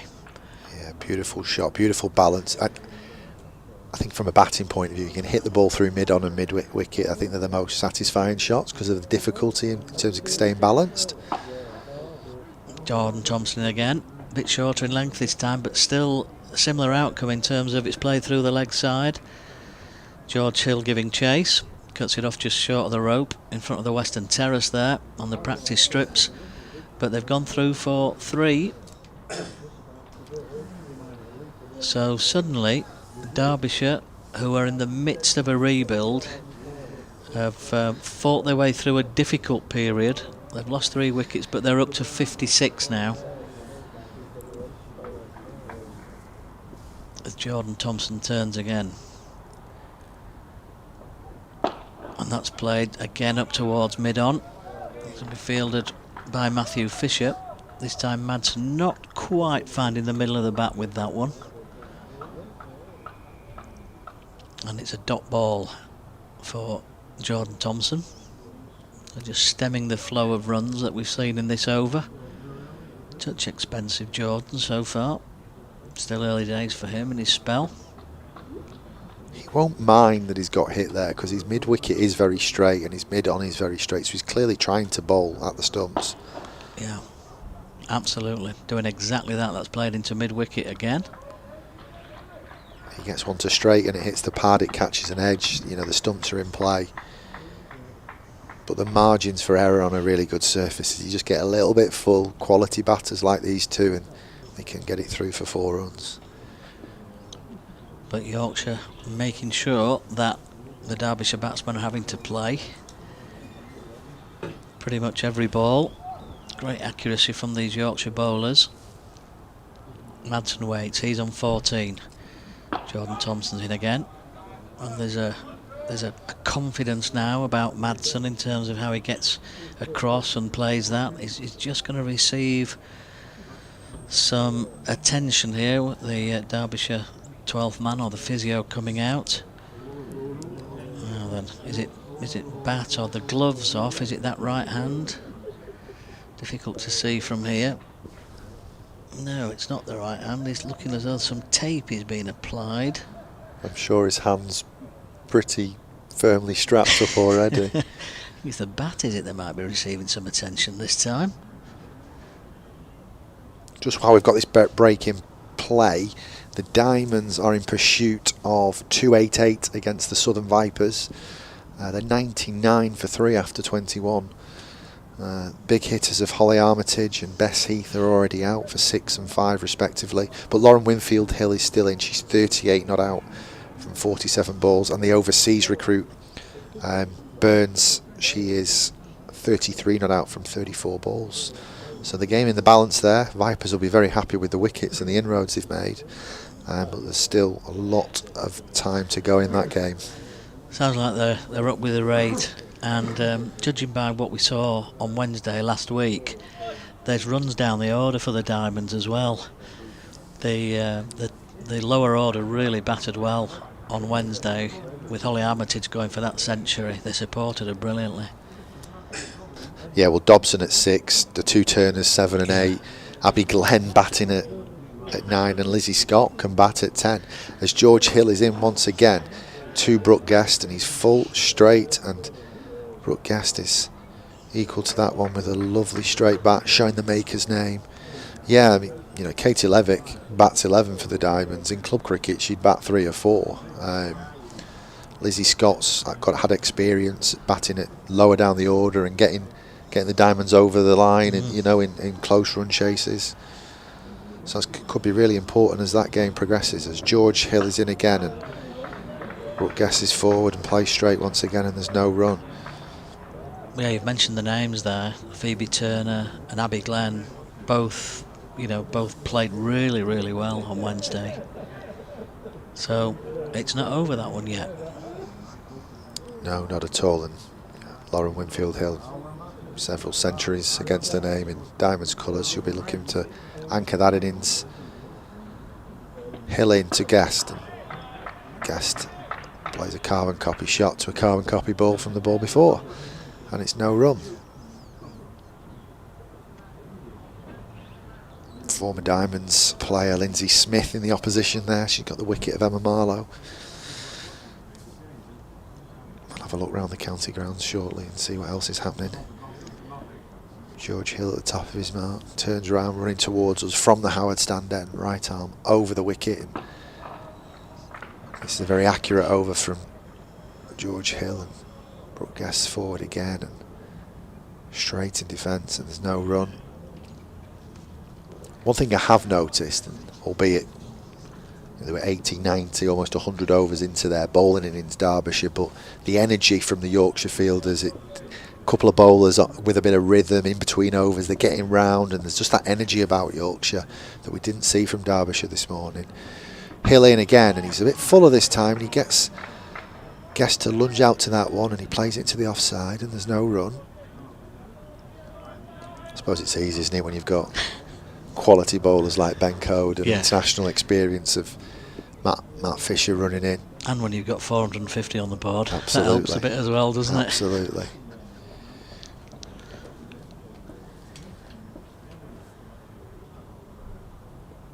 George Hill in again, and tight lines once again as he hits the top of that bat, the maker's name of Brook Guest, and that concludes another over. Yorkshire really keeping it tight here.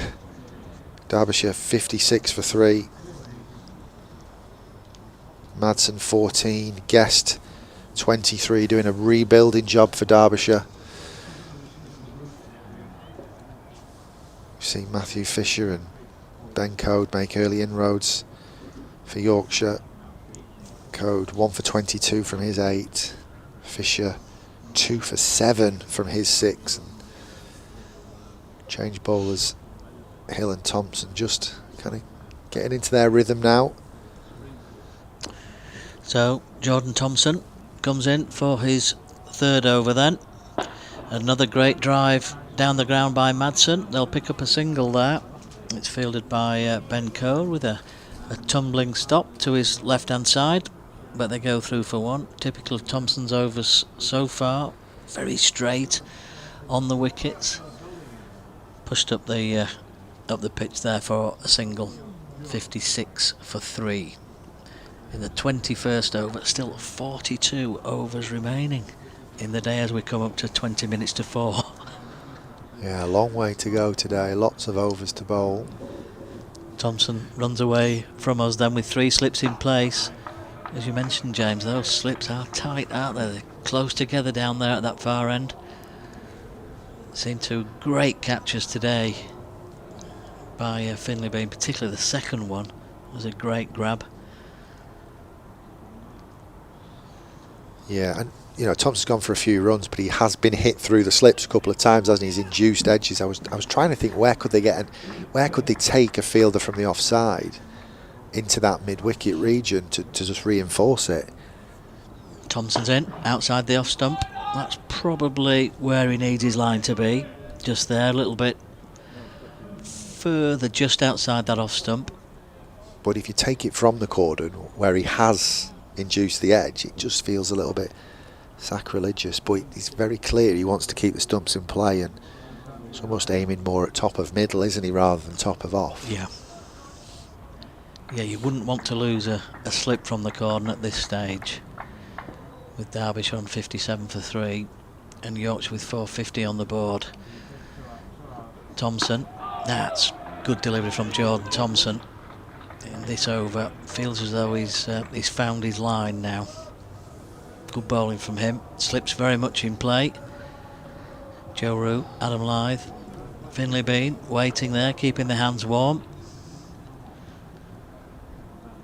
Joe Root particularly looks to be feeling the cold there. I think everyone is though in the ground, aren't they?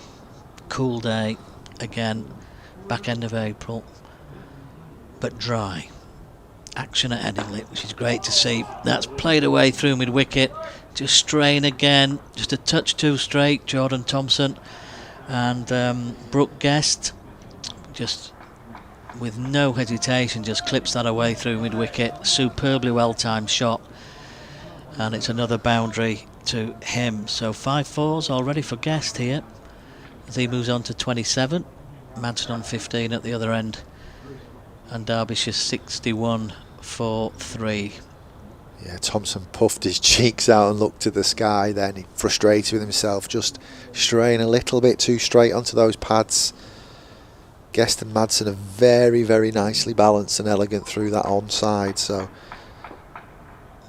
this partnership developing now. 38 it's worth for the 4th Derbyshire wicket. Thompson's in, fielded again at mid-wicket from George Hill, but there's no run this time. That's the end of the over. Jordan Thompson 3 overs, no maiden, no wicket for 22, and Derbyshire are 61 for 3.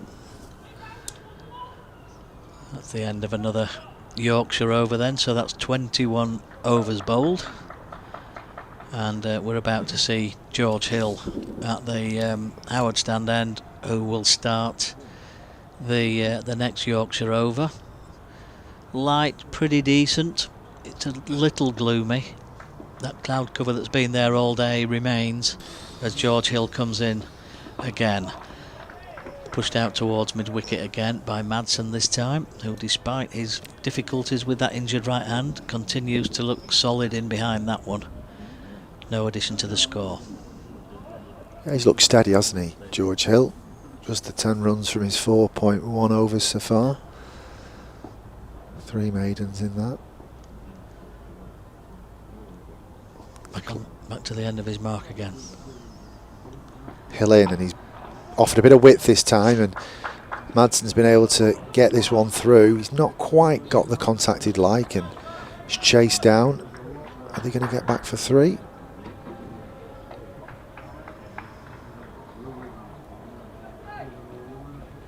They are. Brings Guest on strike. Derbyshire move on to 64 for 3. Decent rebuild here. Partnership up to 41. The run rate's creeped up to 3 now as well after a very tight start from Yorkshire. I'm not sure if Matthew Revis just fell awkwardly on the practice strips over there as he fielded that ball. He's just holding his right hand. Hill in once again and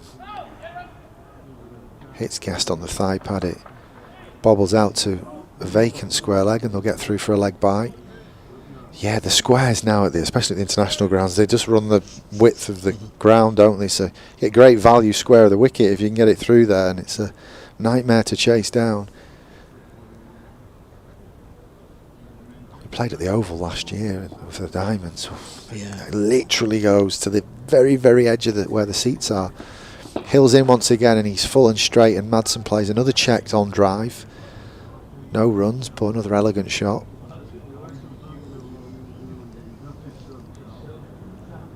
Yeah, as you say, on the practice strips, the ball just absolutely races away at the Oval, doesn't it? Well, it does here.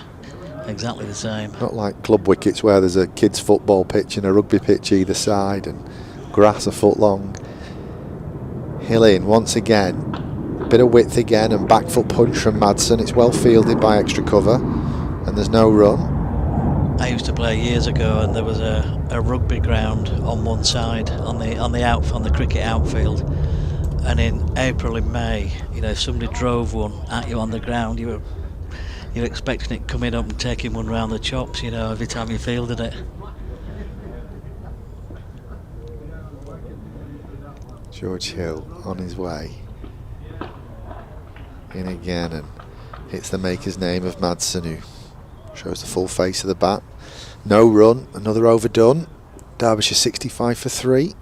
22 overs bowled, 41 remain. It was a thing, wasn't it? You know, even in county cricket, in days gone by, you know, you think about Bramall Lane where football and cricket was played. Northampton would be another. Yeah. Is Northampton's football ground, Sixfield, is that a new ground, is it? I think it is. Is it? Yeah. Yeah. Yeah, played in New Zealand and you'd have a three wicket grass block and you'd have a rugby pitch either side of it. Some big playing surface, but early on when there was crossover it was a bit bumpy. And John Thompson's in. Guest just drives that up towards mid-off and there's no run. Yeah, it's quite commonplace in New Zealand, isn't it? The dual sport stadiums. Yeah, even the pro grounds. Yeah. Well, I'm not a believer in Eden Park's a great place to go and watch an All Blacks Test match. It's not a great place to watch cricket. The dimensions of the ground are a bit awkward. There's actually a Eden Park number 2, an outer ground at the back of the sticks at one of the ends of the ground, and that's where Auckland tend to play most of their cricket. Here's JT as he comes in. Again, good line and length this time from him. Pushed back up towards mid-on. So Derbyshire continue to play well in the V. Up towards mid-on, no run. 65 for 3. And then we got that period of the drop-in pitches, didn't we, that sort of came into the game. And in those sorts of stadiums, that's where you tended to see it, isn't it? Yeah. Australia have got some kind of oversized football, rugby grounds that can dummy up as cricket ovals as well. Thompson's in again. Yeah, you think of places like in Australia, like the SCG, where you'd see rugby league and state of origin being played and things like that. And they're playing right across the square, aren't they, in those games? Yeah. Even University Oval in Otago, it's a university rugby ground first and foremost, and then with the redevelopment of the ground and the removal of the Carisbrook Oval, they've put cricket in there as well. But yeah, there's 30 blokes pounding across a cricket square in the winter.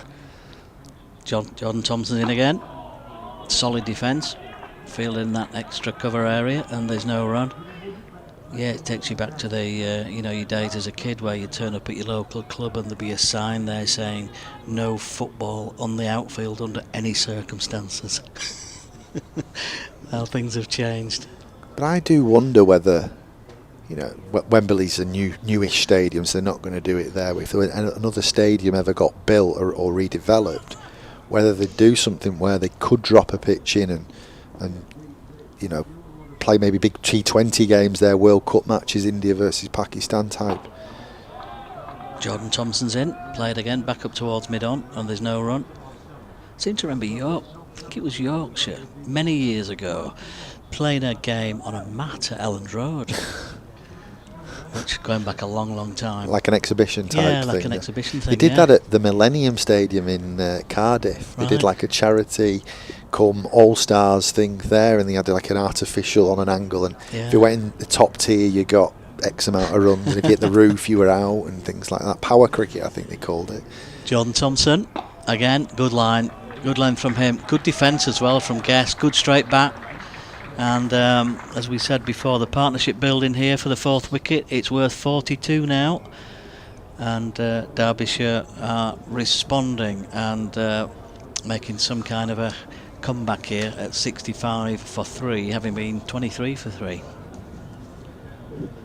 Yeah, very much a comeback from Derbyshire. Can they get themselves to the tea break, just the 3 down? We shall see. Some of the test match grounds they use in New Zealand now look absolutely idyllic, don't they? Yeah, they're like council parks, very, very well maintained council parks with outstanding cricket grass facilities. But when they're not being used, they're like council green spaces. It's incredible. George Hill's in, he's back of a length, and Wayne Madsen stands tall and plays a back foot punch, and there's no run. Yeah, Hagley Oval is part of big Hagley Park, and there's multiple grounds on there, and they built grass banks around one of the grounds and built a bit of a pavilion. And club cricket still happens on there when there's not a test match or first class cricket on there. There's idyllic is probably the best way to describe it. I couldn't put it any better. As George Hill is in, and another back foot punch from Madsen, and that's very well fielded. Extra cover once again. I mean, there will be those watching and listening of a certain age, a certain vintage, who will remember club cricket being played at Headingley. So Leeds Cricket Club was a thing, you know, back in the day. My knowledge is not good enough to know when that ceased, but he had Bradford Cricket Club playing at Park Avenue, for example. Yeah, Bradford Park Avenue's had a real resurgence, hasn't it? As Hill's in once again, and Madsen on the front foot this time, defending.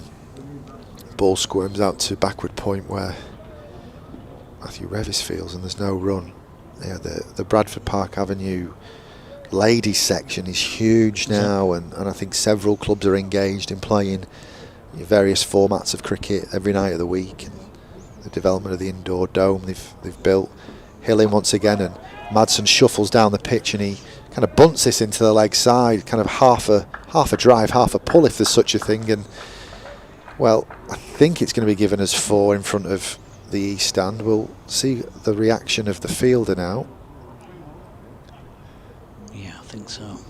Yeah, 4 runs signalled by umpire Hassan Adnan. Who was that down there? Matthew Fisher, was it, down there fielding? Might be Ben Curd, I'm not sure. It's one of the 2 openers, isn't it? Yeah.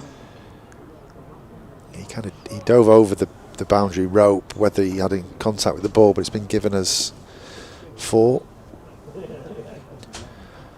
So Hill in once again to Madsen. This time beautiful back foot punch. This time it bisects the fielders, and it's going to go through for 4 more. Derbyshire move on to 73 for 3. Madsen on to 26. 2 consecutive boundaries.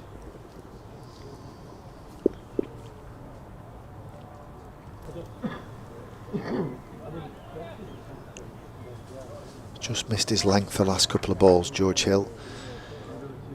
2 shots off the back foot, square of the wicket. He's on his way this time. What's the response?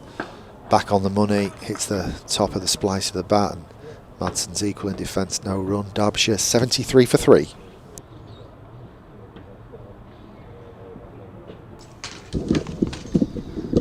And we'll welcome in Jonathan Deutsch.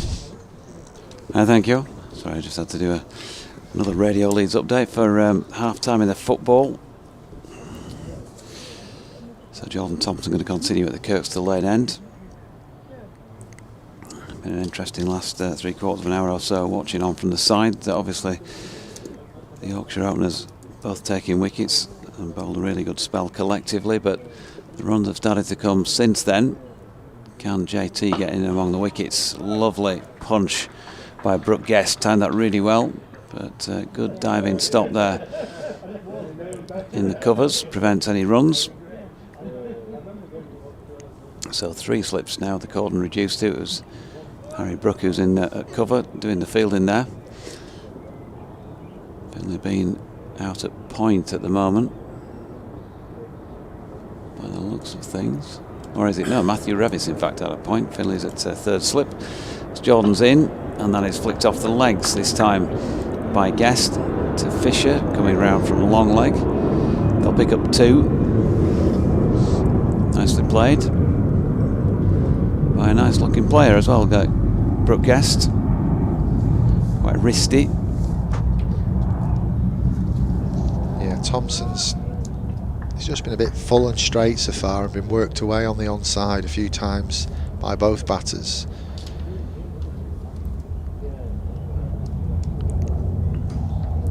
Yeah, just getting a bit frustrated a little while ago. Wicket would help. Not with that delivery, but it's not the worst, although it doesn't ask Guest to play at it. We've got just 7 minutes to go before the tea break. Still 38.5 overs to go before the scheduled close, which is time-wise supposed to be 6:30, but never actually, not very often is when it's scheduled on account of the slow over rates.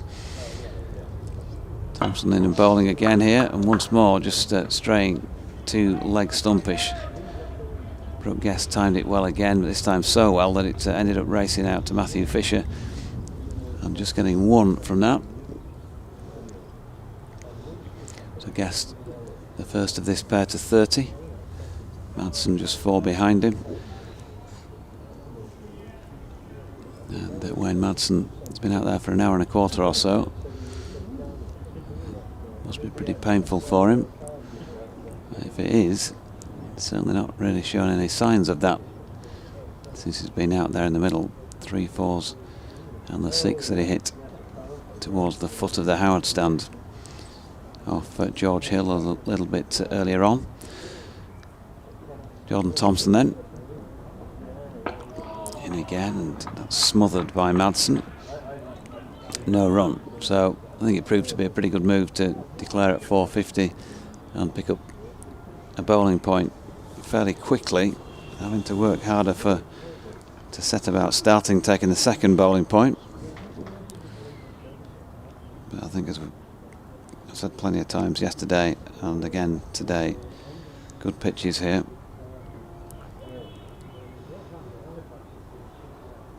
So not easy. Jordan Thompson in again, nicely timed by Madsen, who got the front pad down the pitch and took that late. 2 through the covers. Matthew Revis out there to field. So Madsen on to 28, the score on to 78 for 3. 25 overs into this Derbyshire first innings, and that's a deficit of 372 runs at this moment in time. Joe Root must feel the cold more than most. He's got his snood and his hand warmer type thing round his middle. Yeah, 3 months in India and Dubai and Abu Dhabi's probably contributed to that, as George Hill's in for another over and Brook Guest on the front foot pushes it up to mid-on for no run. Matthew Fisher doing the fielding. Bowlers Union working hard on that ball. Certainly got easier as that new ball's wore off for the Derbyshire batters, although Yorkshire yielded 3 wickets with that new ball. Hill on his way towards us from the Howard stand end once again, and he's offered width again.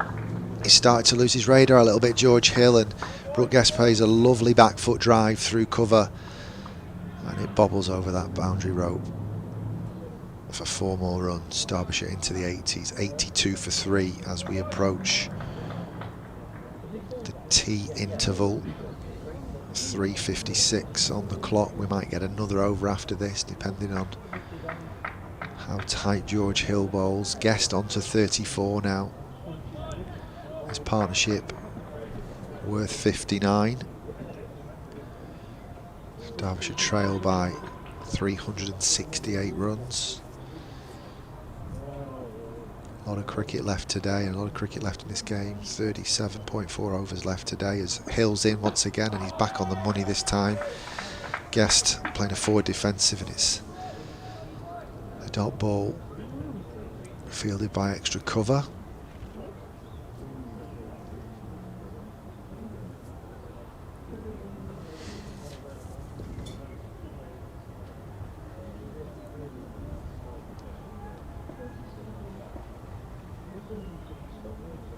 Hill in, right arm over the wicket. Pegs Brook Guest back into his crease this time, who stands tall and plays a back foot defensive, and there's no run. Those times towards the end of a session where you just want to try and muster up a bit more energy, try and find something to take a wicket with you if you can. And when you double down as a batter, and try and make sure you're not going to be out. Hill in once again, and Brook Guest is forward in his defence this time, and ball goes to that very, very busy Harry Brook at extra cover. Yeah, there's nobody warming up like there's going to be a cheeky over a spin before the tea interval, just to change things up. We're not going to get an over a spin from Joe Root, for example, or maybe some George Hill in once again, and the ball's bunted to mid-wicket this time from Brook Guest, and there's no run. You know, a cheeky over from Harry Brook perhaps, his little seamers.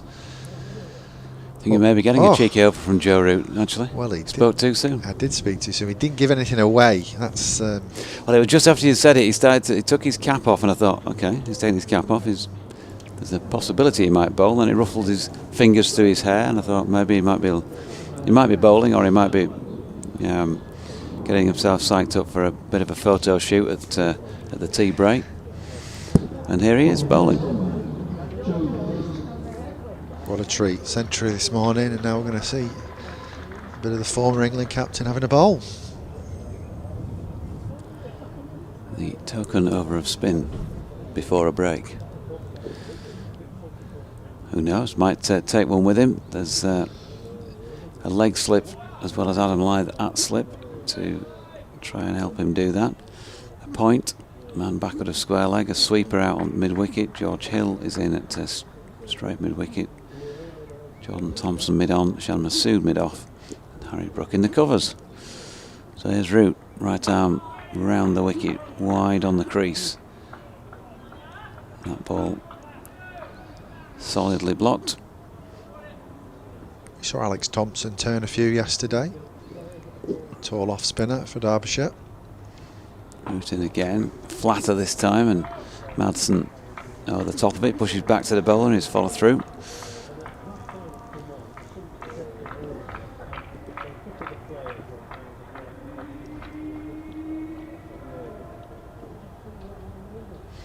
Root then, in again. Floats this one up, just wide of off stump this time.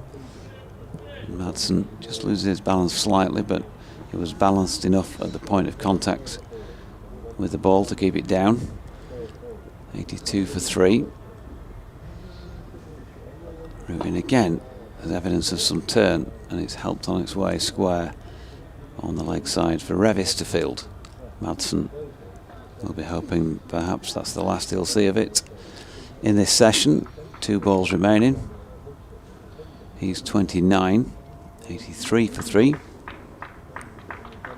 Gentle turn from Root, but quite a little bit of drift looking at the stream. Just switches to over the wicket to bowl to Brook Guest, and again throws that one in fairly flat, or bowls that one in fairly flat. a solid block, short leg replacing leg slip to this particular right-hander. Root in again, and Guest plays into the onside, and that will complete the 27th over. Joe Root 1 over for 1, and it will also be the tea break at 4:01. Wayne Madsen 29 not out, Brook Guest 34 not out. A partnership so far worth a very valuable 60 as far as Derbyshire are concerned, and they are 83 for 3 at the break, trailing by 367 runs. We'll also take a breather, and we'll be back as soon as they walk out for the final session on day 2.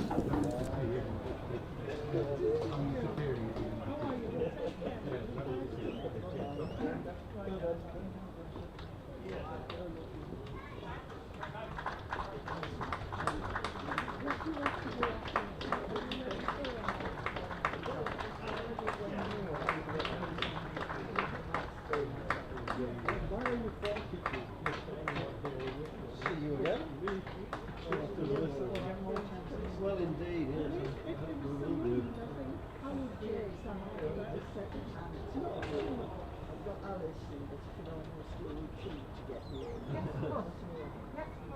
Oh, Sarah found blankets.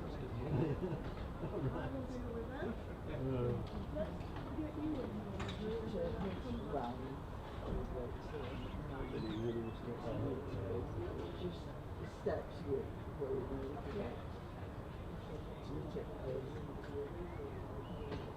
put those arms up.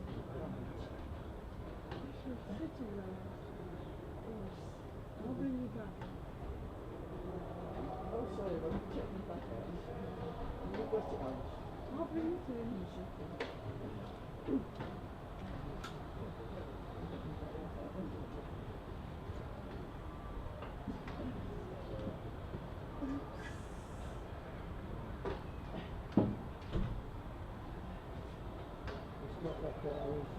Hello.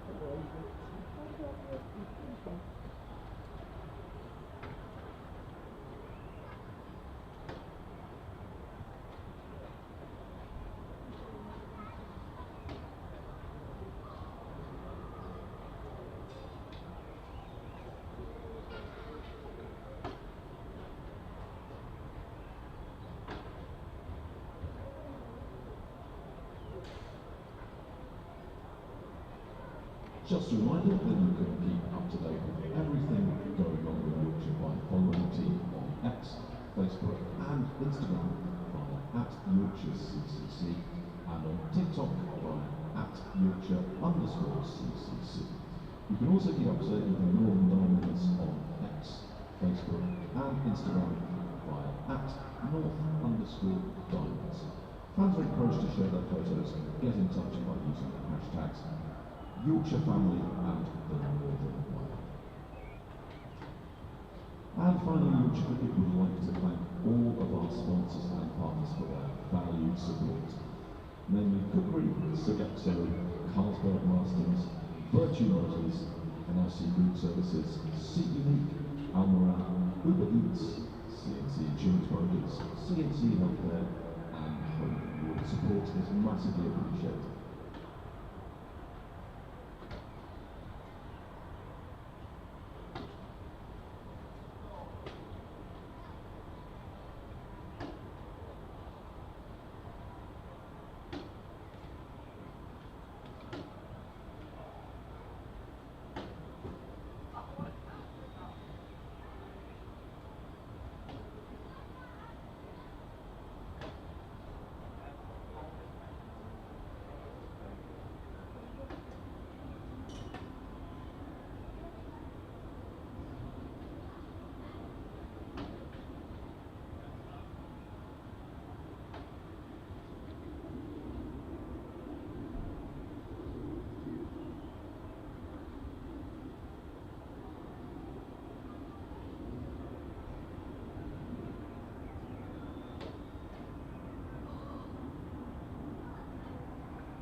And a warm welcome back from Headingley for the final session on day 2, with Derbyshire 83 for 3 from 27 overs bowled so far. That's a 363 run deficit. Wayne Madsen, the injured Wayne Madsen, batting on bravely, 29 not out, and Brook Guest 34 not out. Graham Colley and myself, Jonathan Deutsch, to take you through this first spell post tea.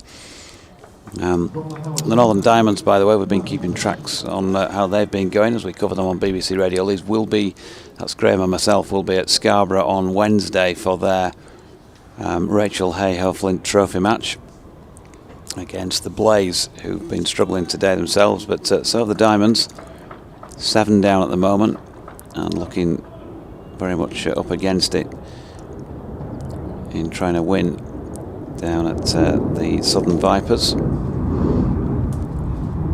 The holders of the competition, 162 for 7, but Graham to take you through the first over here from Matthew Fisher. Yeah, Matthew Fisher comes in from the Howard stand end, and that's pushed out into the offside. So what a spell we saw from Matthew Fisher earlier in the day with that new ball. 6 overs, 4 maidens, 2 for 7. Great exhibition of new ball bowling from the Howard stand end it was from Matthew Fisher, and had control. But this has been a great rebuild from these two, from this pair for Derbyshire, as Fisher's in again. And the ball goes up towards mid-off, fielded by Shan Masood. Good partnership this now, JD, worth 60 from these two. Yeah, Joe Root's just forgotten his hand-warming pouch, so as Dan Moriarty's run on with that after a couple of balls. He's got his snood on again as well, so I'm bowling over just before tea. 3 slips for Matthew Fisher. Hands in pockets out there. Yeah, it is hand warmer weather, isn't it? Great invention, that's for sure. Fisher's in again then. Talked about his rhythm in that first spell. Can he recapture that this time? That's well pitched up. Pushed back up the pitch by Madsen. He's on 29. 83 for 3 Derbyshire. Still 27 overs remaining, just coming up towards 25 minutes past 4 here at Headingley. And despite the heavy cloud cover that we've had all day, some dark clouds as well hanging around, the light has been pretty decent. The floodlights were on for a short spell earlier on today, but they're not now. Fisher turns and comes in again. Overpitched outside off stump. There's a dive at extra cover from Harry Brook. Shan Masood picks up and throws as they consider a single. They decide not to, quite rightly so. And there's no run. Isn't that the way it goes? Shan Masood, I think, had 3 shies at the stumps at Lord's last week, when it looked on all 3 occasions as though had he hit, an opponent would be out. And today he has a direct hit and he's back in. Yeah, that's cricket for you, isn't it? Found his range today though, as Fisher comes in again, driven again, and Fisher does well to stick out a right arm low down and take the pace off that, and Harry Brook comes round, and well, this Yorkshire attack have bowled pretty well. Just looking at the scoreboard, just 1 extra in this Derbyshire reply so far. So a lot of good disciplined stuff going on out there from the Yorkshire side at the moment. As Fisher turns again, a good deal of accuracy in terms of the Yorkshire bowling attack. To do with the breakthrough now though. Fisher comes in again on the front foot. Madsen pushes that out onto the offside, and already that's the end of that first over after tea then, on the second day of this championship match between Yorkshire and Derbyshire. And Derbyshire are 83 for 3 after 28 overs of their reply. Yeah, good start from Fish. Ben Code is going to pick up the disc here. It looks as though Matthew Revis might be having his first go of the match of the season, in fact at first team level from the Kirkstall Lane end. They'll have been chuffed, I'm sure, to have been nominated as the supporters' performance of the season last year with that 103 wickets in the second innings in one of the championship matches at Scarborough. So it's going to be interesting to see how he pulls out. First time up, the right arm over. Tall figure of Revis. We'll seam up here. And he's bowling at Brook Guest. The first ball is a no ball. Talking of extras. Yeah, not many of them so far. In fact, just the one. Make it 3 now, of course, with the 2 added for the no ball. Quite a bit of competition, Doige, isn't there, in the Yorkshire side for that all-rounder role? George Hill, Matthew Revis, Jordan Thompson. Yep, Revis in again. That's flicked into the leg side, and there's one of them, George Hill, doing the fielding. I think George's place is, well, it's clearly more established than Matthew Revis's, because he wouldn't be playing his first game of the season here. Having said that, he's put in some good contributions over the last couple of years. He's been building gradually, and I suppose it's only really lost that place this few games because of the presence of both Harry Brook and Joe Root, who you're always going to play when they're available. Revis comes in, and that's pushed into the offside by Brook Guest, and there is no run. So he spoke to us before the season started and said, you know, I know what's going to happen, and you know, I've got my head around that. I've just got to be patient and wait and try and take my opportunities when I get them. But in terms of all-rounders in the side, yeah, George Hill, I think the most established. Jordan Thompson up there as well. As Revis comes in, that's flicked into the leg side by Guest. He'll pick up a single to the right of Ben Code at mid-on. I suppose having had what you would maybe call a breakthrough season for Matthew Revis last year, a couple of centuries, 5 for in one game. I guess all you really want is more games, isn't it? You know, and keep playing. But yeah, at this level, there's good players around, and you just have to bide your time. I guess that's the nature of the game, isn't it? Yeah, he's been in and around for about 3 years on a more regular basis. I think white ball cricket was the regular entry point for him as Madsen steps back and punches his latest Revis delivery up to mid-off. But of course he did make his actual first team debut here in a red ball game in Division 1, opening the batting against Essex, I think it was. Let's just check that out. Or possibly Kent. Kent might have been it, actually. Here he comes, and bowling there to Madsen, who drops that into the leg side, and there is no run. Kent it was, yeah. 16th September 2019. I guess he's in terms of his stature and his height, in terms of the variety in the attack, he's quite handy bowler to have around, isn't he? On a flattish track as the ball starts to just wear old. Bowl that enforcer role. He did that quite a few times last season. Yeah, last two seasons really. Here he comes again and bangs that one in a little bit shorter, and he's worked to leg by Madsen. And Code does the fielding to complete Matthew Revis's first over for the concession of 3. So it's his 21st first class match. He's got almost 800 first class runs in 30 knocks at 34.65, and then bowling wise 30 wickets, including a 5-for, and 40.23 he's averaging with the ball. But I think a lot of that's been to do with the fact that he's been used when in the middle overs, when the shine's gone, bang it in and try and pick up wickets that way.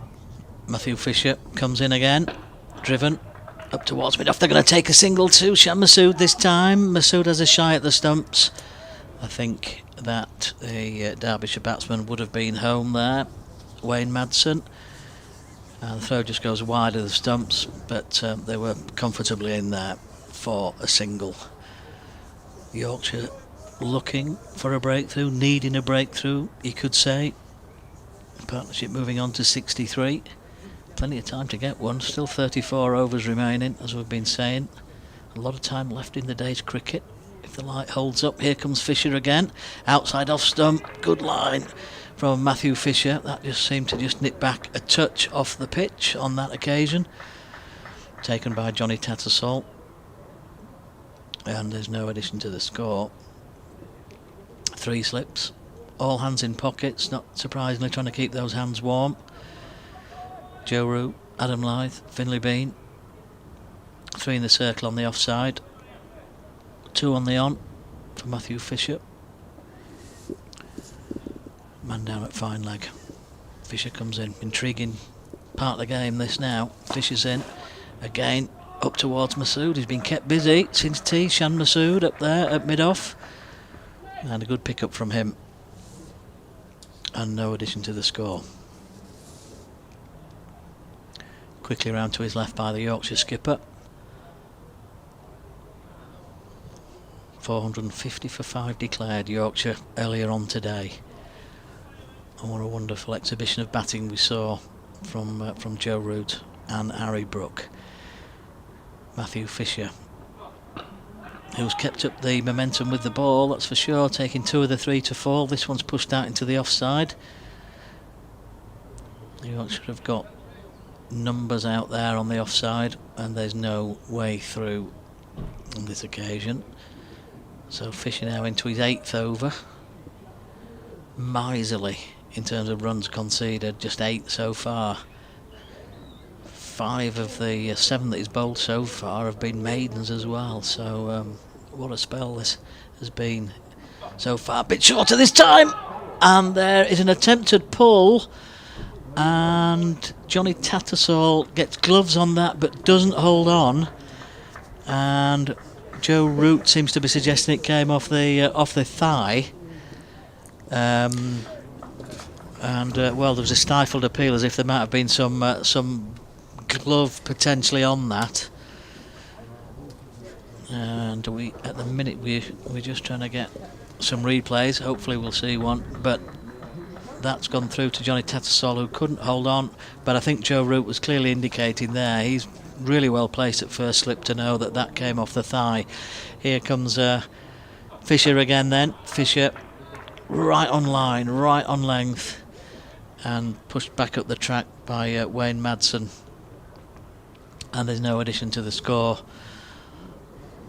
for Derbyshire, so they remain on 83 for 3. Madsen 31 not out, Guest 35, and a partnership here of 65.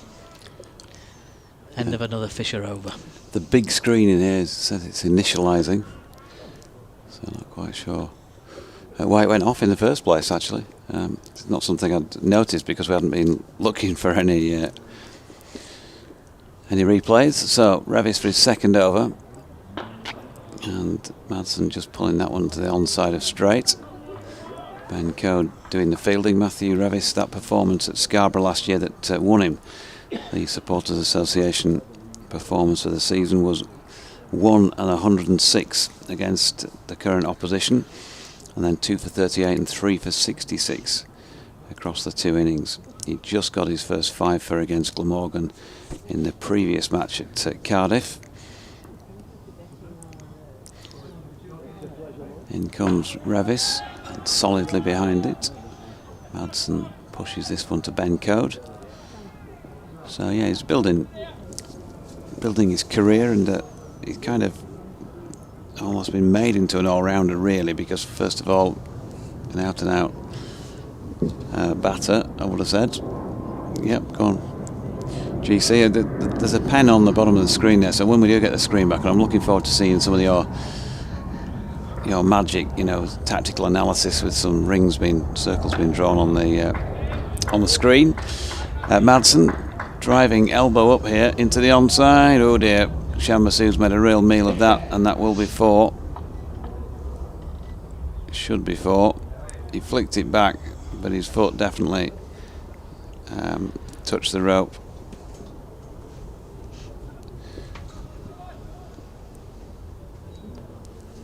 He'd like to see it again. He's not sure, he says, and he's not sure whether He picked it up with his foot on or behind the rope, and Shan as honest as they come. So Martin Saggers has gone with whatever resulted, which was 2, I think, to Wayne Madsen.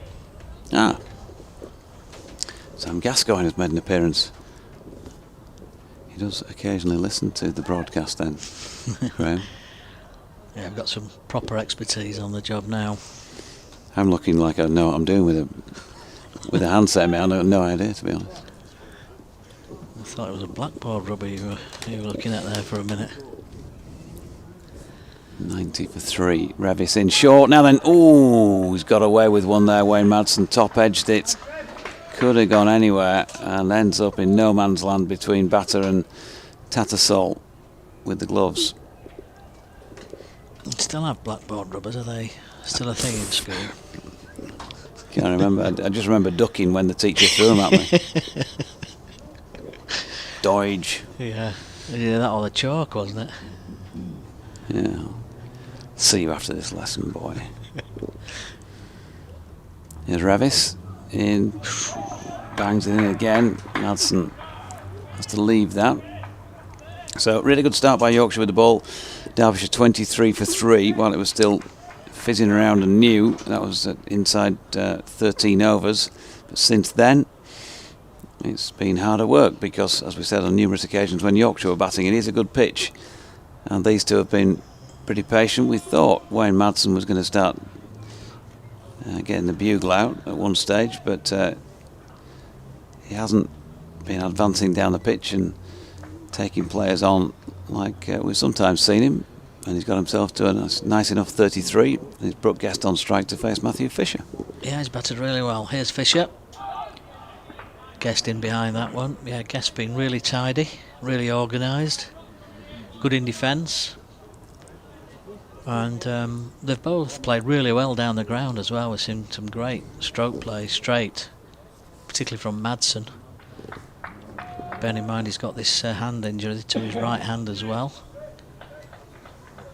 He's 33 and Guest is 35.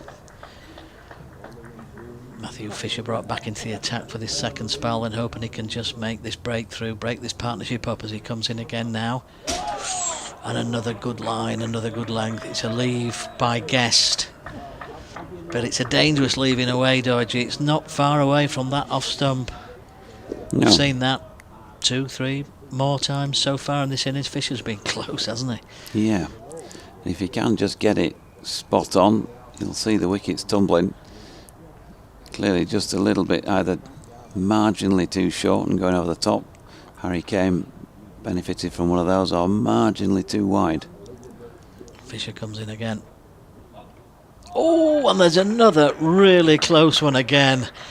There was some pace and some zip in that delivery from Matthew Fisher, and that looked like one that just went over the top of the stumps almost there as it nips back off the seam again, and it rattles into the gloves of Johnny Tattersall there. Pace and a little bit of bounce and some movement. So this is the sort of spell that Yorkshire were looking for to try and break this partnership. A great day so far. Matthew Fisher with the ball is here again. And another leave. And outside the off stump and through to the keeper. Well, judging by the some of the shouts and cries out there in the middle, that's another one that's not too far away. We're not quite in line here, but you can see that they are not far away. Some of these deliveries from Fisher outside the off stump that this Derbyshire pair are deciding to leave at the moment. 3 slips waiting to pounce as Fisher turns at the Howard stand end, coming into Guest again. Guest drives at that one again. It's up towards Shan Masood. He's right in behind that with a good stride in, out of the meat of the bat. Fielded by Shan Masood. We've got your local DER repairman, for those who are that old. Sam Gascoigne is back, and the massive television, which has been superb in the couple of weeks it's lasted, may have just gone on the blink. So Sam's brought in the 60s TV set that Graham will have grown up watching, black and white. It's Fisher. Oh, it's a good on drive this time. And well fielded by Yorkshire, and that's the end of another over. So yeah, so the latest one that's not working, that'll be going back to radio rentals tonight, will it, presumably? Yeah, probably. Not going to pay the rent if Rumbelows, it's not working. Comet, they'll all try and repair it.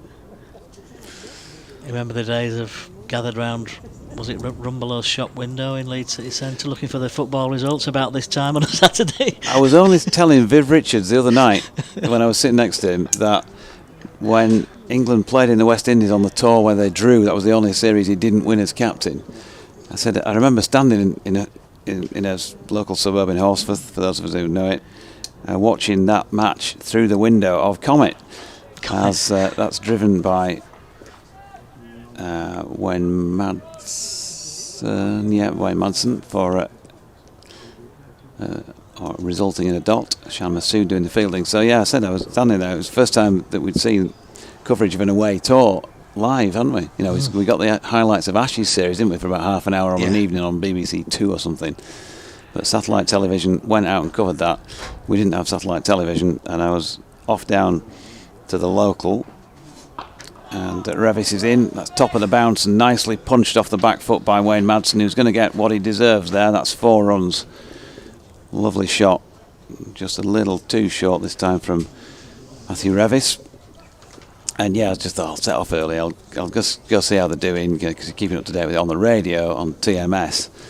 And then, yeah, standing outside watching them in the West Indies live for the first time with no commentary, of course, but just watching the broadcast for about an hour.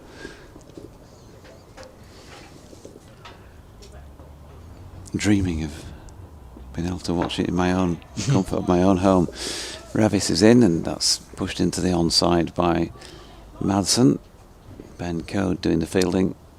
Yeah, when you look back, the lengths that you used to have to go to get your sporting coverage back in the day. We were talking about this, James and I, earlier. It used to be transistor radio, didn't it, late at night against your ear, and crackly reception, trying to work out what's been said. And yeah.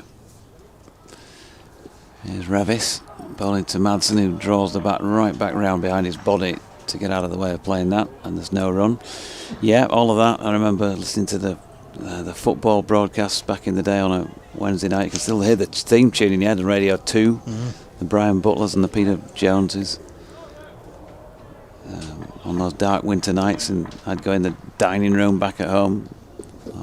Mum and Dad would be in the living room watching the telly. And yeah, twisting the dial to get it spot on.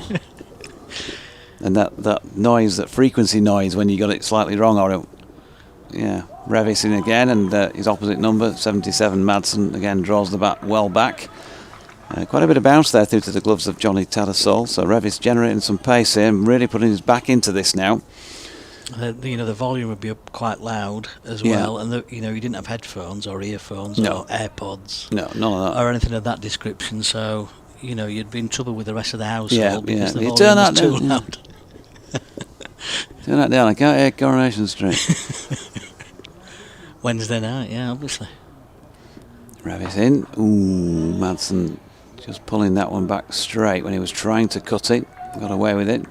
Matthew Revis really having a crack here. He's 3 overs for 10 so far, not yet bowled a maiden. But you wouldn't put it past him to pick up a wicket. He's already had that mistimed pull that just looped up and dropped only a few feet behind the batter. So Madsen 37, Guest 35, still 94 for 3. And we still have 30 overs remaining in the day at 4:45. It's quite a lot of cricket. It certainly is, and it's going to be Matthew Fisher to start a new over. His 10th, still only conceded 8 runs. In again, and he's right on the money as Guest has to come forward again, push that one up towards mid-off. Yeah, I think the great evolution of television coverage of sport, the pinnacle, the great moment for me was, first seeing cricket abroad on TV. sights and sounds that you'd never seen before. Yeah. You could only, you only built up this vision through the radio coverage, didn't you? And then you could finally see it. Fisher turns again. Those 3 slips wait. Again, right on the money, right on the stumps, making Brook Guest play again as he pushes defensively back up towards mid-on. I have to say, and this is definitely rose-tinted nostalgia, but as somebody who's been broadcasting for 20 odd years and you for longer, we've come into it in the digital era.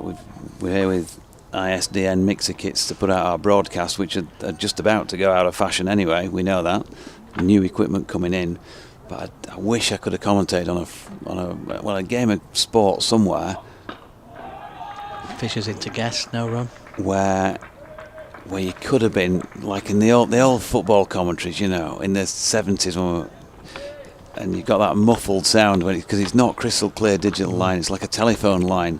Something about that. I think it's just nostalgia because that's what you were used to when you were growing up. But it felt because that sound was not perfect that they were somewhere exotic and distant. And now it just sounds like they could be in the same room, doesn't it? Very much so. Yeah. Fantastic days and how things have come on. Fisher comes in again then. Oh, and another one that cuts back off the pitch. How often have we seen that during Matthew Fisher's spell today? And looks as though that probably just went over the top of the stumps as well. Not far away, judging by the reaction of Johnny Tattersall and the 3 slips there. Yeah, he's looked the most likely bowler to take wickets all the way through this Derbyshire innings so far, and has got 2 of the 3 of them anyway. And lucky not to get more.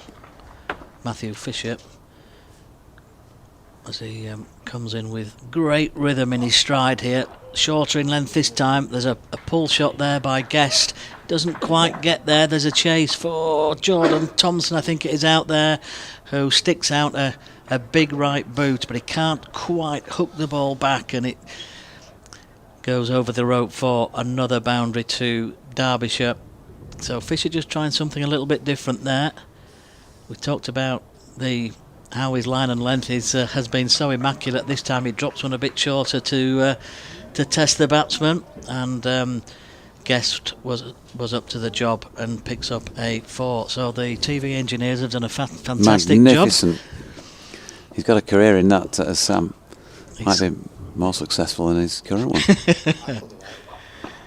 Oh, James put the wire in, right, okay. Fisher's last ball of the over goes up towards a widish mid-on, and there's no run. So, yeah, great team effort. I think it's fair to say. Magnificent. Yeah. It's just, I'm getting emotional. I'm just so proud to be part of the team, boys. Likewise, but I think if you've put the wire in, I think that's probably the big move that's done the job, yeah, isn't captain's knock, I think that. Yeah, definitely. So Revis going to continue at this Kirkstall Lane end. Shan Masood with a few words here. But if Matthew Revis can keep doing what he's doing and mainly aim to try and keep doing what he's doing, bowl it bang on straight, he's going to be asking people to play or duck. And whilever they're using the blade, there's a chance that they might give a chance. It looks as though Yorkshire have discussed and planned a slightly different strategy for the start of this Revis over. So it looks as though we're going to see George Hill going back on the fence at mid-wicket. So and also Adam Lyth going down onto the fence at third man. So I guess we're likely to see a different length of the shorter variety coming in from Matthew Revis then at the start of this over. So the partnership's 75. It probably does need something different, and Matthew Revis is going to look to try and provide it here, but not first ball. Pushes that one outside off stump, and that's really nicely timed. It's just a back foot push through the offside for 2 more. And Madsen, who is growing in stature and growing in confidence as this innings progresses, he's come through a really tough, a really difficult spell when Yorkshire were absolutely flying with Derbyshire at 23 for 3, and he's flourishing now. But here comes Revis, slipping a gully. Again, well pitched up, well driven up towards extra cover. Checked drive there. Madsen repeats the shot, and I think he's saying to himself that probably should have been straight, a little bit inside out on the check drive there, fielded by Harry Brook. And extra cover, so we thought we might see some short stuff, not so far in the over, as Revis makes his way back to his mark again. 35th over this Derbyshire reply.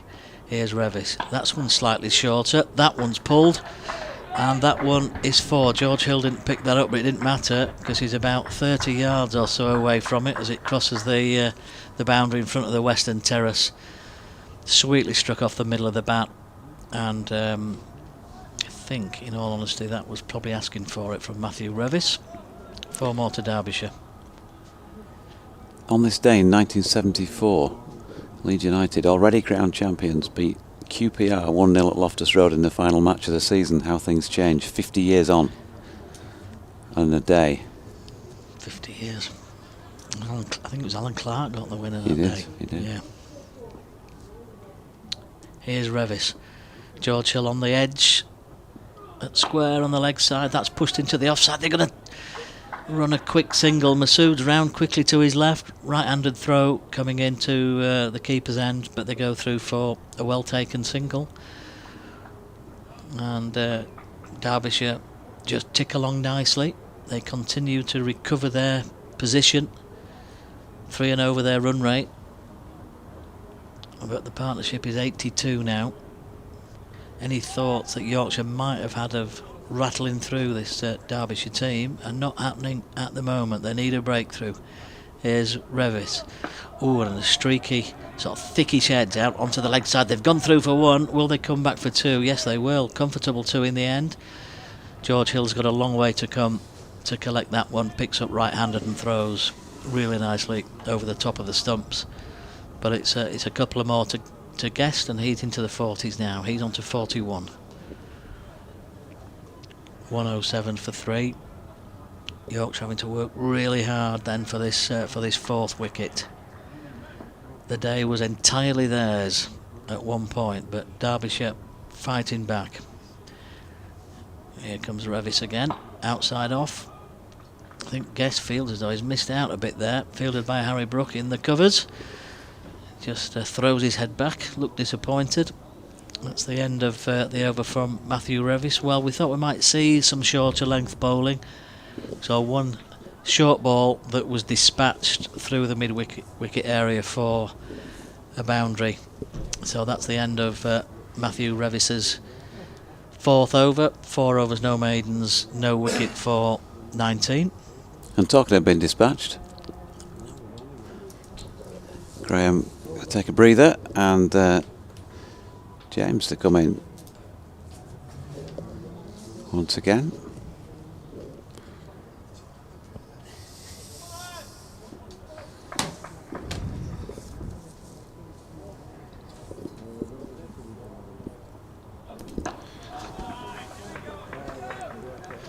Matthew Fisher back on from the Howard stand end.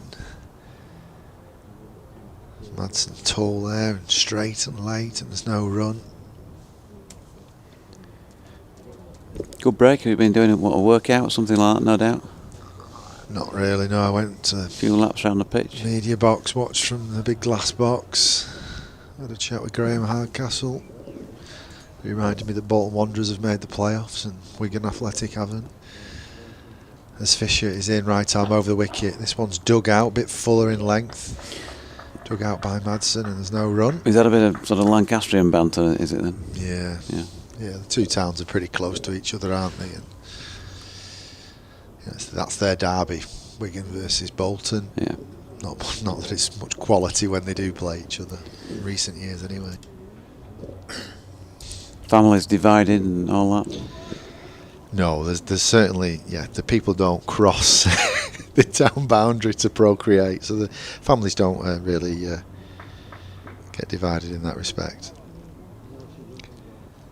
as Matthew Fisher is in once again, and he's full and straight this time, and Madsen works it off his pads, tickles it into the onside, and he tickles the Derbyshire score onto 108 for 3. So it's Wanderers for one nickname, and what, Latix is it? Latix, yeah. Or they sometimes call Bolton Cowheads. That's more a term for someone from Bolton. Is it? Cowhead, yeah. Cowhead. Yeah. What's behind that? Not sure, to be honest. Fisher in once again, and Guest kind of plays an open face drive backward of point this time, and it's going to run away for 4 runs. Runs coming a little bit easier since that new ball wore off. Derbyshire move on to 112 for 4. This partnership bubbling quite nicely on to 89 now. Both batters into the 40s. 45 to the pair of them each. Yeah, I don't know what someone from Wigan is other than a pie eater. A Wiganer. A Wiganer, Yeah, pie eater. Yeah. Yeah, that's what they often get called, isn't it? Pie eaters. Yeah.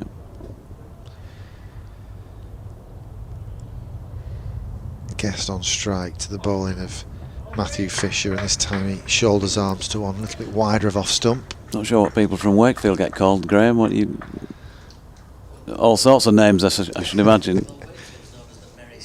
The Merry City, Wakefield. If you're from Leeds, you're a loiner. Right. What about Bradford? Bradford, please. Bradford. There's only one D in Bradford. Okay. Bradford. BRATFUD or FED, depends how loose you are with your spelling, you know. Bradford. Bradfordian. Matthew Fisher is in once again. He's back of a length this time, pushes Guest into his crease, and he prods it to mid-on, and there's no run. That concludes another Matthew Fisher over. Derbyshire 112 for 3 as we approach 5 o'clock. What do you call it from Barnsley? I saw one of Barnsley's famous sons earlier on at the AGM. Dickie, he was over there in the East Stand. Barnsley. I'll let James do a bit of research as Matthew Revis is going to continue at this Kirkstall Lane end then, in search of his first class wicket of the campaign in his first class match of the campaign. Field has been dispatched to some extent, one slip and a gully, and in comes Revis now, back of a length, and Madsen playing that one quite comfortably. There is some bounce because he's really putting his back into this Matthew Revis, and he has got the height, but I should imagine this is pretty hard work as well. Slowish early season pitch, playing well. Turns then and leaves our commentary position behind. This time he goes fuller in length, and Madsen watches it well and pushes it back past Revis, but it's cleaned up by Ben Code coming round. Any clues, James?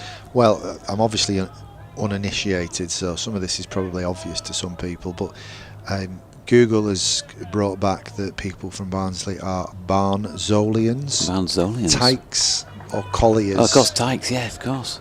Dingles as well. Oh, no, that's Sheffield. Sorry, Yeah. I've gone too far into that sentence. Revis is in, and that's pulled. It felt like it was in the air for a while, although I must admit I lost track of the ball, but George Hill helped me out by moving around to field it. 1 run. Some other Google results from the top of the page. One of the questions was, what do Barnsley people call Sheffield people? And the answer is D-Dars. Yes, they do, don't they? I've heard this before, yeah. I feel like I'm in Dictionary Corner here on Countdown. But the one I like the best is, what are people from Barnsley like? Revis throws one up there, but Guest thinks better of playing at it. What are people from Barnsley like? They are inventive, ambitious, and most of all friendly. Oh, really? My good friend David Wilford, whose dad John, sadly no longer with us, used to produce Calendar for YTV.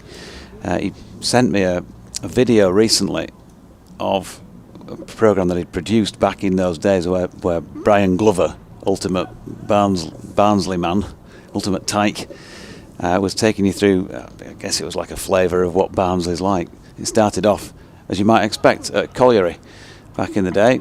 Short ball here, helped around the corner by Brook Guest and returned by George Hill's throw, 1 run. Didn't get a chance to watch it all, but I just used to love listening to Brian Glover's voice. And of course, you can't help thinking of Kez, can you, whenever his name's mentioned. One of the greats. Revis just going to switch and bowl round the wicket here to Madsen, who's just opened his stance straight away as a result of that. Let's see what results here. Banged in again, and he has to sway out of the way of it. It's not a badly aimed short ball. Through to Tattersall. End of the over then, 5 overs for 21 of sweat and toil for Matthew Revis, who's really having to put plenty into this. Both batters have got 46. It's 114 for 3. Jed asks, do I think that Matthew Fisher is any good for an England call this season? Well, I think so if he carried on bowling like he did in that first spell today, and he can put some numbers on the board in terms of games together and overs, because we know he's got very much a touch of class. Absolutely, yeah. Any more research for us there? Well, I felt terrible for not being able to back up why Bolton people are called Cowheads or Coyheads. It's actually about a certain region of Bolton called West Horton, a small town within West Horton. Yeah. And it's to do with a farmer once finding that his cow with its head stuck between a 5-bar gate, and he had to in order to free it, he had to saw off the cow's head instead of sawing the gate off. So people from West Horton, if you're listening, good afternoon, you cowheads. That is horrific. It is indeed, and that's why people don't say they're very nice people, whereas the people from Barnsley are very nice. Matthew Fisher is in, and he's wide outside off stump, and Guest lets that one go. Jordan Thompson. Is it Jordan Thompson? I see too much cowheads going on here that was distracted. Jordan Thompson's back on from the Howard stand end. Just a little bit wide outside off stump there, and Brook Guest was able to shoulder his arms.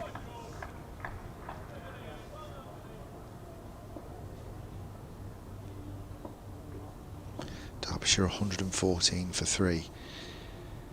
Thompson in again, and this time a little bit straight, and another elegant glance into the leg side by Brook Guest as the Derbyshire score moves on to 115 and Guest moves on to 47. This partnership up to 92 now. It's been a good consolidation from this pair. Derbyshire trailing by 335 runs. Thompson turns and runs towards us from the Howard stand end. Right arm over the wicket. He's a bit fuller outside off stump. Not too full that Madsen can time the drive. Harry Brook stops it at extra cover. Philip Wrench has emailed in saying, looking good for the Tykes who've got pressure on Derbyshire. It's such a pity that Sunday looks like being a washout. The players and spectators look frozen. Here is the temperature currently for me, going to a high of 86 Fahrenheit today. Need to send some of this to Headingley. Thompson turns and he's in once again. He pegs Madsen back in his crease and he plays a back foot defensive, which is fielded at mid-on. And he's sent an attachment of St. Petersburg, which I'm assuming is therefore where he's situated. Russia? 76 degrees and windy. What's that in Celsius? I'm assuming that's Fahrenheit. It must be in Fahrenheit, otherwise it'd be like being boiled in a kettle, wouldn't it? Yeah, absolutely. Thompson in once again, and this time Madsen drives on the up. He can't get the leverage through the field. And Harry Brook once again in the action. Martin Bloomfield says, listening to your boy's own stories triggered memories of continental interference, which regularly interrupted John Player sessions on a Sunday afternoon.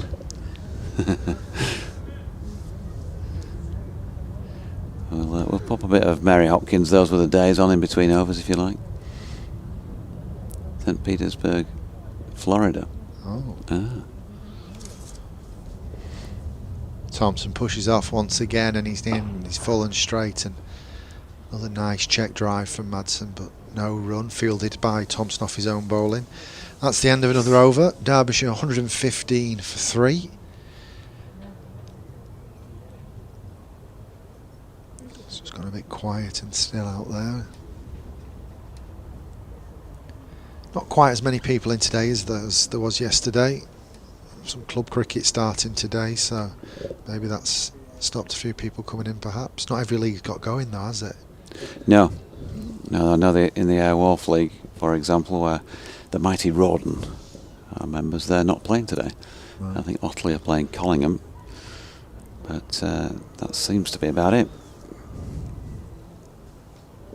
Matthew Revis, who began his cricketing life in that league,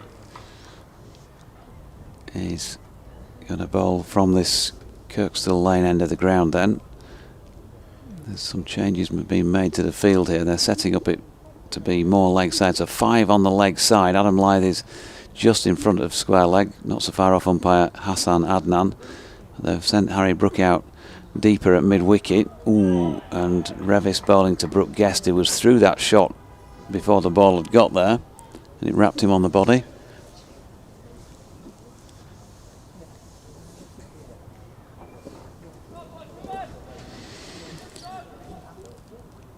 Kind, we've been offered extra sandwiches, and look at that wonderful shot of Sam Gascoigne, who came to repair the television. So the TV repairman is currently with the president of Yorkshire. She must have been maybe downstairs to level 3 and repaired the television down there. Jane Powell having a good old chat with Sam. Meanwhile, short ball from Revis again is a no ball, so that's going to cost him 2, and only 2 because it was hit pretty firmly to Adam Lyth just in front of square. No other run added. George Hill is at very deep backward square, and also a long leg, but of course they have to make sure that they only got the 2 fielders behind square on the leg side. And Joe Root's gone way down to a very fine third man. Short ball from Revis, and Guest helps that on its way round to James Wharton, who's on as a substitute fielder down at fine leg. Fresh from his ton in the second team during the week. Well played to him. Presuming that Joe's gone down to fine third man for a top-edged pull or maybe a ramp shot. So trying to get all bases covered, and intelligent, it feels like intelligent field placing anyway. Revis is in, and that's dropped into the offside by Guest again, back of a length. Shan Masood fielding. I'm surprised Blair Tickner didn't take this ploy, because he's the one person who's one of the few bowlers in the Derbyshire side that extracted a bit of bounce out the surface. We've seen Fisher get a bit of bounce. Revis is a big lad coming from a tall height, isn't he? Yeah, and Revis, I can't remember exactly what he bowls at. I think he can get it above 80. Short ball here. Anson taking evasive action, but he certainly would not be as quick as Blair Tickner, I'm sure about that. Without even seeing a speed recording, you can just tell by the way the ball travels after it's pitched from the pair of them. And if Blair Tickner was doing this regularly, he could get up your nose a bit, couldn't he? Yeah. Yeah, definitely. And make it very uncomfortable, and maybe that's something that Derbyshire might look at in the middle overs at some point in future. But of course you want him to bowl with a new ball. That's the thing, when Matthew Revis isn't doing that for Yorkshire. And another no ball, so racking up a few of those now. Rev, that's 3 certainly that I've counted he's bowled. Yeah, it's just extra effort, and he's just that big stride, really trying to hammer the ball into the middle of the pitch. Just overstretching slightly, so 2 more on the total.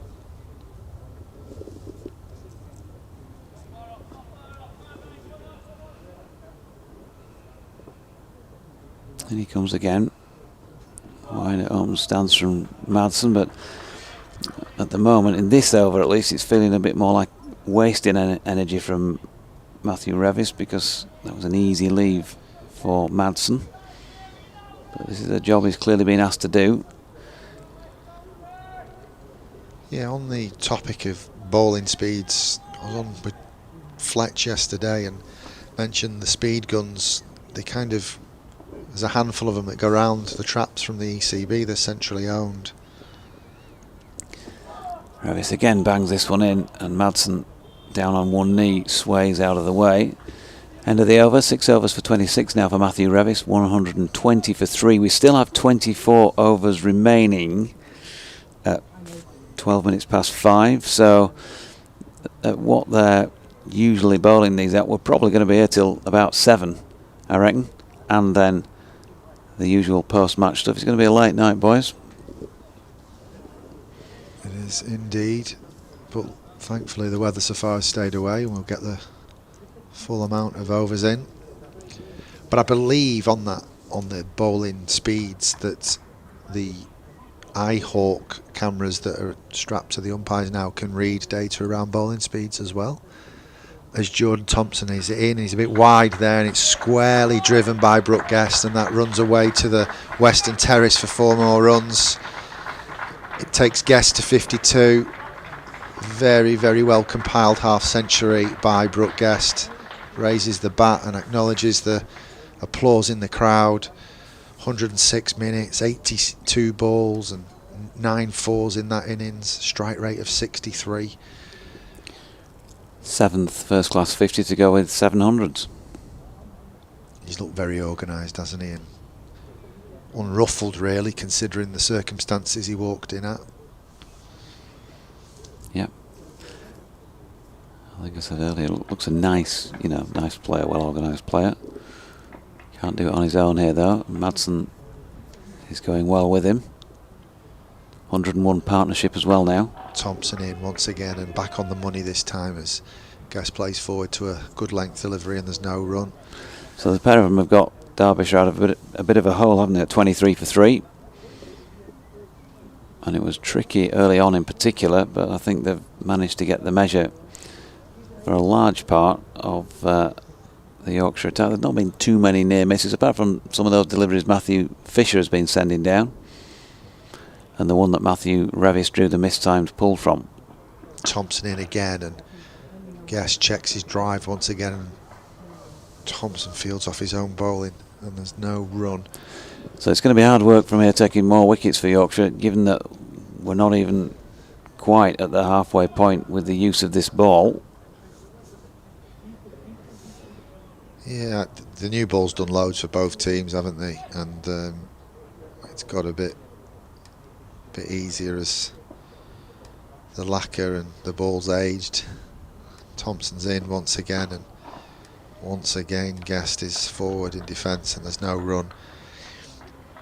I can't help but wonder if Yorkshire have picked one seamer too many, and perhaps now it's quite friendly and there's for the batters and there's less margin for error for the bowlers, whether actually playing the spinner from a containing point of view, and really, to stop Derbyshire kind of getting back into the games, slow the run rates down and try and contain. As Thompson's in once again, he's a little bit straighter this time. It's worked into leg side, but it's cut off by mid-wicket for no run. Well, it's taken them significantly longer than it did Yorkshire to score theirs. They're only going at 3.11. Yorkshire were, what did they finish with, roughly about 4.5 and over, just above that. Yeah. So they are managing to hold them in that respect. One or two of the bowlers obviously gone for more than 3 and over. I suppose with 5 bowlers, at least you're going to spread the overs out a bit thinner and a bit more evenly in that respect. As Thompson's in once again, and another dot, well defended by Wayne Madsen this time, and that concludes another over. Derbyshire 124 for 3. Yeah, no one's going to bowl more than say 24 overs, are they? That's the one thing that kind of goes in Yorkshire's favour, with having 5 frontline seamers, and who knows, Joe Root might bowl a few overs as the game progresses. I've got to say, at this point, and we're only 3 wickets into the Derbyshire first innings, that yes, Dan Moriarty might have bowled some tight holding overs and may have picked up some wickets. He's already done that this season, but it felt like last week this should have been more like the lineup. Matthew Fisher was obviously unfit, so couldn't play. As Revis comes in, it's wide on the crease, and again Madsen ducking underneath. Another Revis delivery, but it did sort of feel like there might have been a place for Matthew Revis last week as an extra seamer, maybe in place of Dan Moriarty, because Lord's has not got a history of stacks of wickets for spin bowlers. Still very early season. And to be fair to Dan, he bowled tightly when he came on. Here's Revis short. Oof, that doesn't bounce as much as everybody, including myself, was expecting, and least of all Wayne Madsen, who did a bit of limbo to get underneath it. It results in a dot. So yeah, it felt much more like a seamer-friendly conditions last week, and I think the results for the bowlers bore that out. And so he's got his opportunity here, and I think maybe just on reflection of last week and knowing what the home ground is like here, that's why they've gone in with it this time, because they have got at least the benefit of Joe Root in the side, who is significantly better than just having a part-time off-spinner, isn't he? So although Dan Moriarty is kind of your front-line spin bowler, if you can play an extra seamer, we've got another dot there, by the way, from Wayne Madsen playing Revis. If you can play another seamer who can bat and have Joe, who's already got you a ton and might be able to do your job with the ball as this match goes on, then it sort of feels a bit more like best of both worlds to me. Revis is in, it's short and pulled out to mid-wicket, and Harry Brook does the fielding. 1 run to Wayne Madsen, because the other thing to consider here is that we just talked earlier about Matthew Revis's debut being at the top of the order. He can bat.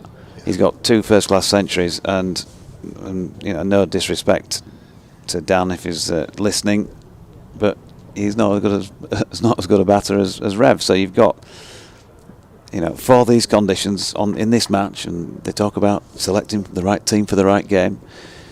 It sort of feels right to me in this one. Short ball. Ooh, now then, Brook Guest seemed to wait an eternity for that to get to him, and ends up sliding by into the gloves of Tattersall.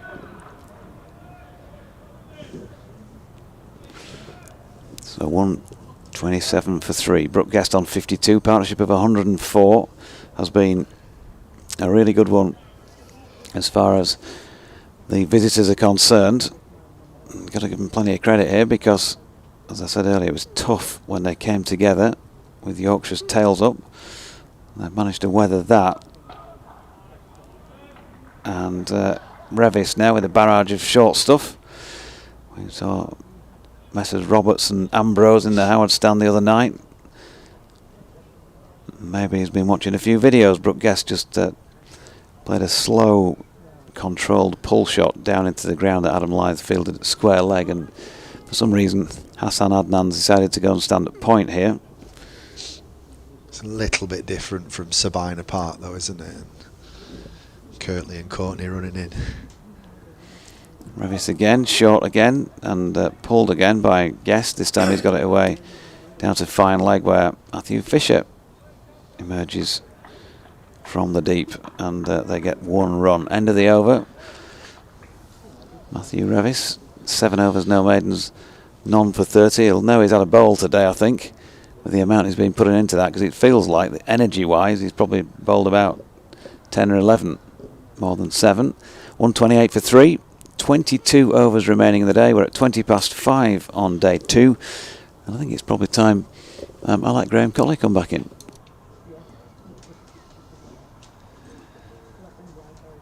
Yes, Derbyshire slowly but surely rebuilding here. This 4th wicket partnership up to 105. Derbyshire were 23 for 3 when these two came to the crease. Now up to 128 for 3. Jordan Thompson is going to continue from the Howard stand end. Wayne Madsen on strike, 53 not out. As Thompson's in, and he's fallen straight here, and Madsen again staying tall and balanced and hitting that through the leg side, and it's cut off at mid-wicket and there's no run. Yorkshire having to work hard, JC, here, aren't they? They're asking questions though. There's variety in the bowling with the short stuff from Revis. There's a change to the field placing that we've got here with Adam Lyth so straight in a catching position at short mid-on. Thompson's in, and Lyth was almost in the action there, but it goes to Finley Bean at that straight mid-wicket. Yeah, they're trying to be a bit creative, aren't they? They've actually got 2 out on the leg side at long leg and just forward of square leg, deep square leg.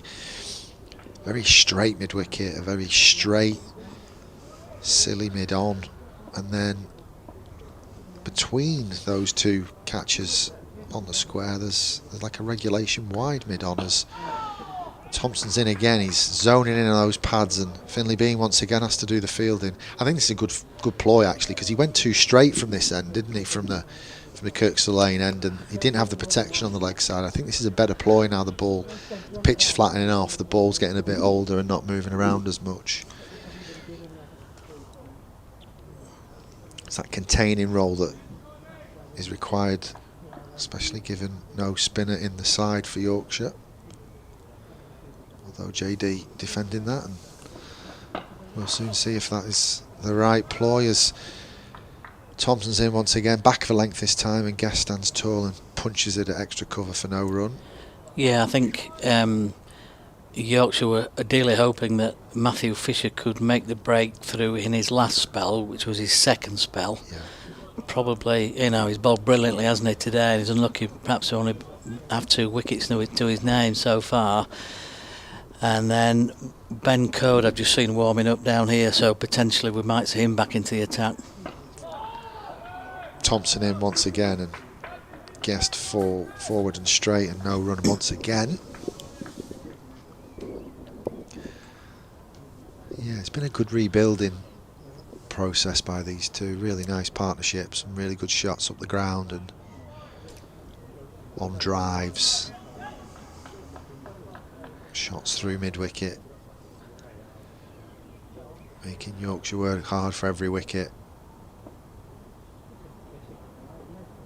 Derbyshire still trail by 322 as Thompson's in, and he's a bit fuller this time, but it's going to be very difficult to score on the onside now as that's cut off once again at mid-on. That's the end of another Jordan Thompson over. Derbyshire 128 for 3. Yeah, it's got to be great as a bowler, hasn't it, when you've got a captain who's willing to put that protection in place through that leg side area where JT conceded some runs in his first spell. So they've closed off that scoring area really nicely in that last over. Jordan Thompson 8 overs, 2 maidens, no wicket for 32, and we are going to see Ben Code coming back into the attack from the Kirkstall Lane end. Matthew Revis has put his heart and soul into that spell, worked really hard, really put his back into it, lots of short pitch bowling, but it brought no reward in the end. But a really good effort from him, 7 overs for 30.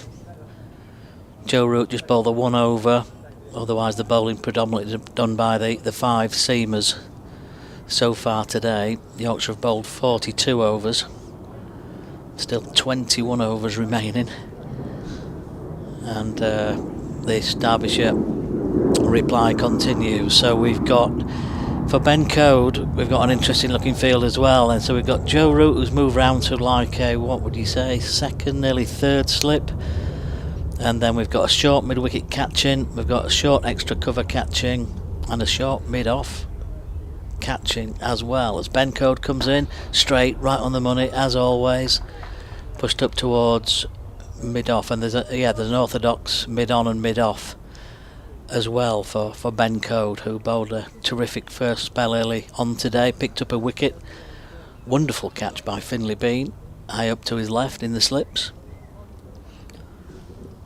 I could do with a bit of that now, Yorkshire. Madsen on 47, just needing 3 then for that half century. As he waits, that's again played out onto the onside. Tight ring of close Yorkshire fielders in there preventing any runs. Madsen, who has faced 108 balls for his 47 and has scored 5 fours. Quite a number of those fours came fairly early on in his innings, I think, as well. Seemed to have dried up the boundaries for him a touch as Code's in again. Spoke too soon, and that's a terrific shot over the top of long on. It's a couple of bouncers and over the rope, and that is 4 more, and that is his 50. Well played, Madsen. It's been patient. There's been some great stroke play, 109 balls and 6 fours and 1 6 in that 51 not out. He's been out there for 149 minutes. And we should just reiterate again what we've said numerous times already today, that he's out there batting with what we think is a fairly severe injury to his right hand. And he's strapping in there, on there as well, no doubt, and some painkillers, and he's done a terrific job for his team. There's some doubt about whether he might bat at all at the start of play today. But done a great job. Just Yorkshire just asking for the ball to be looked at by the 2 umpires. I think they said they're happy with it. So Ben Code will continue on the Kirkstall Lane end. Just watching on the big screen here in the box, Code's had lots of balls in the new ball shaping away from the right hander, but everything's gone straight on so far. Same again. Right in behind it, Madsen this time.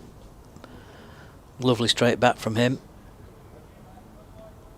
Looks as though Yorkshire are thinking if the wickets are going to come, they're going to come from the Derbyshire batsman on the front foot, playing uppishly fairly straight, rather than anything going through towards the slips now.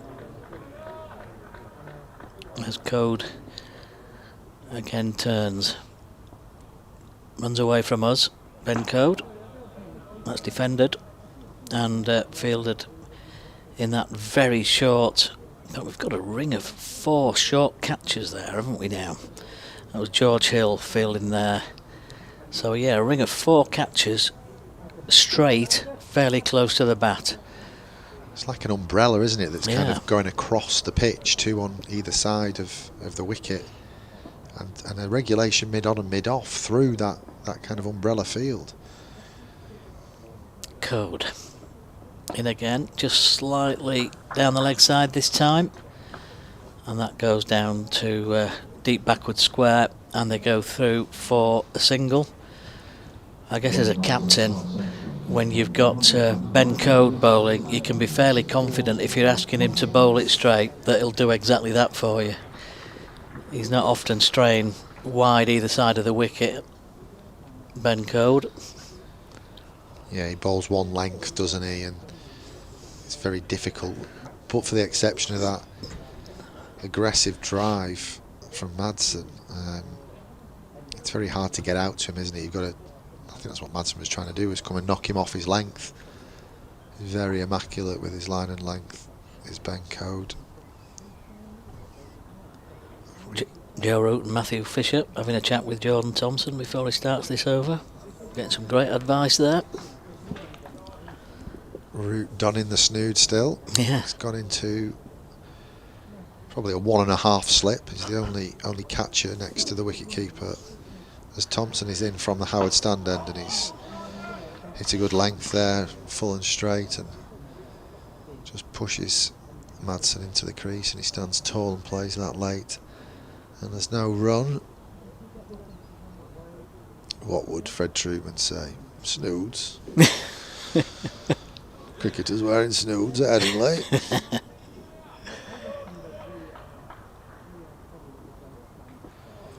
Thompson pushes off from the Howard stand end, running towards us. Right arm over the wicket. He's short and wide this time, and it's so much time for Madsen to cut that away. 4 more runs to the Derbyshire total as the ball crosses the rope in front of that western terrace. That was a real short, long hop, wasn't it? Yeah, slow, really slow. And I'm sure the pitch is playing just as it has done, throughout the 2 days. I don't think that's changed. Clearly the ball now is just soft and it's not coming onto the bat. But as you say, he could have played it twice, couldn't he, there? He had so much time. Yeah, it's very easy to get them wrong, isn't it? Kind of slow off the pitch, almost cloth it and almost offer a catch in practice. But he waited on it and dispatched it to the boundary. He's not quite looked himself, Jordan Thompson, today. Into his 9th over. As he's in once again, and he's full and straight, and as we've seen so many times today, Madsen plays a checked on drive and there's no run as it's fielded by mid-on. Matthew Fisher down there at mid-on.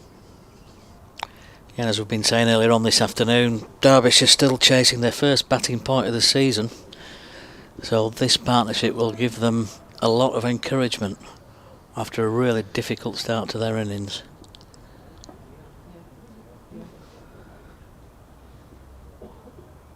Thompson in once again, and there's a new one out there as Madsen prods that one reluctantly, but there's no run. Looking back over the last few overs that we've seen, it's difficult to remember a ball off bat going behind square, really. Much of the action seems to be in front of square off the bat now. Yeah. Thompson's first spell was from the Kirkstall Lane, and there was a couple of kind of edges that were played down that went through the slips, but there's not been many beat the bat since the new ball wore off. As Thompson's in once again, and Madsen drives this one, but doesn't get clean contact with it, and it's cut off by Shan Masood at mid-off. Yeah, the mid-on and the mid-off fielders have been busy. Shan Masood's been heavily involved at mid-off. And that's the indication of how true this surface is. If you can hit on the top of the bounce, hit it high up the ground, and without that lateral movement, I think you're not going to see too many nicks. Thompson in once again to complete his 9th over, and it's a dot as Madsen plays forward defensive. Thompson off to collect his sweater from the umpire. Derbyshire 137 for 3 now from 44 overs. 19 remain in the day. Yeah, there's just a natural assumption to think that, as the ball gets softer, that it's more of an issue and it becomes more difficult for the bowling team. But it impacts the batting team as well, would you say? It's not coming onto the bat as quickly and as well as it was before, so they're having to force the pace a bit more now rather than just being able to use the pace of the ball. I think that's why we've seen the creativity from Madsen and Guest to sometimes get down the track to kind of create a bit of impetus into the ball. Start of a new over from Benko, then from the Kirkstall Lane end. Oh, and he beats the outside edge, which is a rare one. We've not seen that for quite a while. And, well, that was a good ball from Benko. Outside that off stump.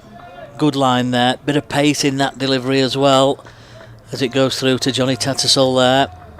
Oh, and it maybe just nipped back in, I think, on the right-hander. Yeah, it did. It just tailed in. Very late, didn't it? Tattersall had to almost take it to his left side after it had passed the stumps. Also kept a little bit low, I thought. Yeah, codes in. Played out to mid-wicket. Fielding done by Finley Bean out there this time. Or at least the way that Guest stabbed at the ball, it seemed to feel like it kept low. Did look a touch low, yeah, definitely. And Johnny Tattersall really emphasising the finish in terms of where he caught the ball. Well down the leg side where he took it in the end, so quite a bit of movement off the pitch for Ben Code then as he continues to work on the ball as he makes his way back to his mark. He's got this umbrella looking field as James described it there in front of him. 4 short catches in front of the wicket. Not a field you tend to see too often these days. I shouldn't have said umbrellas because it's, well, as long as it's the only umbrella we see for the remainder of the day, I'll be very happy. Absolutely.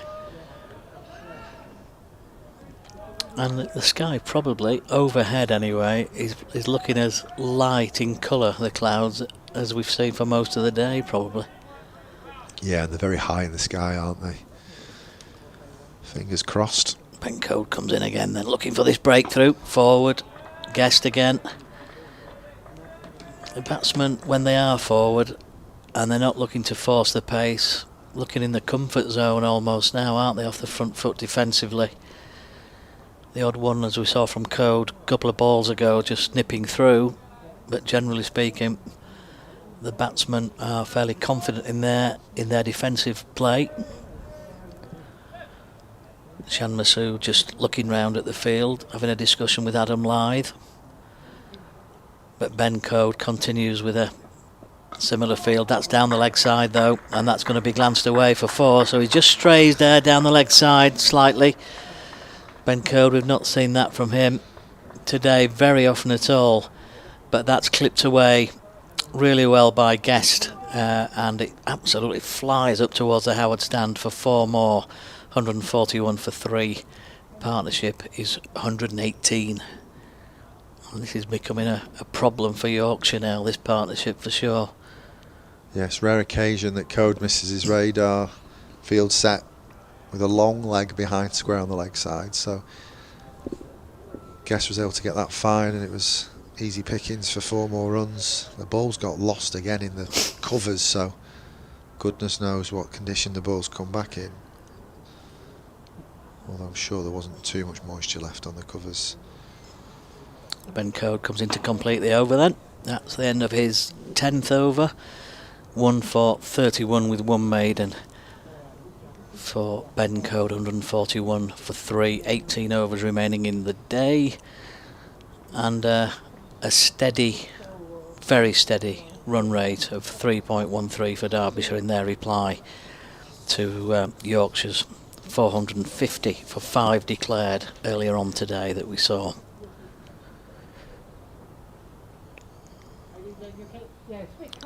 Just wonder whether Shan Masood might just have a think about trying something different. But it might be worth just thinking about a couple of overs from Joe Root or even Adam Lythe maybe. If Root's warm enough, he's got the snood right up over his nose at the moment, stood at a first slip. As Jordan Thompson comes in for his 10th over and pushes Wayne Madsen back into the crease, he defends, fielded by Harry Brook again at extra cover. I'm joking about Joe Root with his snood. To defend the England great, every time I've refreshed my phone today, it's the temperature has always been in single figures, yep. And it was the same yesterday. We've had highs of 9 today and lows of 8. As Jordan Thompson's in once again, and beautiful back foot punch from Wayne Madsen. That's going to race away to the Western Terrace boundary for 4 more runs. That came onto the bat slow again, didn't it? It was beautiful timing, but really slow off the pitch from the bowling of Jordan Thompson. And for the first time, we're kind of seeing a bit of a lack of buoyancy from the Yorkshire 11. They had lots of energy in that first spell, didn't they? And for the first time, just moving between overs a bit slow. They're slow to retrieve the ball when it goes to the boundary. I think there's a lot going on in the mind, isn't there? There's lots of discussions taking place out there. Joe Root, Johnny Tattersall, Ben Code, all having discussions, thinking through what the options might look like. But yeah, I know what you mean. Thompson in once again. He's short and wide again, and this one's been cut away. He's not timed this one. It was slow off the surface once again. Matthew Revis retrieves the ball. Madsen gets back for a second run, moves himself onto 62. Derbyshire 147 for 3. I suppose there comes a point in any team when there's a partnership developing like this, worth 124, when you had the opposition at 23 for 3. There's a point where you think, is this going to happen? When's it going to happen? How are we going to make it happen? Well, they're trying to be creative with some of the fields they're setting. As Thompson's in, and it's a low full toss, and Madsen opens the blade on this one, and it goes to the cover point boundary for 4 more runs. Derbyshire passed the 150 mark, 151 for 3. Scratching of the head from a few of the Yorkshire players now, not least Jordan Thompson. So he might have been striving to get that one up into the block hole area there, JT, and not quite finding it. Yeah, he's just lacked rhythm in this spell. The odd one dug in, the odd one a bit wide. He's in again now, and oh, that's a really good Yorker. That's one way of telling me to shut up anyway. That was a really good Yorker, zoned in at the feet of Wayne Madsen, and he had to dig that one out. So good follow-up after a couple of poor deliveries from Thompson in this over. Yeah, again, you know, Thompson thinking it through. What are the options? What are the alternatives? What have we not tried? And I think he'd been trying to find it, that Yorker length, and he did there brilliantly, but really well dug out by Madsen, who's been up to just about everything that's been thrown at him so far. Thompson in once again, and looks like he kind of rolled his fingers over that one, but Madsen's able to squeeze it out into that cover point region and steal another single.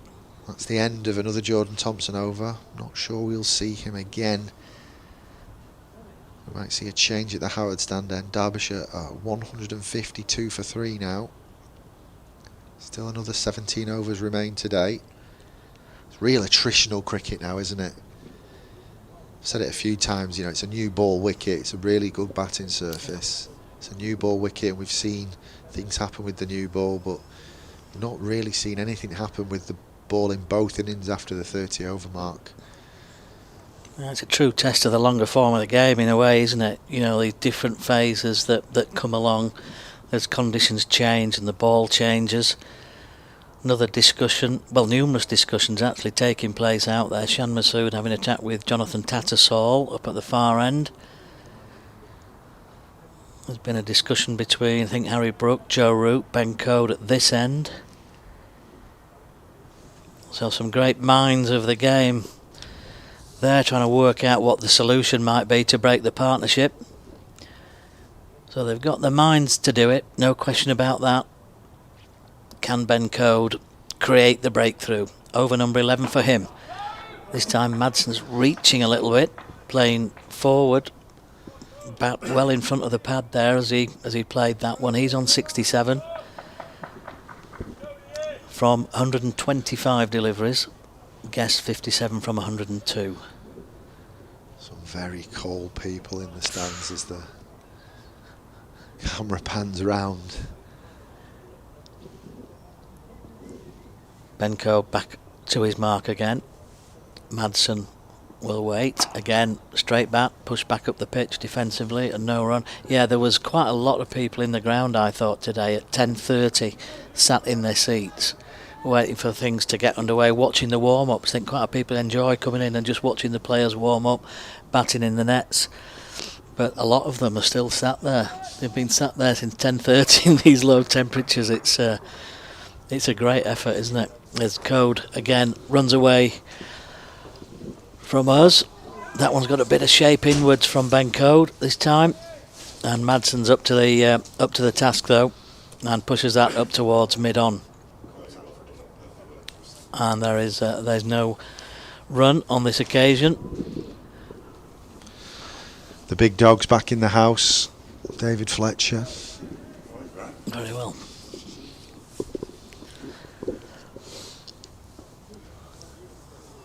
Burton Albion stayed up as well. It was worth the trip. They lost 3-0, but they stayed up.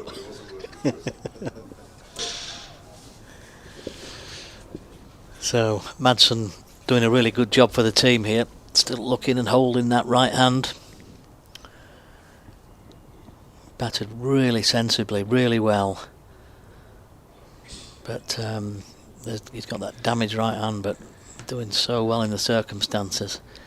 Code, 1 wicket to his name, looking for another, needs one to break this partnership. That's a decent one again, angled inwards, fielded at short mid wicket, and there's No addition to the score again. It remains 152 for 3. 5:46 is the time, and we've got 16.1 overs remaining. I think Doidge was forecasting a 7 o'clock finish, was he? He's not going to be far away. The light's pretty good. Code. Long day's cricket for everybody today. Madsen pushes that really nicely out into the offside behind square. This time they go through for a single. Decent over from Code. Few alarms though for the Derbyshire batsman.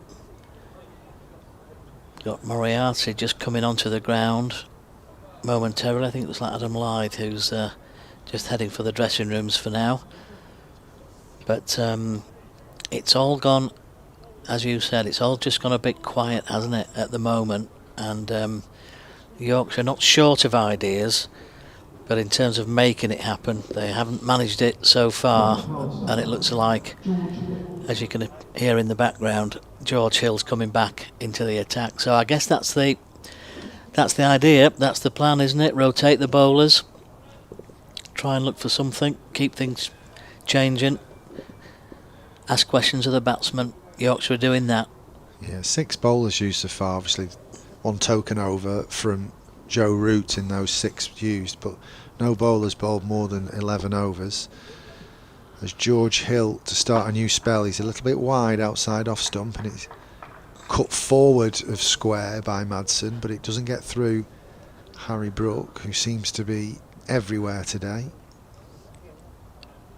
with bat and in the field. I think it's long sleeve sweaters for everybody out in the field today, but Joe Root particularly feeling the cold. Hill in, back of a length again, this time a bit straighter, and Madsen gets up on his toes and plays a back foot drive, and you've guessed it, Harry Brook fields, passes the ball on to his skipper Shan Masood, working on the ball ferociously. Yeah, Dan Moriarty's got a different memo though. He's come out with a wide brim, freshly starched sun hat, fielding at silly mid-on.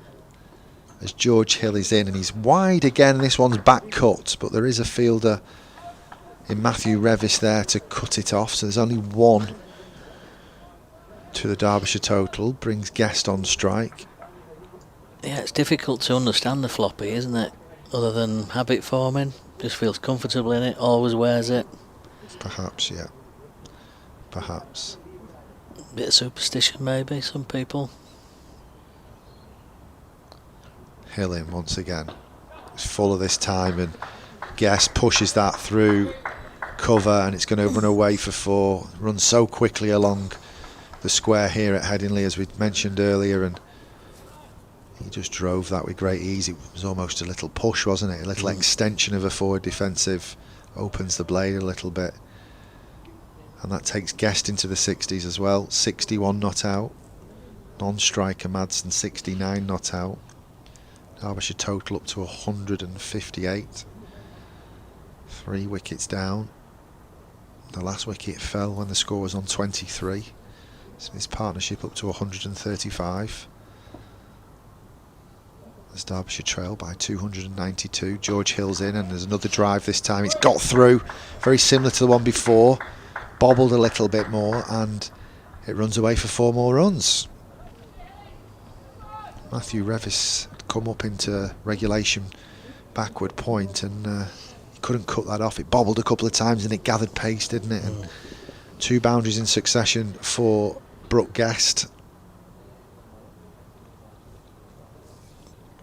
Well, they've tried most things, James, haven't they, over the course of the last hour or so, last hour and a half. Other than, you know, they've not tried Joe Root or Adam Lythe. Might be that kind of variation that might help. Hill in again and he's offered width outside off stump again. This time it's hit straight into the hands of Matthew Revis after 1 bounce. I'm a bit confused by what George Hill was trying in that over, because you take away Joe Root at slip, there's 3 fielders on the offside versus the 5 fielders on the leg side, and he obviously got hit several times, twice to the boundary. through there. So I think either George Hill got his radar wrong or he misunderstood the plans there. Yeah, and Derbyshire took advantage of it through that offside. So Madsen will face another over from Ben Code then. Code to bowl his 12th over of the innings. And again, Madsen really comfortably just across and pushes that back up towards mid-off. It's fielded by Masood again. Masood walks across. Have another chat with Ben Code. We've got Joe Root at third slip, fine gully, and we've got a leg slip in there now as well. So the field is a change in as Code comes in, but solidly behind it is Madsen again, fielded by Harry Brook on the leg side, and there's again no addition to the score. Well, despite this period of Derbyshire dominance in terms of the partnership, there's still a good contingent of spectators in the ground, patiently waiting for the 4th wicket to fall, as Derbyshire really putting up a great and spirited revival here, as that one's driven through the offside just behind point, and they go through for a single, and as we've said on numerous occasions, not a great deal happening out there at the moment. Very few, if any, alarms for the two Derbyshire batsmen at the moment. And they are taking advantage of a period in the game where they find themselves on top of the Yorkshire bowling at the moment. Code comes in, clipped towards mid-wicket. Good work in the field, a good diving stop. I think that's Harry Brook, isn't it? Good stop from him. And these are conditions that are much more batsman friendly than we've seen in the previous 48 overs of this Derbyshire reply. Last wicket to fall, 23 for 3, then out 162 for 3. Ben Code comes in a little bit wider on the crease there. Ben Code, as again Madsen showing great determination and skill to get right in behind that with that straight bat. Great effort in terms of concentration from him. Had to really battle and scrap when he first came to the crease, but having worked his way through a really testing and difficult spell, he's not planning to throw it away anytime soon as he comes forward. And I think he's hit the stumps with that forward defensive push back up the pitch. He's done that numerous times during this innings. This time he doesn't lose runs for it because it's just a defensive push. And that is the end of another Ben Code over. Is it? There's one ball to go. Well, I think that's the end of the over, isn't it? Because Johnny Tattersall's now down at this end getting ready for the next over. Scoreboard just taking a little bit of time to update this time. And it's back to George Hill from the Howard stand end. 163 for 3 then. And we've got 14 overs remaining in this second day. We have, I think we might be finished a little bit before 7, to be fair. 14 overs should take us to about 6:45 as George Hill is in and he's short and wide again at the start of this over. A little bit too paced off the pitch, and Madsen doesn't time the cut, and Harry Brook runs round from extra cover to regulation cover to cut it off. Got away with one there, George Hill, you think? Yeah, just a bit. Just a bit. We'll have a look at the scores around the ground shortly. We've got 4 results in the Rachel Hayhoe Flint Trophy, and there's county championship cricket still happening around the country. Shah Masood having a quick chat with his bowler. Hill pushes off now, in right arm over the wicket, and width again. It wasn't that short, but it's been back cut quite beautifully from Madsen, and Matthew Revis runs round from a deep backward point to cut that off, save the boundary. So one more to Madsen, On to 71.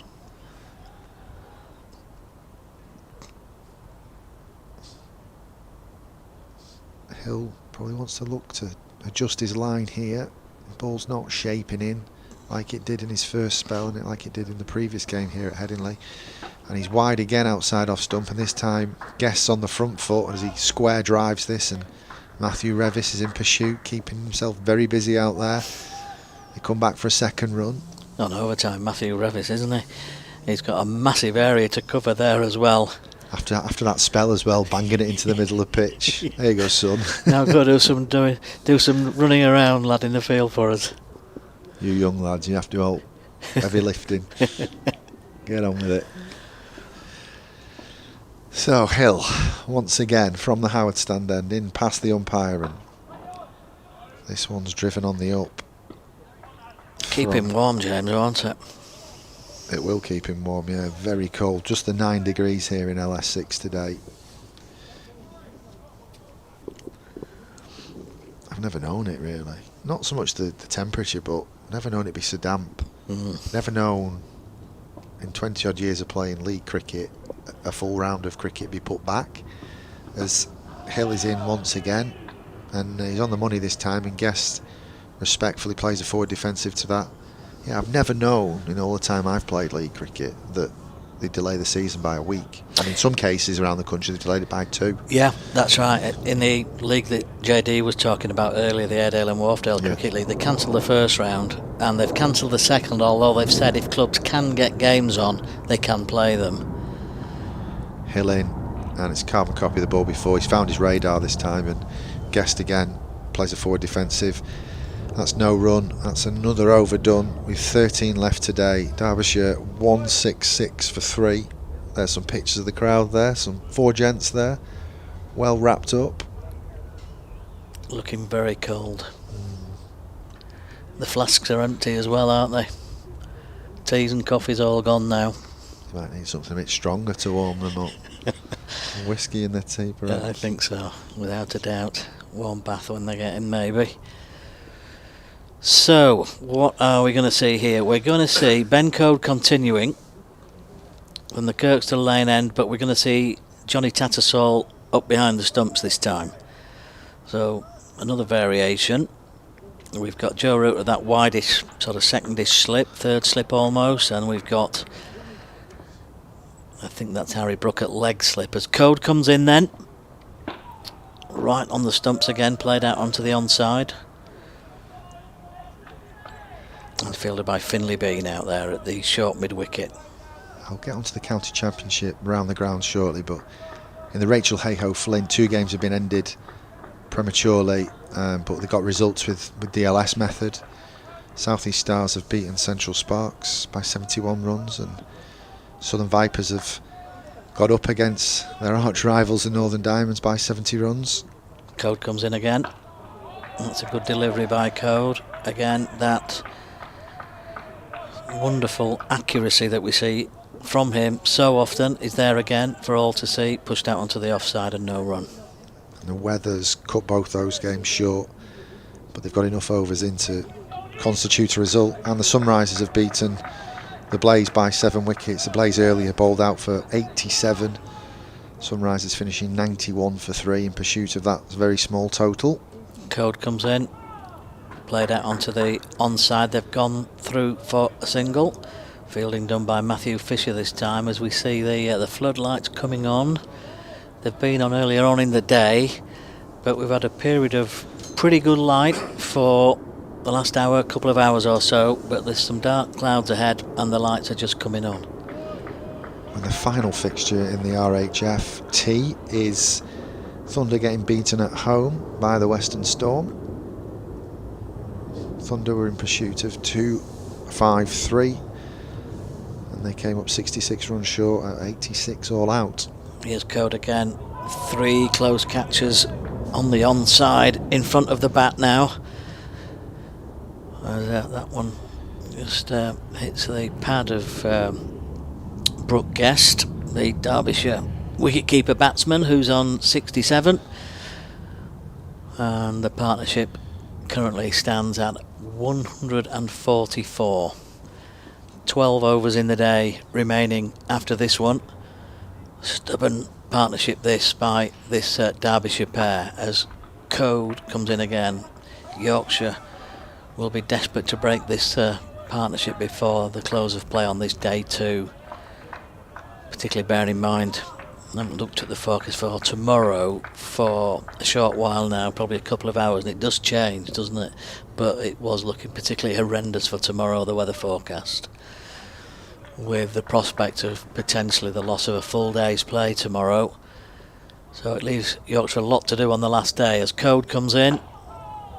Yeah, the more you think about it, actually, Yorkshire really could do with 2 or 3 quick wickets before close of play today to give them a better chance, more of a chance anyway, on the 4th day if it is washed out completely tomorrow. 167 for 3, 12 overs remaining. Yeah, the lights might take effect and just extract something out of the ball in terms of movement, and might give Yorkshire a chance. 2 of the games in Division 2 of the County Championship. It's the close at Grace Road. Northamptonshire 453 declared as George Hill's in and feeds that back foot drive, driven squarely to Matthew Revis on the boundary for 1 run. Leicestershire 97 for 2 in reply, so they trail by 356 runs. That game very much in the balance. They've clearly not got full play in there given the overs bowled, and the other game is play suspended between Gloucestershire and Middlesex as Hill's in once again, and this time he's on the money as Guest tries to work it away but doesn't time it, and Harry Brook cuts that off and there's no run. Middlesex were 203 all out, and in reply Gloucestershire are 271 for 6. Play suspended there with bad light.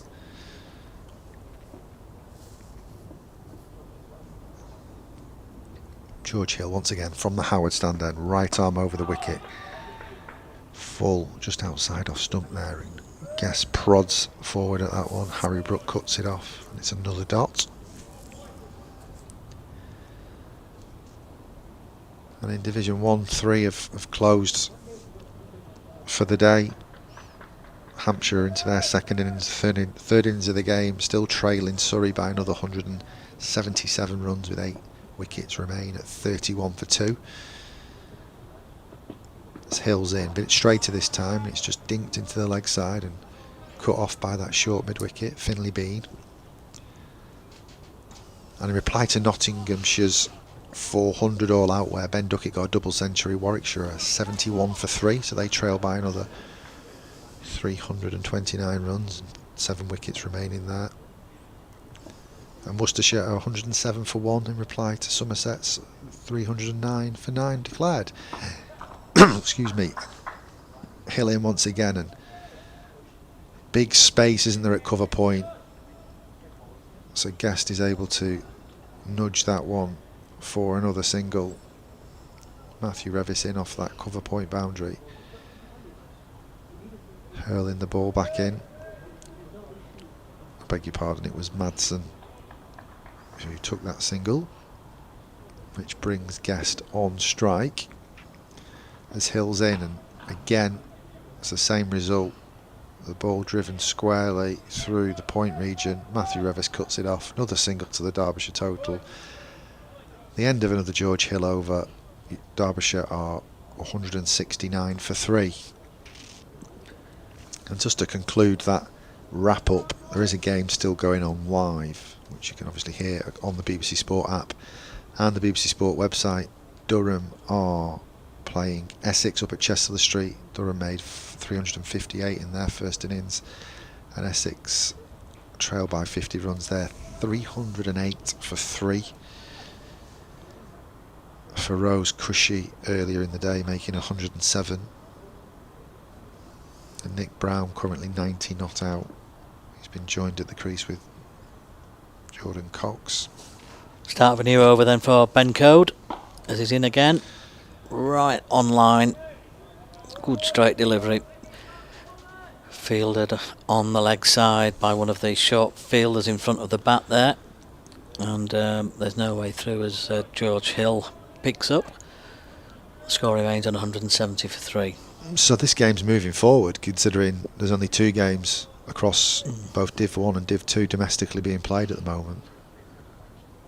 Absolutely. Code comes in, pushed out onto the onside, and I guess if you're an England selector, this round of games has brought good news, hasn't it? Certainly on the batting front, with Root, Brook, Duckett all getting centuries. Yeah, and even Johnny's in form in India. Century for Johnny, in case you missed it. 108 in the IPL for Johnny Bairstow yesterday. Stunning innings from him. Code comes in again. That's outside the off stump, and that's just cut late-ish behind point, fielded by Jordan Thompson. Not well timed necessarily, as he just tries to run that off the face of the bat. And but there's enough on it to go through for a single. Now, just looking out there, I saw Joe Root just turning his arm over temporarily there, but it might just be an exercise in trying to keep warm. We will see. But there was sign of some movement there, as if Shan Masood's maybe thinking about turning to him. He's done that just once today. Joe Root bowling just 1 over. Just the over before lunch. Lunch or tea? Before tea, yeah. Before tea, yeah. Ben Code working really hard for the cause here. That one is strained down the leg though. It's going to be glanced down towards fine leg. Matthew Fisher is there as the throw comes in from Matthew Fisher, and they go through for another single there. Both these 2 batsmen now in the 70s. Madsen 75, Guest 70. And this partnership of 150. Some muted applause there for the 150, I think, from the spectators in the ground here at Headingley. Now that's Code forward, big, thick inside edge. Hands on heads from 1 or 2 out there, as that just squeezes out onto the onside square of the wicket. Another practice delivery by Joe Root. And they've gone through for another single. 1 ball left of this over. Over 53 of the Derbyshire innings. And then we're inside the last 10 overs of the day. Codes in. He's just straight down the leg side again this time, so it's comfortably played by Madsen. Out onto the leg side, and they go through for another single, and that is the end of Ben Code's over. So 14 overs for him, 1 maiden, 1 for 39. So Code a wicket taker, Matthew Fisher has picked up the other 2, and the pair of them, having opened the bowling, if you were with us earlier on in the day, reduced Derbyshire to 23 for 3 with a quite dynamic, fabulous opening period of the Yorkshire bowling attack. Dan Moriarty's on the field. He's got his bib on, but he's brought out a helmet and some pads. And as you can hear from the ground announcer, Joe Root's coming on. So we're going to see some kind of short fielder. Finlay Bean going to go under the lid. Got his leg guards on under his white trousers, fully protected to get under the grill there.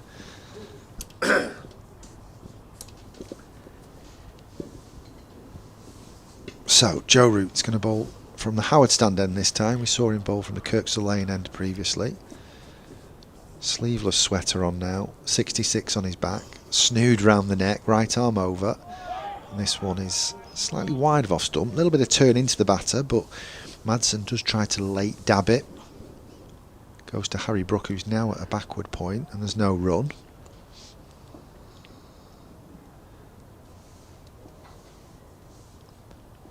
Root past the umpire once again, right arm over the wicket, and this one is swept. It's not executed, and it hits Madsen on the pad or perhaps on the torso. I'll have to check that one out, because he's got his back to us as we watch that live from the level 4 of Kirkstall Lane end. Looks like he was outside the line of the stumps. It hit him on his back leg, kind of on the hip area. Roots in once again, and there was a little, I'd say, inside half of the bat as he prodded forward to that. There was some interest from fielders, in particular Finley Bean under the lid, but it goes to ground. Roots in again, getting through this over quick, and Madsen pushes forward. His defensive shot goes into the ground, but it goes into the region of Finley Bean, who stops it. So a little bit of turn. Madsen just doing a bit of gardening, trying to slow Joe Root down. Root over the wicket into Madsen, a bit fuller this time, and Madsen just lets the ball glance off the face of the bat to backward point, but it's cut off by Harry Brook.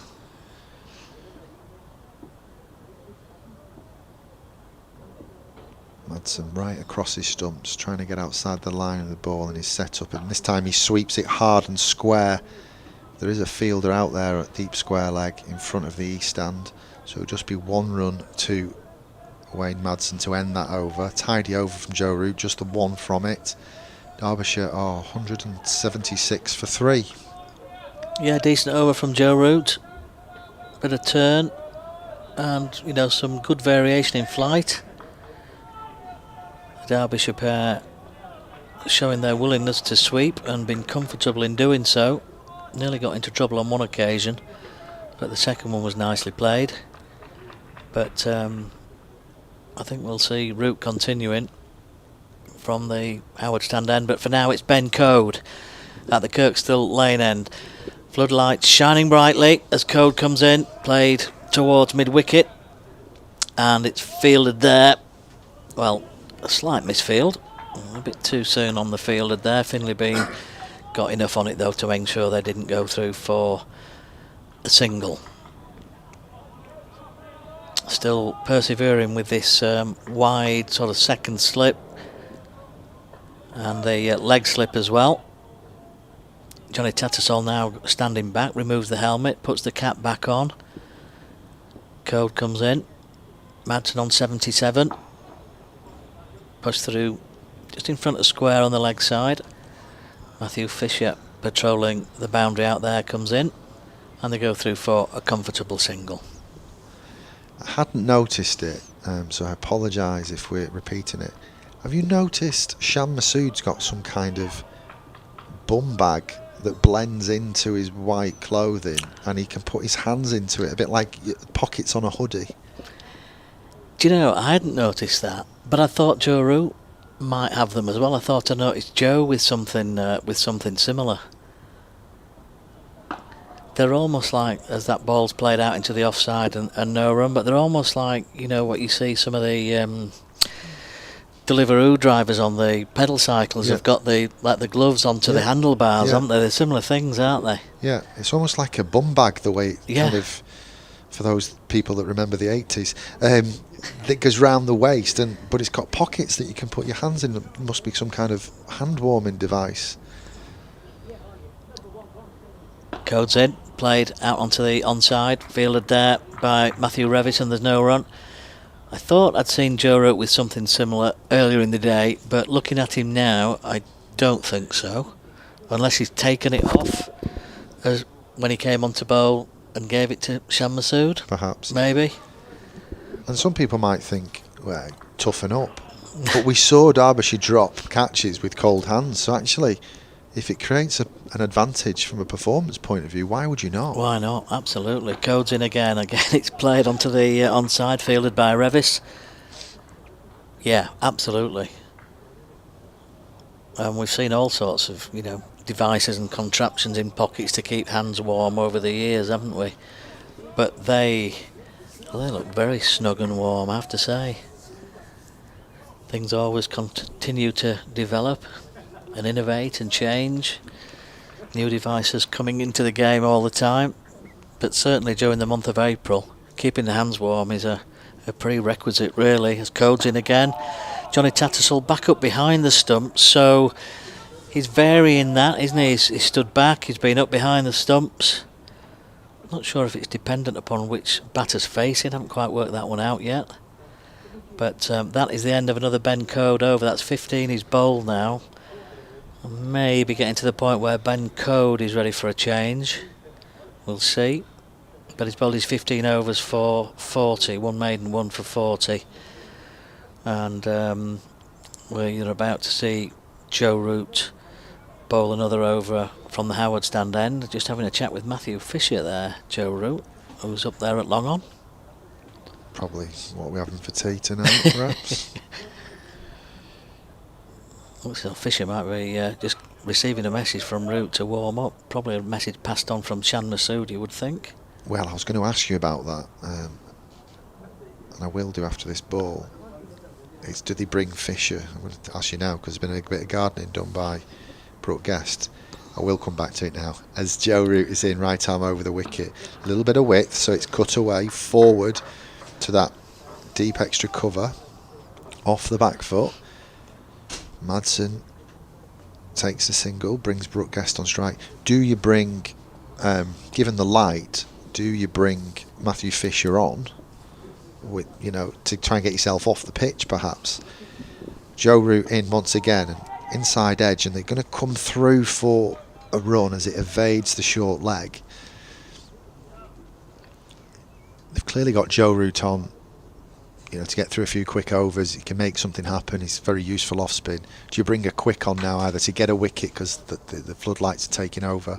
As Root's in once again, it's swept hard by Madsen and it hits short leg. Finley Bean looks all right. Maybe Madsen didn't get all of it.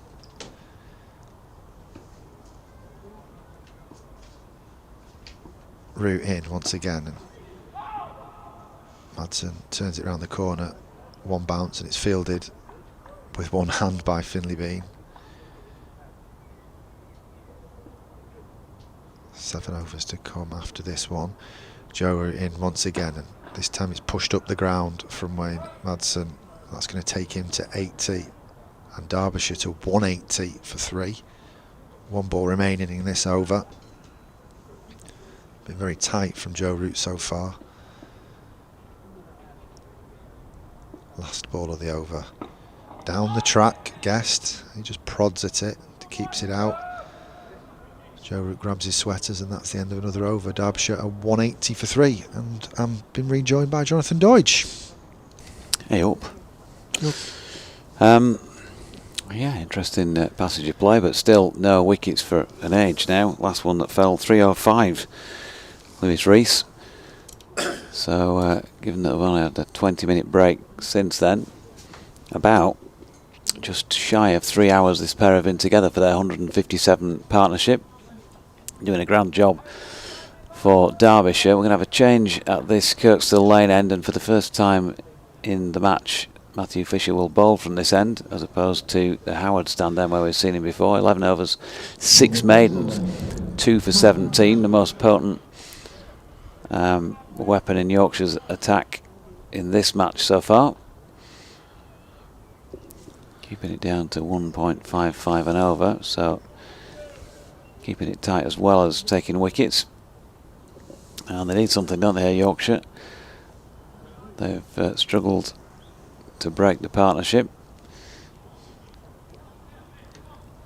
Dan Moriarty's gone out there as a substitute fielder at mid-wicket for the moment, as Fisher comes in then from the Kirkstall Lane end, back of a length. Madsen plays that into the offside where Adam Lyth does the fielding. Gone with Joe Root at the only slip, and Finley Bean at gully. Jordan Thompson's been sent to sweep at point. Opposite him, George Hill, deep backward square, got a long leg as well. Mid on and mid off, and Adam Lyth in at extra cover, but it's Jordan Thompson who comes into play with this next Fisher delivery that's eased out into the offside by Madsen. And today's attendance, thanks to Yorkshire media manager Ruth Turner for sending this to me, 940. Did you get the info on yesterday? It feels a little bit down on yesterday. Not sure what yesterday was. Did it feel down to you? I felt Yeah. like it was similar or maybe more actually. But anyway, that's the facts from today. Fisher in, short, pulled, and it's racing away towards mid-wicket. George Hill does well to make the yardage required and keeps Brook Guest to 1. Edward Harlan says, the good old days, listening to your memories of watching sport through shop windows. My parents in the 50s bought our first TV from Child's Electric Shop. Child's Electric Shop on New Roadside in Horsforth. Know it well, which is exactly the same street on which I was watching the West Indies England Test match I was referring to back in the 1990 series in what was then Comet on New Roadside in Horsforth. A couple of doors away from, he says, from where Paul Madeley opened his paint shop many years later. Fisher is in, that's cannoned away into the offside by Madsen, who sort of plays it as if he's almost half playing the leave at the same time. Adam Lyons fields. He says the TV was delivered in his dark brown Morris Minor van. I was about 4, but remember it well. At home, every meal was eaten at the table, apart from Saturday tea time, when we always had Welsh rarebit in the lounge in front of the TV, as my father checked his pools against the results on the BBC. Yeah, this is pretty reminiscent of being at home for me as well, Edward. Fisher is in, and just leaning on that to the offside. Madsen punches a single. Yeah, we sort of did tea round the kitchen table, and then Saturday tea time, grandstand, 3 of us lads throwing a sock around as a ball while we were diving around on the sofa and things like that at the end of grandstand, and then you'd get Pink Panther, wouldn't you? Oh, you're too young for this. A bit too young. I'm Some of it get the adds Pink up. Panther and what else? Generation Game. You did marvellous. Here's Fisher, and that's dropped into the offside by Guest. Lythe Fields, no run. The A team, of course, if you wanted to switch it over to the other side. But yeah, we'd do. I think we might do tea in the living room, in the lounge. Because it was Saturday. Saturday. Sometimes, yeah, it was a bit of a change, wasn't it? Relax. Yeah. Dad had cooked the tea instead of Mum. Yeah, and if you're really lucky, I was really lucky very often because, Mum and Dad would go out on a social on a Saturday, quite a bit, and Gran would come round, and Gran would let me watch Match of the Day. As long as I didn't tell Mum and Dad. It's just our little secret. Much more lenient grandparents. As Joe Root continues from the Howard Stand end, Wayne Madsen tries to manoeuvre that and nudge it and steal a single, but Harry Brook comes round from backward point to cut it off.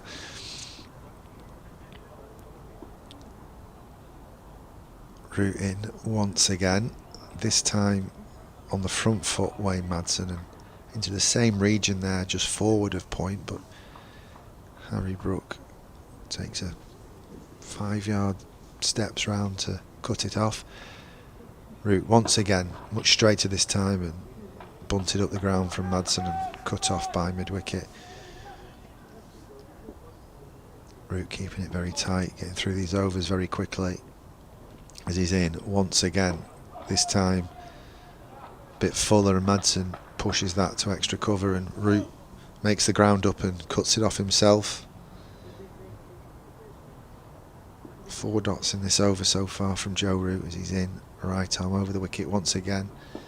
A bit straighter this time, and it's just turned into short leg where Finlay Bean's under the lid for no run. 1 ball remaining in this Joe Root over. He's in now. Bit of width this time, and it's cut forward through cover, and they're going to come back for 2. Good ground made up by Matthew Revis down there on the offside. It was almost like a back foot slap, wasn't it, in front of square. Good manoeuvring from the batters there to keep the scoreboard ticking. Another Joe Root overdone. Derbyshire 185 for 3. Yep. Yorkshire looking for more wickets. They've got a bowling point, of course, but they've still got plenty of time to get more of those. 58 gone, so still 22 overs before they can look at taking a second new ball, and the way things are going with this one, you'd think that that would be an immediate call. But it's going to be over an hour into tomorrow's play, if we get any play tomorrow, with the drastic forecast. Here is Fisher, and Guest with a solid block into the onside. No run. Harry Brook just shining the ball. He's moved round to mid-on and looks to be one of, if not the designated ball shiner. He's been putting the sleeve down over the hand quite a bit and trying to buff up the cherry, but he ain't doing so much for the Tykes. Oh, Matthew Fisher just loses control of it for a moment. And he comes then under the Headingley floodlights. Gone Yorker this time, and well dug out by Brook Guest, who just checks that the bottom of his bat is still in fact intact with the remainder of his blade, and it is. I did wonder whether Root coming onto bowl was a bit of a gentle suggestion from the umpires, given the floodlights in full throttle again. But then Matthew Fisher, who's the quickest bowler in the side, would kind of counter that. Absolutely. I wondered if that was a ploy to get off if you brought the quick bowler on, but I think the lights improved because the whites aren't glaring as much at us. So. Oh, you're right, it definitely has. Fisher switching to round the wicket here then to bowl to Brook Guest. Short of length, and he plays that up on the tip of his toes, out to Jordan Thompson, backward of point for 1.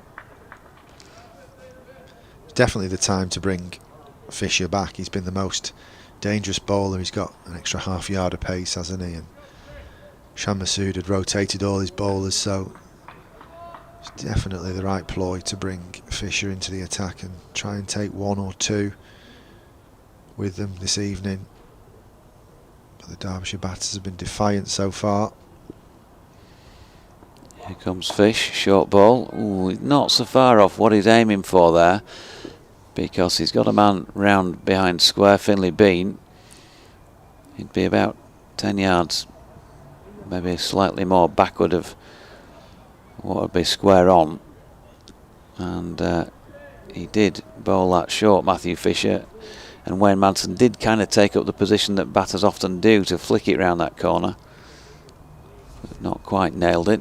Finlay Bean has just been asked to come in now to short leg, I think. Adam Lyth switching to take up the position that Finlay held, so 1 man fewer in the offside, just 3 to the offside of straight, and Finlay Bean under the lid, a strip away to leg as Fisher comes in again, peppering Madsen once more, but he's, as he has done well throughout, got comfortably underneath it. Just 1 left in Matthew Fisher's 13th over here. Yeah, Lyth's kind of in a, it's almost like a fly leg gully, isn't it? It's like shovel round the corner that gets clothed. Yeah, so if he gets tucked up and he can't quite control it and there's a loopy sort of miss-hit, then he's somewhere near. Oh, it's a good short ball from Matthew Fisher, and it steeples on Wayne Madsen, who played it pretty much as well as anybody could be expected. Not in total control, but he survived it and also helped himself to 1 run as a result. But that was probably glove, I would think. Yeah. And that's what he's trying to do, isn't it? That one has... Yeah, that's as good a short ball as we've seen all day, I would have said. Yeah, it's certainly... It maintained pace off the surface. Some have kind of been a bit kind of slow off the surface. Obviously not many balls have been bowled into the middle of the pitch, so it behaves a little bit differently to what we've seen, but that one certainly maintained pace and got up into that armpit area and hit the Derbyshire batter on the glove. Doctor Who as well, I forgot to mention. I used to hide behind the sofa for that, though, I've got to say. Joe Root to continue then from the Howard stand end. He's in now, right arm over the wicket, and Wayne Madsen plays with a straight bat and is able to manoeuvre that into that gap on the offside for a run. Root's got Adam Lyth at first slip, Harry Brook at backward point. He's got a deep extra cover and a mid-off as he's in again. This time Brook Guest on strike, and he's hit the ball a bit straighter, and Joe Root fields off his own bowling. So there's a big gap there. The Derbyshire batters have to be watchful though they don't reach out there and expose the inside edge of their bat, and Guest down the track this time and works it into the leg side, and it's fielded by mid-wicket. George Hill there at mid-wicket. Joe Root once again, ball in hand over the wicket, and Guest prods forward at that one, inside half of the bat, goes into the leg side, but it's in front of short leg where Finlay Bean's under the lid.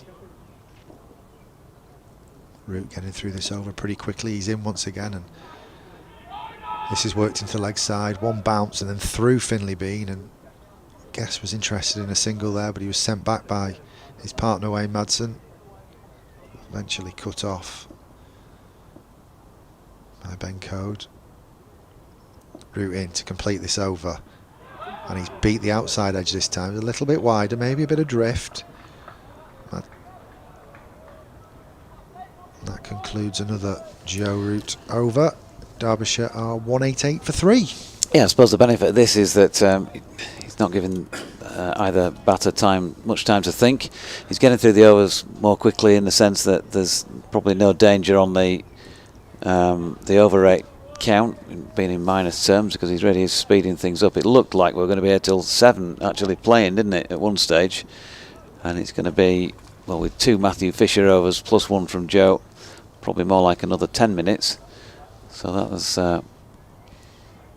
rushed the game on a little bit more, and with some weather around, that's not a bad thing. It just gets them closer to be able to take a second new ball as well. Matthew Fisher's dragged one down the leg side first up there, and Madsen, well, he's ducked and weaved out of the way of a few, but not on that occasion. He didn't need to.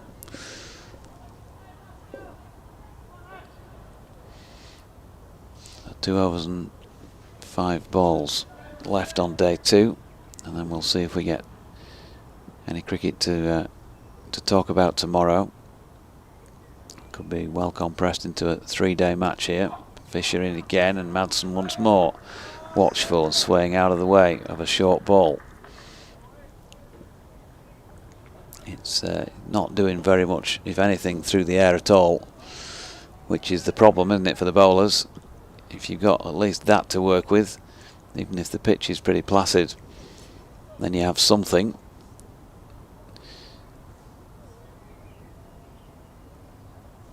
Yeah, not a lot of assistance off the pitch either. Very friendly for the batters now.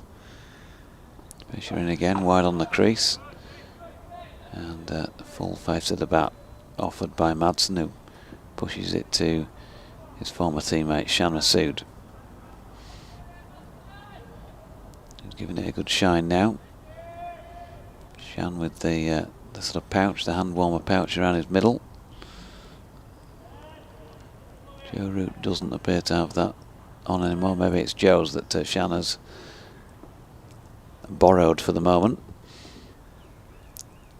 Fisher short again, this time from over the wicket, and once more not quite as well directed as he would have liked, because Madsen's able to sway easily out of the way. He's been out there for 176 balls now, Wayne Madsen, 217 minutes, a 6 and 9 fours in his 86 not out, and the way things are, well, he's going to be waiting until at some point tomorrow morning, and Fletch might be back to call a Madsen 100, maybe even a Brook Guest one as well.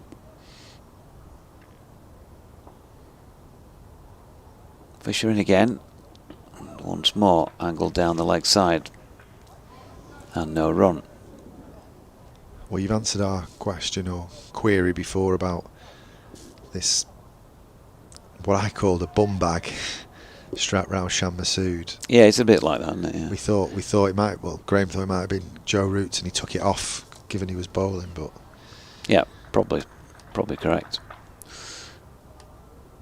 Are they still popular, bum bags? They were sort of around for a while, aren't they? yeah, probably when you were watching Grandstand, I think. Yeah, maybe like shell suits.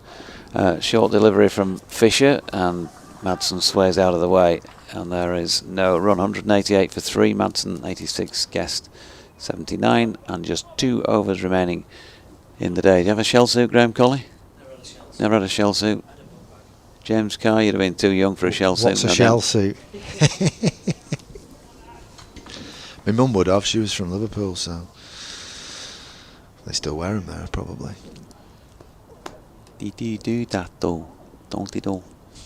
Calm down.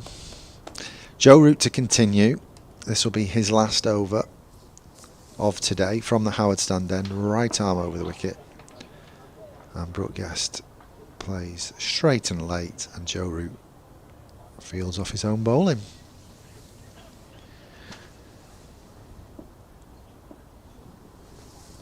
Brook Guest right across his stumps, can almost cover them all, and he's in.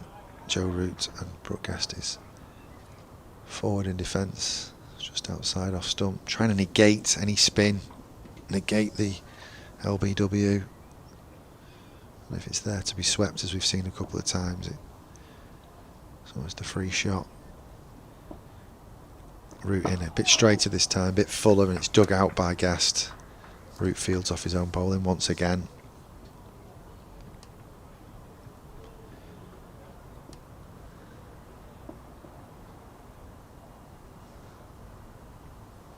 Root in. A little bit wider this time, and Guest stretches out with a straight bat once again, runs it to backward point, and Harry Brook fields. A few of the Yorkshire staff just doing a lap of the ground. Otis Gibson there. Root in. Digs this one in, and Guest whips it to mid-wicket, and it's cut off once again by George Hill, and there's no run. Very much playing for stumps here, everybody, I think. One ball remaining in this penultimate over of the day. Joe Root in. A bit floatier this time, and Brook Guest holds the pose there as he plays the forward defensive, and Joe Root fields off his own bowling. Derbyshire remain on 188 for 3. Maiden over from Joe Root. Yep, 6 overs, 1 maiden, none for 8 for Joe, so nice and tight and firing through the overs. Just these last 6 deliveries of the day to come, and these two have done a wonderful job for Derbyshire. 165 run partnership. So had they continued to crack earlier on, could have been a disastrous first innings, couldn't it? And then real pressure. But if that forecast is correct tomorrow, and we always have to say if, but if it is, and I think everyone seeing different forecasts are seeing the same thing, that it's going to be a lot of rain around and we may not get any play, then they've done a great job here towards taking this game on towards a draw really at the moment, because they've taken so much time out of the game now. 12.3 overs when that wicket fell, so almost 50 overs together they've batted here for the 160 odd partnership, as Fisher's in for the first ball of this final over, and Madsen looking to play offside, got an inside edge on it to Finlay Bean at short leg. No run. And if this does become a draw, if there's not enough time to take 20 wickets for either side, then you'd look at this partnership as being a major reason for that. When they were really very much under the cosh, they're still not out of the woods in terms of the follow-on, and if they had a bad morning tomorrow, it could still go that way. But as I say, they've taken a lot of time out of the game. Good short ball from Fisher this time, which Madsen is brave enough to take on the body. Couldn't quite get underneath it. He took that bottom hand off the bat. I'm sure he's glad of that one. I don't think he needs another knock on that. Just takes it on the forearm.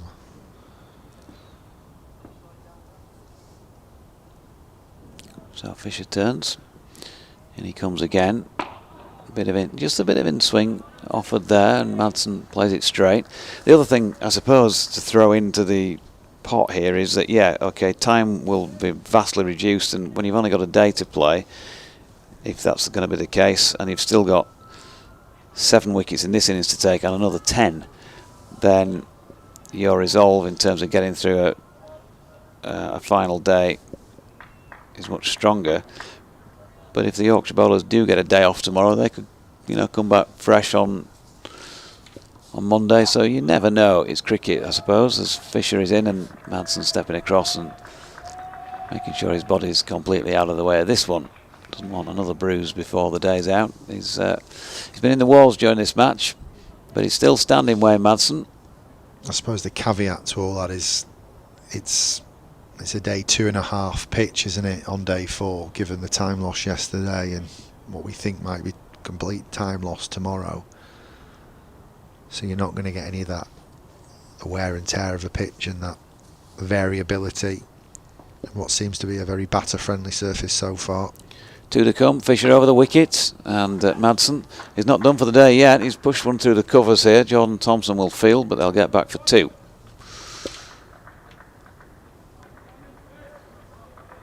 $190 for 3, Madsen on to 88. Partnership now 167. Fisher with very tidy figures.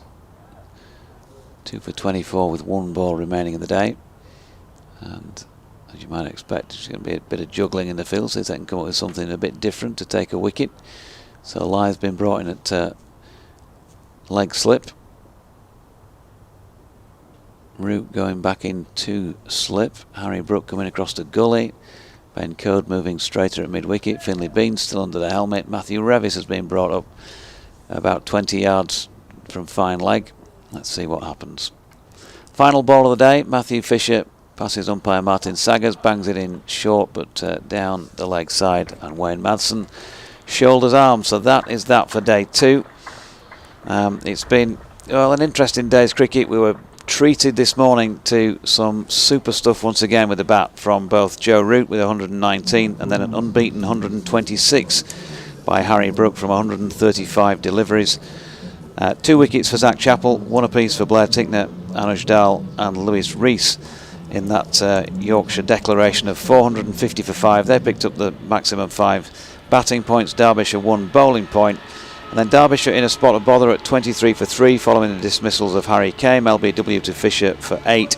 David Lloyd caught by Finlay Bean at 3rd slip off Fisher without scoring, and Lewis Rees caught by Bean at 3rd slip again off Ben Code for 11. But since the tea break, we've had an entire session without a wicket falling, and full credit to Brook Guest, who finishes on 74 not out, and Wayne Madsen, who's bettered him 88 not out. Derbyshire 190 for 3 at the end of day 3 after 63 overs of play. They trail by 260 runs. If the weather forecast tomorrow is correct, it's going to be difficult to force anything other than a draw now already, you're feeling, in this game. But we'll keep our fingers crossed that tomorrow is better than advertised, as it were, and that we'll get some cricket in. Many thanks to Graham Colley once again for being our 3rd voice. Graham back with me at Scarborough on Wednesday, and note that, folks, we are covering that ball by ball, the Rachel Hayer Flint Trophy game between the Northern Diamonds and the Blaze. And James will be back with us at some point in the not too distant future. James Carr, the voice of Derbyshire cricket today, but he'll be back as a 3rd voice at some point. Thanks, JC. Thank you. And thanks to you all for watching and listening. As I say, we'll be back for whatever we can get out of tomorrow, and then again on Monday. Bye for now.